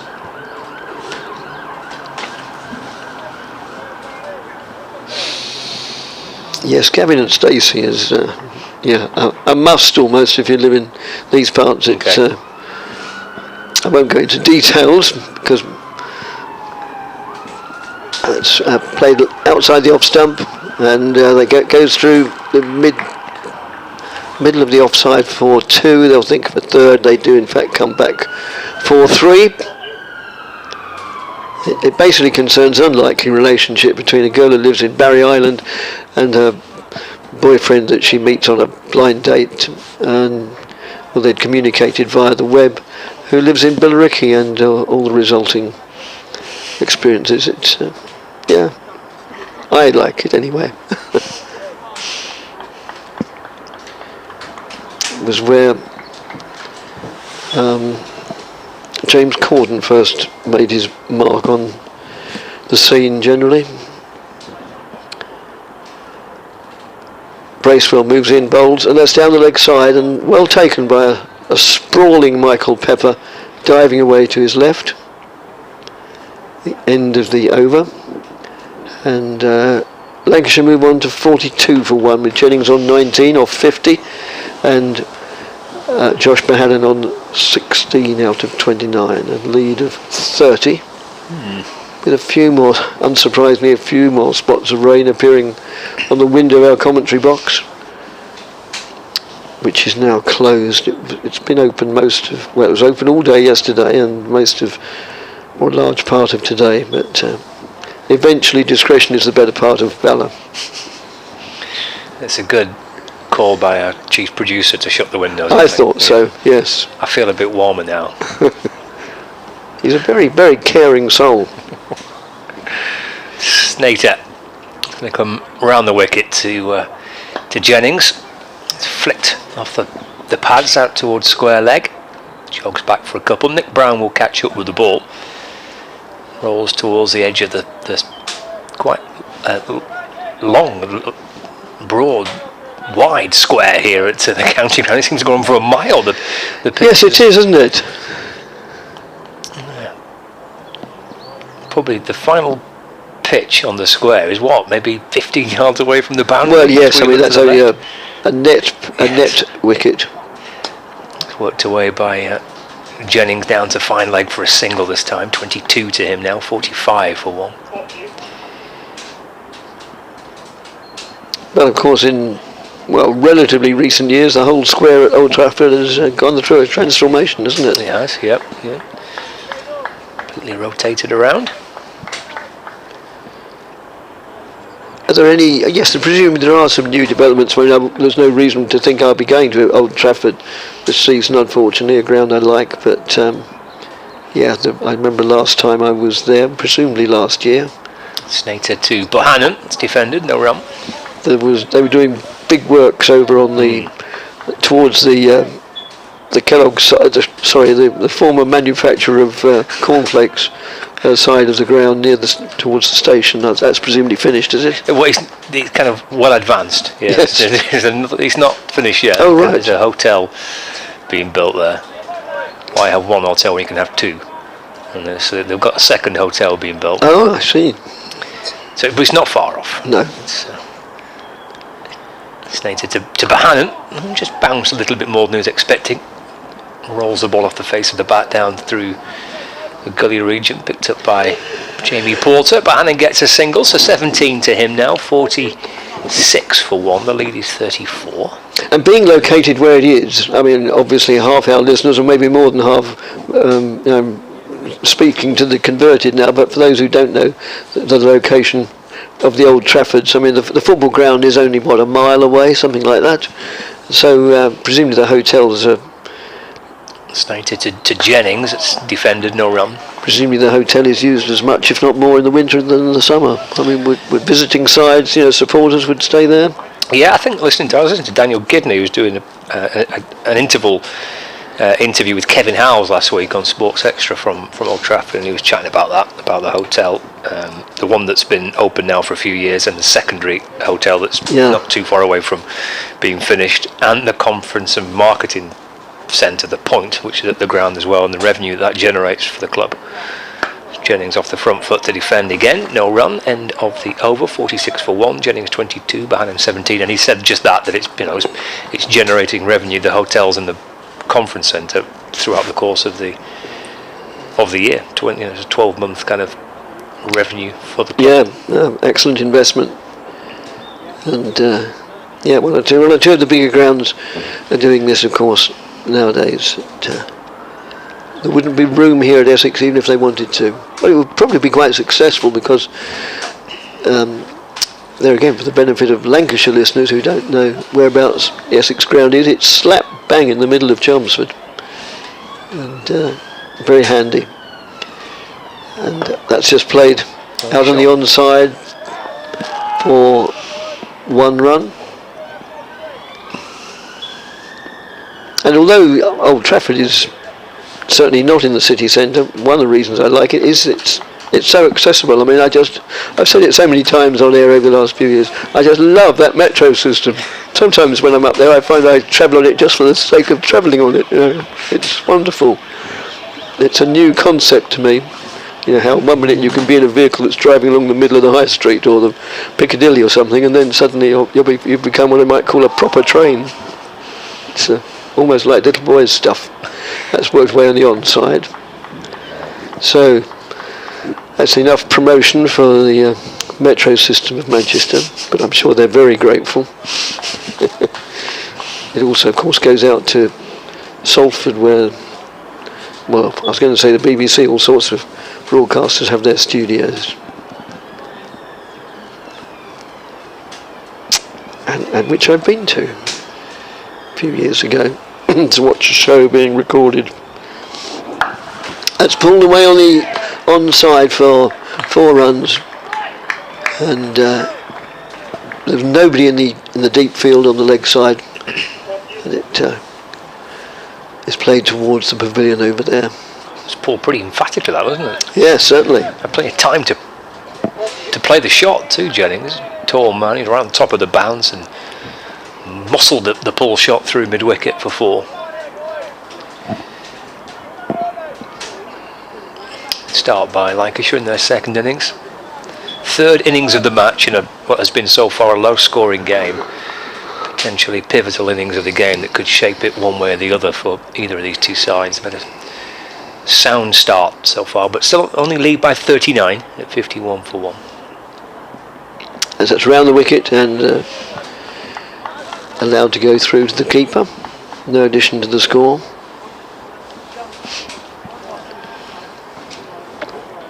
Matthew is in, well, I won't be specific, he identifies the room and the ward, but I won't be that detailed, but he's currently occupying a bed in Wythenshawe Hospital. Well, we wish you well, but enjoying the commentary.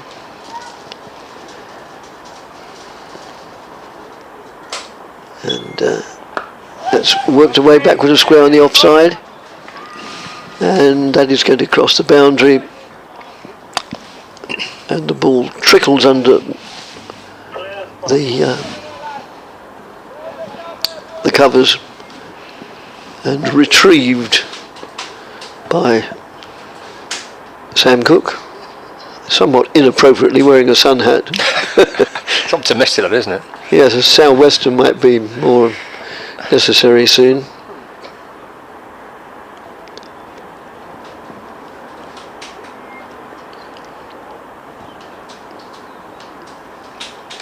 So the next delivery is played solidly, met with firm defence from Bracewell, end of the over. He tosses the ball away, and Scott goes off to do his 5 o'clock update.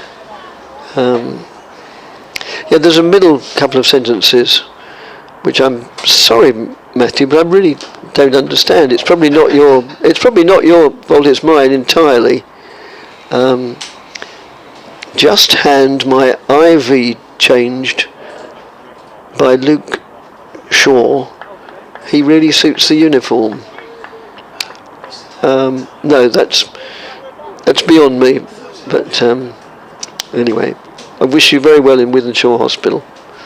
Hope your stay isn't too long. And that's just played defensively, trickles down on the offside. Still Snater bowling from this end. A few more emails. Hi from Hampshire is the subject matter, from Elaine, and she says words which I shall regale you with after this delivery from Snater. That's whipped away very pleasantly with a flourish, and it's well stopped really in the mid-wicket area by Matt Critchley. She says, I've just finished work after a taxing day, and what a perfect antidote to hear your dulcet tones and wonderful commentary as I watch the live stream. Yes, I live on the south coast, about 20 minutes drive from the Southampton ground, but given my East London roots, I'm a lifelong Essex fan. But alas, I do not get to see them as much as I'd want, but the live stream makes up for it. Keep up the good work. Thanks, Elaine, very, very much indeed. Really appreciate that, as we do all the emails. And that's just played off the back foot, defensively back to Snater. Kevin wants to know, in London E7, why does Nick Brown carry on wearing pads when he's in the outfield? It can't assist his mobility. Mystery. Well, it's probably easier than getting somebody to come on and take them off. I suppose if he did find them a bit of a hindrance, he would take them off. But it's a good point nonetheless. That's worked away to mid-on. Bradder's emails again. Heard you mention the new Essex style badge. I forgot to mention that when I was playing for Sovereign Cricket, a Sovereign Chicken, now defunct, our club badge was a chicken rampant. I'm sure that it put the fear of God into the opposition. Yes, it must have done. A bit like my local club, who are known as the Shrimpers. I think, gosh, that's a bit worrying. And that squirts off the edge of the bat for 4 runs. Not an intentional shot, but still 4 pellets nonetheless. Goes down backward of square. And quite a few emailed it. It's very strange how sometimes when you go off-piste, and I admit I go off-piste quite a lot with the subjects that we discuss, but as long as we describe every ball, and that's I'm assured that's okay. And I mentioned, or first of all alluded to, and then elaborated on Gavin and Stacey, and Mike as the next delivery. Goes through to the keeper. Mike says that he met Matthew Horn. Yeah, he's the chap who plays Gavin. So thanks very much. End of the over, and the score is 60 for 1. And John emails us entitled Names. Very much enjoying the coverage and the conversation about salt and pepper. Last year when Middlesex played Essex in the Royal London Cup, oh dear, Thilan Walala Wheater, that's not bad really, was playing for the visitors. I was hoping for Willa Luther Wheater, caught Wheater, bowled Walter. Yes, that would have been good. Yes, I think that conforms with co-location, as Mike referred to it. The first 2 elements came to be, but unfortunately Tender Scarter was the bowler, as Next delivery is played handsomely through the covers for 4. That's arguably the shot of the day, I thought, for my money. It was very, very well executed, and I'll enjoy looking at that on the replay. And I don't expect the bowler will enjoy it so much. But it was, everything in the right place. Here it comes on the replay now. And it's just stroked away by Jennings through extra cover, and it's one of those shots that you don't need to leave the crease to start running, because you just know darn well. Josh Bohannon, thanks Glenn for 4. Yeah, thank you. It's a good shot, wasn't it? Yeah, it was an excellent shot. As Bracewell moves in and bowls to Bohannon, and that's just worked away on the onside. They go through for a couple of runs, might think about a third, and they are, I think, they're more than thinking, they're running a third, and it comes through on the and no ball is signalled as well by the umpire. So what's that, 5 in total off that one? A bit wayward. And you won't read this, but right, if I won't read it out, then yes, thank you. No, maybe that's more sort of after 9 o'clock sort of stuff, but thank you anyway, I appreciated it.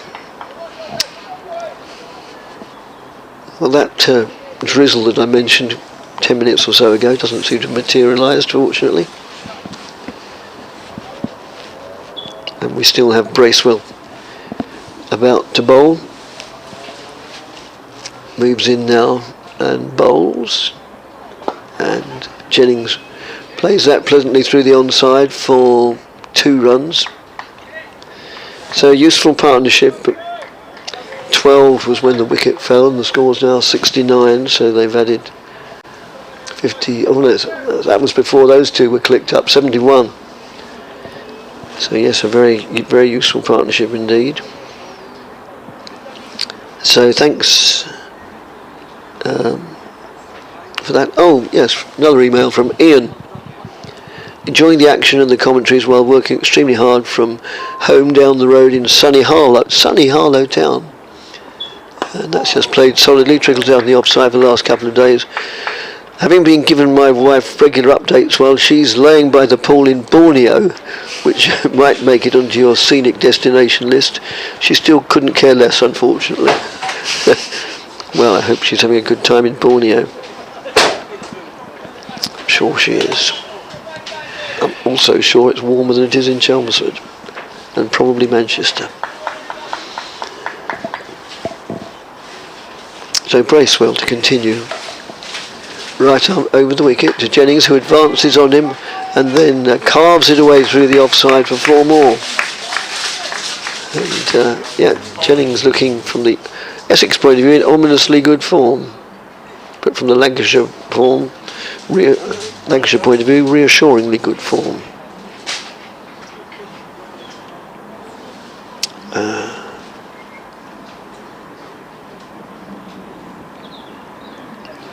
Andrew, no, sorry, that's the surname.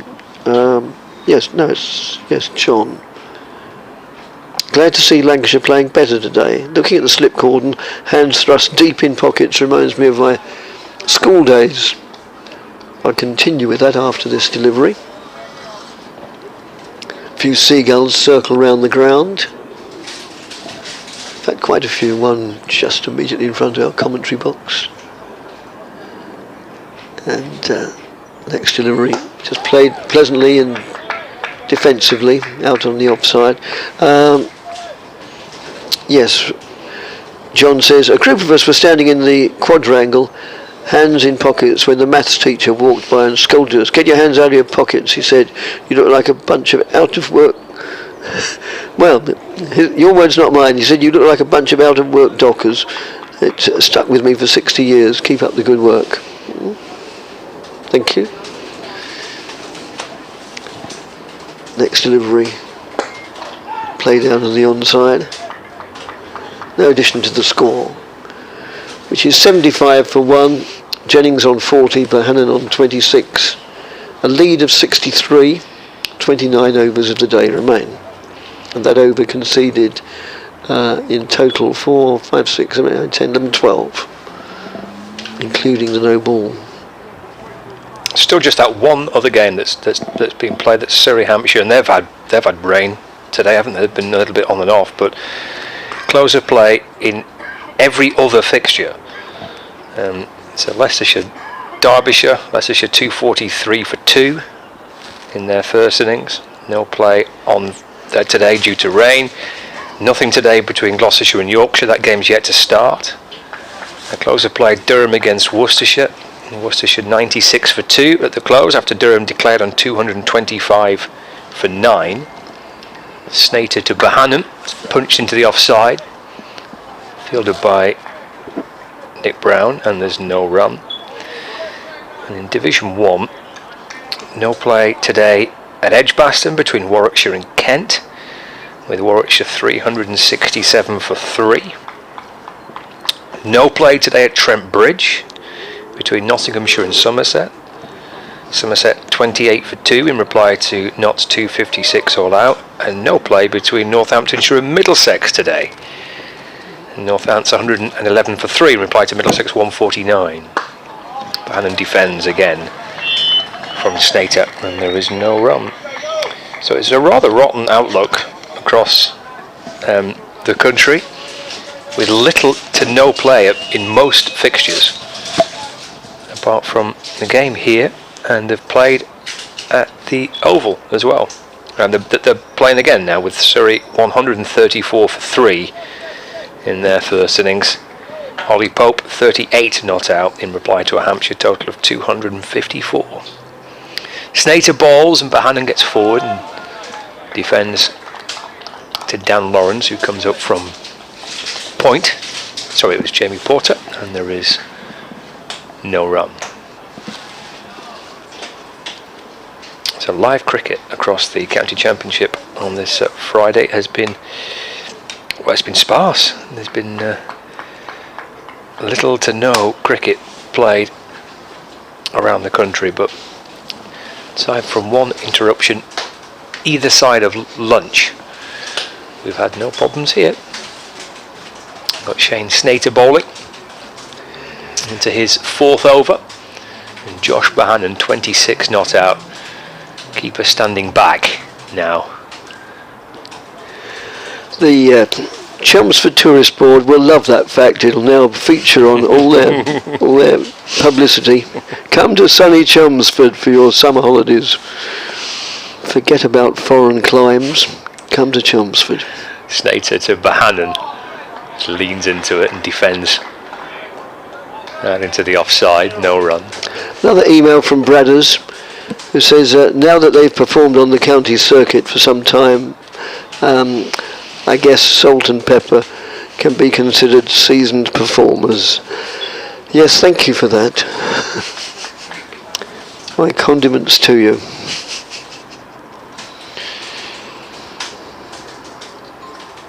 Snater bouncing his way back in to bowl right on over the wicket. Bohannon drives down to deep backward point. Porter will catch up with the ball. Bohannon content to come back for 2 and settle on taking his total to 28 not out, and Lancashire now to 77 for 1.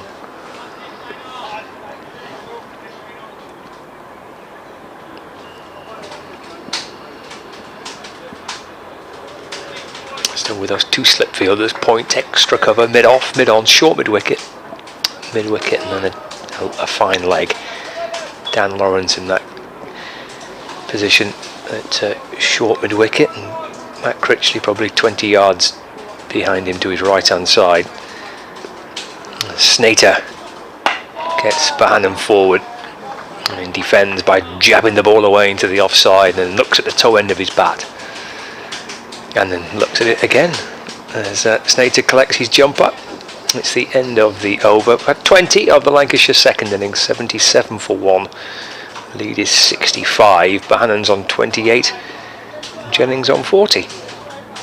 David emails, the subject is Essex short of a batsman, query. And he says, it seems to me that Essex are short of a bowler or 2 at the moment.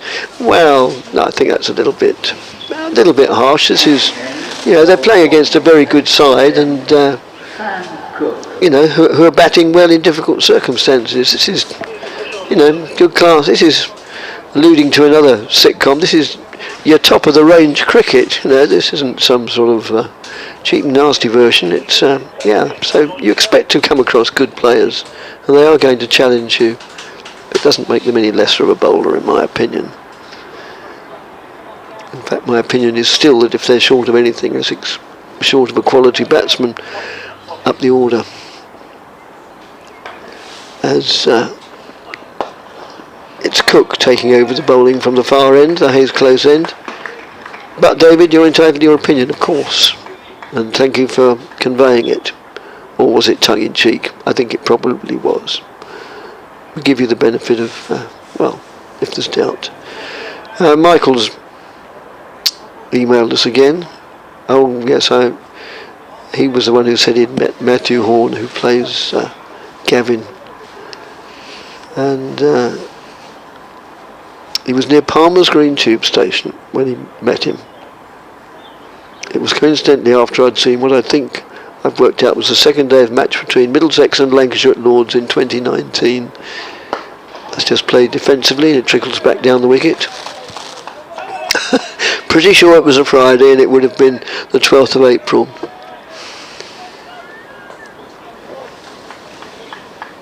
Yep, thanks for that, Mike, in North London.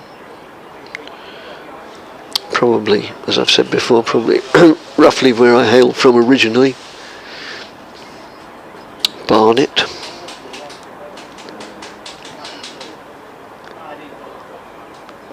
Next delivery. Oh, a leading edge. Oh, we look at that on the replay. And he's looking to turn it on the leg side, and it got a very palpable leading edge, and it ballooned up. Both batsmen come down the wicket and do a bit of prodding. And I was hoping for a replay, but it doesn't seem to be. Oh yes, here it comes. Oh no, it went out. No, it wasn't quite how I saw it the first time. In fact, I think they've doctored the video. But it was still a considerable miscue on the part of the batsman.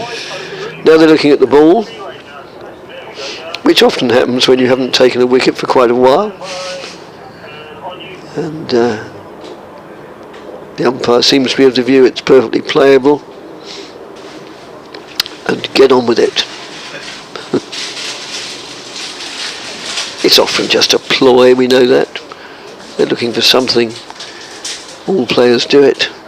Looking for something to maybe get a wicket.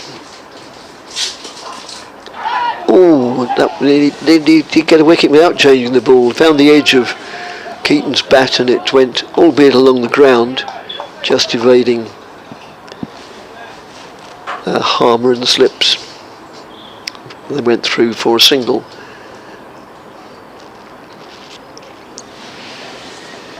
Let's look at that one again on the replay as well. Yep, Harmer dived away, but it was not a catching chance. Oh dear. Glyn asks me to explain why there's 3 scimitars on the Essex crest. Yeah, because there are. I think actually, come back to that at the end of the over, and that's a super shot, but it had 4, it deserved 4, but it thumped into the stumps at the far end. It was that straight.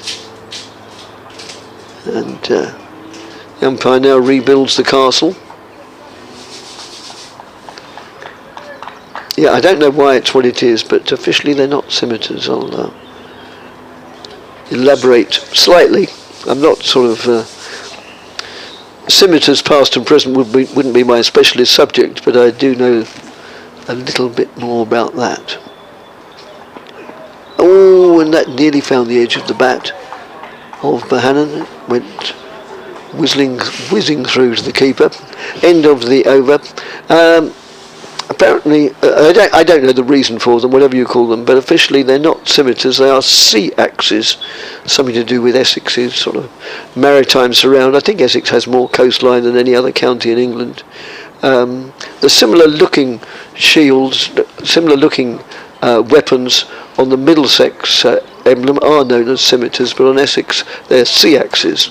But nonetheless, we don't know why. The players are just going off the pitch. While they're doing it, I'll just address one more email. Barry says, miserable weather here and left the stream at lunchtime, decided to do some spring cleaning, tuned in again at 5 o'clock to find play at Chelmsford. Sorry but missed this. Who is keeping wicket for the Eagles? Suspect it's Pepper. Yes, it is. Splendid commentary. Thanks very much. Right, yes, the players... Barry, thank you very much. Yes, the players are just going off the pitch. It's not a surprise. It's been drizzling a little for several minutes now. 82 for 1. Lancashire have a lead of 70 with 9 wickets in hand. Whether or not we have any more play today, obviously I don't know. Nobody knows. But we'll find out. And one thing you can be sure of is that if there is any more play, we'll describe every ball of it to you here on BBC Essex and BBC Radio Lancashire. Thanks very much for listening.